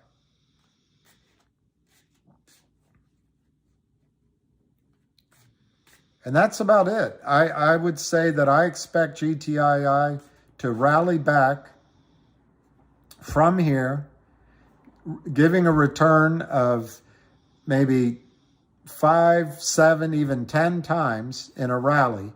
And you'll have an option to decide to get out. Or I think the company and all of the insiders are working hard to trigger a run on the bank, to trigger a run on the system, to trigger a short squeeze. And we haven't been here for 6 weeks like Lou. We haven't been here for, 1 or 2 weeks. We've been through these bear rates before. We've been here 2 years and working hard. And it's not just me. It's Ham. It's not just me and Ham. It's investors. It's people close to the company. It's the GTII army. So, Susie Q, I am, even though I don't sound like it, I'm really optimistic and excited for what's ahead in GTII, both in the very short term and possibly into the first quarter. And I'm beyond hopeful. Let's call it a flip of the coin, hopeful, 50-50, that those people inside the company can finally, last time we almost had it, before the pressure was taken off, Susie Q. I think we finally almost had Fidelity ready to cry uncle, but we took the pressure off. GTII wasn't as attractive as COSM. Well, we've been through that now, and it might still not be as good as COSM, but I think GTII has a 50-50 chance of squeezing to all numbers we can't think of by the end of the year. But that's in a squeeze. That's in a squeeze, the high numbers. Otherwise, I think it snaps back because it's oversold right now. If it's an investment for the longer term or for the shorter term, I'm trying to get a moth. I think $3, $4, $5 a share, Susie Q. And I apologize for playing a sad song. Charlie Pride said that he didn't much like happy songs. To him, they didn't have a whole lot to say. That's kind of where I come in. That's a problem I've had all my life. I listen to songs that have something to say. So apologize for that as well, Susie Q. I know it's a lot of money. XRQ9. I believe as a group, we decided that it was better to focus on COSM until GTII got us some answers, and pretty darn quick. But until GTII told us, to one person anyway, what the short position was, clearly, in black and white, COSM had a 1,900% short interest. It was on Reddit, but GTII couldn't provide that kind of information. Turns out that information was not accurate, but neither here nor there. We were demanding that GTII answer our questions on the audit and the law firm and they wouldn't give us those answers. We were demanding information on upstream. And GTI just simply was not working quickly enough on upstream like COSM was. COSM was going to uplist on upstream, and they were doing it. So we decided that COSM was the place to be. Well, that's what I mean by that. Now, the fact is, most people didn't sell GTII, but in that moment, I think there was a lot. I experienced it. That's why I'm saying it. I got a lot of phone calls, a lot of pressure back, a lot of uncertainty. Wait a minute. What's happening with upstream? Why isn't GTII putting anything out? Well, they were putting it out. It was just misdirection. They were making releases. And in the FUD that I experienced because of that, it was intense. And in that, the shorts in my judgment, saw an opportunity to start selling. They knew we weren't going to be buying anymore. Now, the fact is, a lot of whales did buy. So I could be wrong in my analysis about what I call we doing as a group.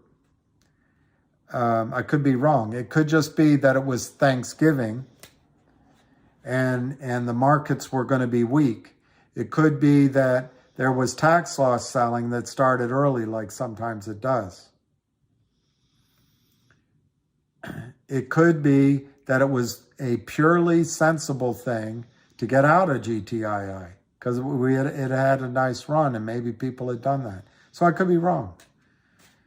But I think there was an opening for whatever reason for the bear raid to start. And it was a highly successful bear raid.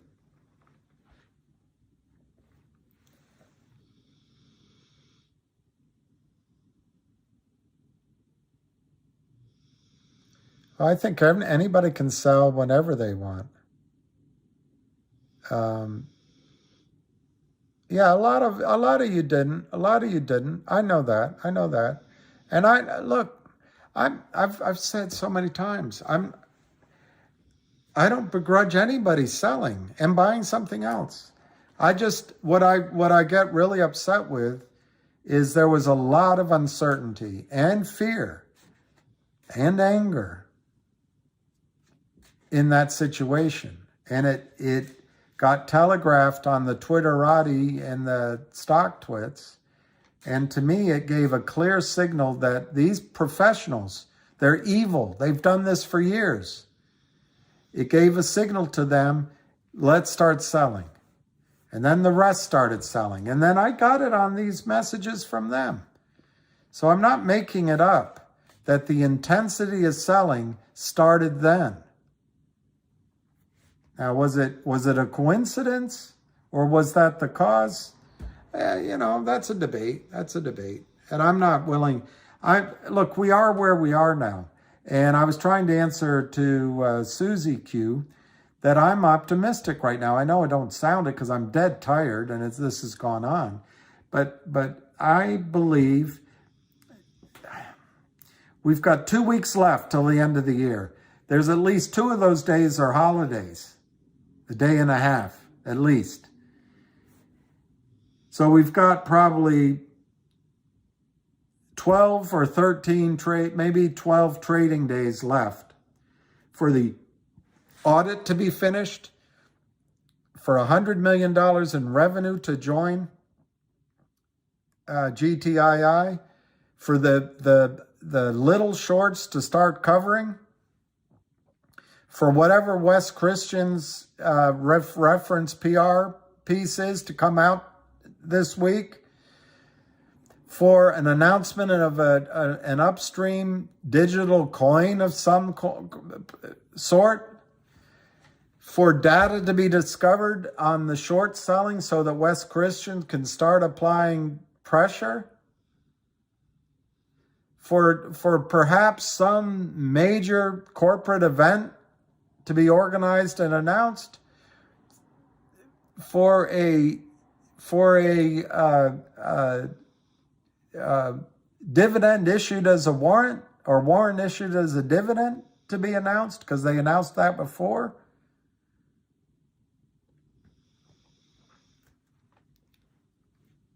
I think the odds of a snapback rally soon in GTII are enormous.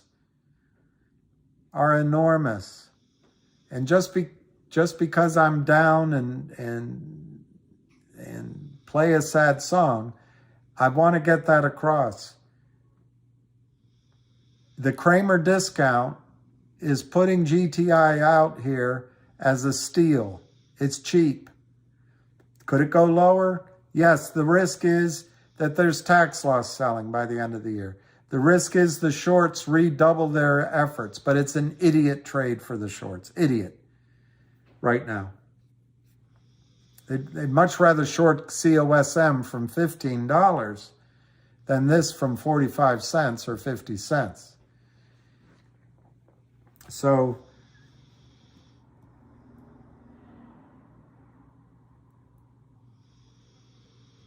I'll try to act my age, not my shoe size. GTII is presenting an opportunity to buy for the squeeze or to buy for a quick trade that I think is going to happen very, very soon. Who are the Kramer brothers? Who are the Kramer brothers?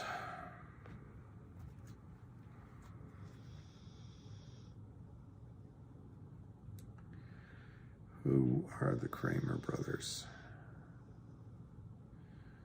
Who are the Kramer brothers?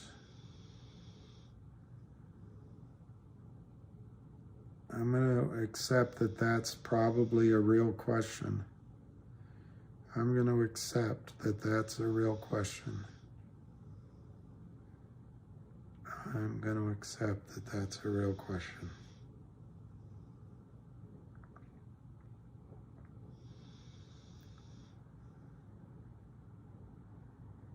I'm going to accept that that's a real question.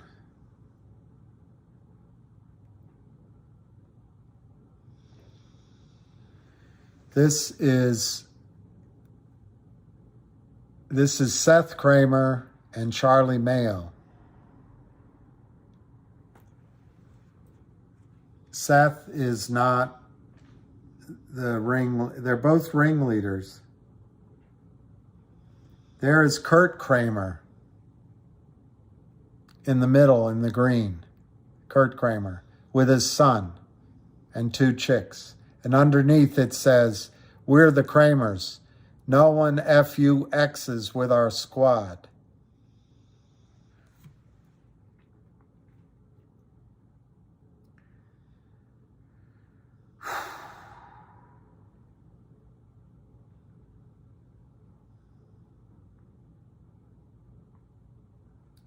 This is Kurt Kramer's company, Power Up Lending.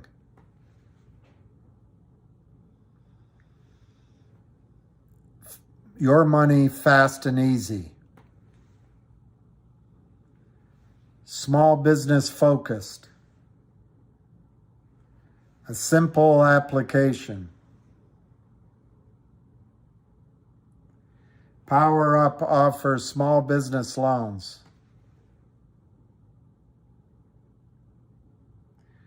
What our one client that we paid off probably is saying.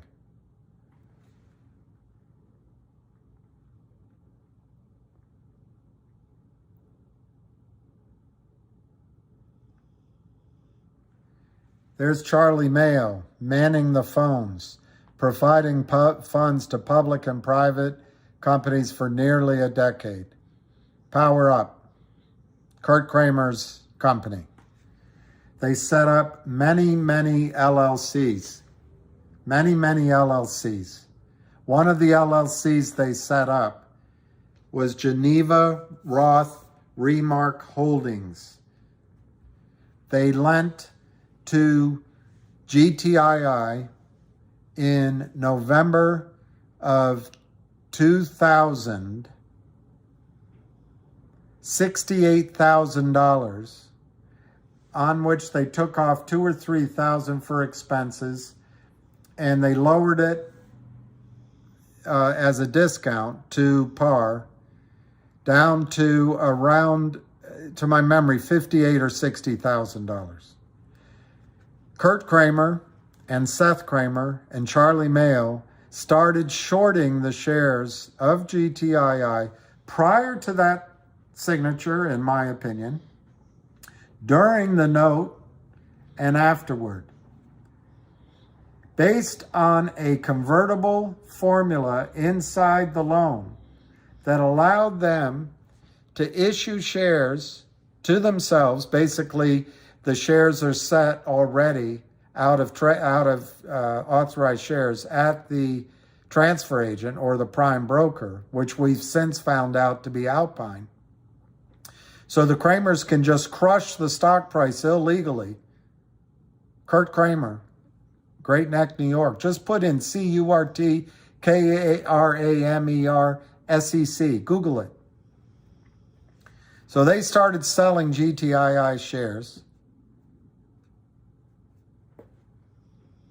The CEO of GTII noticed, hey, what are they doing to the stock price? He revisited his contract. In February of 2021, as per the contract, he paid something like $78,000 or $86,000. He had to buy it back at face value. He had to pay a 25% premium. And he had to pay some other costs. He bought it all out. And he got all the shares back from the prime broker. So Kurt Kramer and his brother Seth Kramer and their henchman Charlie Mayo faced a choice. They had shorted, prior to the note, naked, illegal shares based on a potential delivery. They had shorted them up until that February in the range of 60 million shares naked short. They had a choice to buy those back in or sell more. Well, since then, Kurt and Seth Kramer have sold another 200 million shares. They're short 225, 250 million shares. That is the premise for, and those shares don't exist, never will exist, have to be bought back.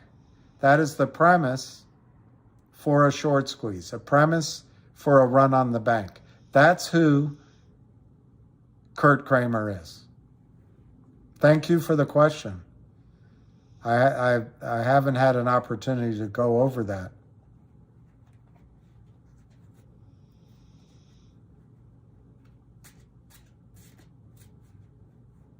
They are a couple of dirtbags. Hey, Roosh. I don't know.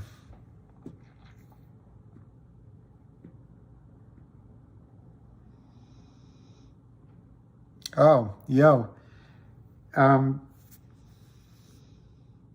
That's the good question. A lot of the shares they'll be buying, or you'll be buying, will be fake shares. But the whole premise of how they get away with this, they being the short sellers, and they do it with computers, and they did it, Susie Q, if you're still on, they did it over the last 3 weeks with computers, is, and this is all sanctioned by Goldman Sachs, Gary Gensler, and the system goes along with it. So much money to be made. Goldman Sachs, in fact, invented the button, the F3 button, that says, we will deliver the shares later. In the United States, there's 4 tickets: buy, sell, legitimately borrow shares and short them, legitimate, or there's the reg show exemption, which allows fraudulent market makers to say, we're gonna sell these shares, we'll get them delivered later. We have a note from the principal. The dog ate our homework. They never deliver. You pay cash, they never deliver. So when the buy-in comes, a lot of those shares that are bought in are going to be fake. But one of the parameters of that buy-in is we need to know on the other side of the ticket that it is real shares, that those shares are going to be located, that it's not just an entry into the sell-off computer that says, oh yeah, we've made a reasonable look for those shares and they're going to come. It cannot be a long share sale that is mismarked fraudulently. So the system will demand legitimate locates and legitimate delivery. 5.5 hours to pre-market, and I'm not going to stay alive until then. Is time for a podcast, Bill, making too much sense. Thank you, Jennifer. I'm not sure. I'm infuriating. I'm sorry. I don't mean to infuriate. But if my head were pounding less, I wouldn't be as infuriating. If a buying is forced with NBA, oh, there it is. MBH be able to move on without books being balanced. Pepsi Dental, no. The books have to be balanced. I was worried that the books didn't need to be completely balanced. And when I spoke to him over the weekend, and he has, just extensive experience, the books have to be completely balanced. They have to zero out. But no is the answer. Now, I mean, you got to caveat everything. FINRA should not have done what FINRA did on Friday last. So is it possible that there's a government edict or diktat? Yeah, that can always happen. But I guess I should say, under the rules as exist, no, they can't move on. They have to clean it up.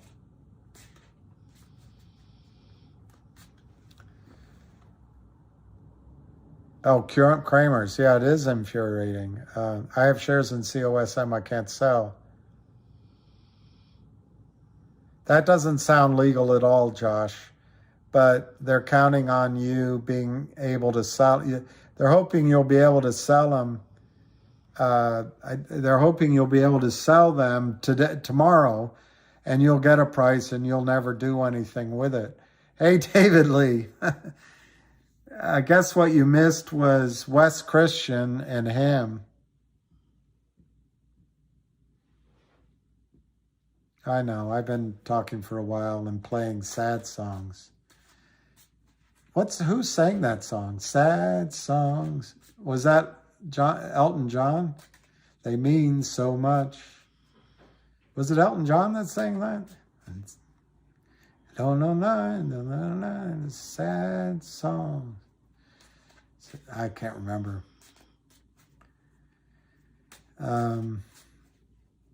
Yes, Josh. Yeah, it is Elton. Okay. All right. You're gonna get one more minute, and then I'm gonna Neil Diamond. Neil Diamond. I said, said I, and no one heard at all, not even the chair, and I'm feeling lonely still. Did Neil Diamond ever sing a happy song? Anyway, Breaking hearts. Lucky was not barking. That's the dog upstairs. I don't know what time. What time am I going to wake up? I'm going to go to bed here. And I think, yeah, see, Sweet Caroline. Bum, bum, bum. You know, there's 2 songs that Neil Diamond wrote that you don't realize he wrote. One is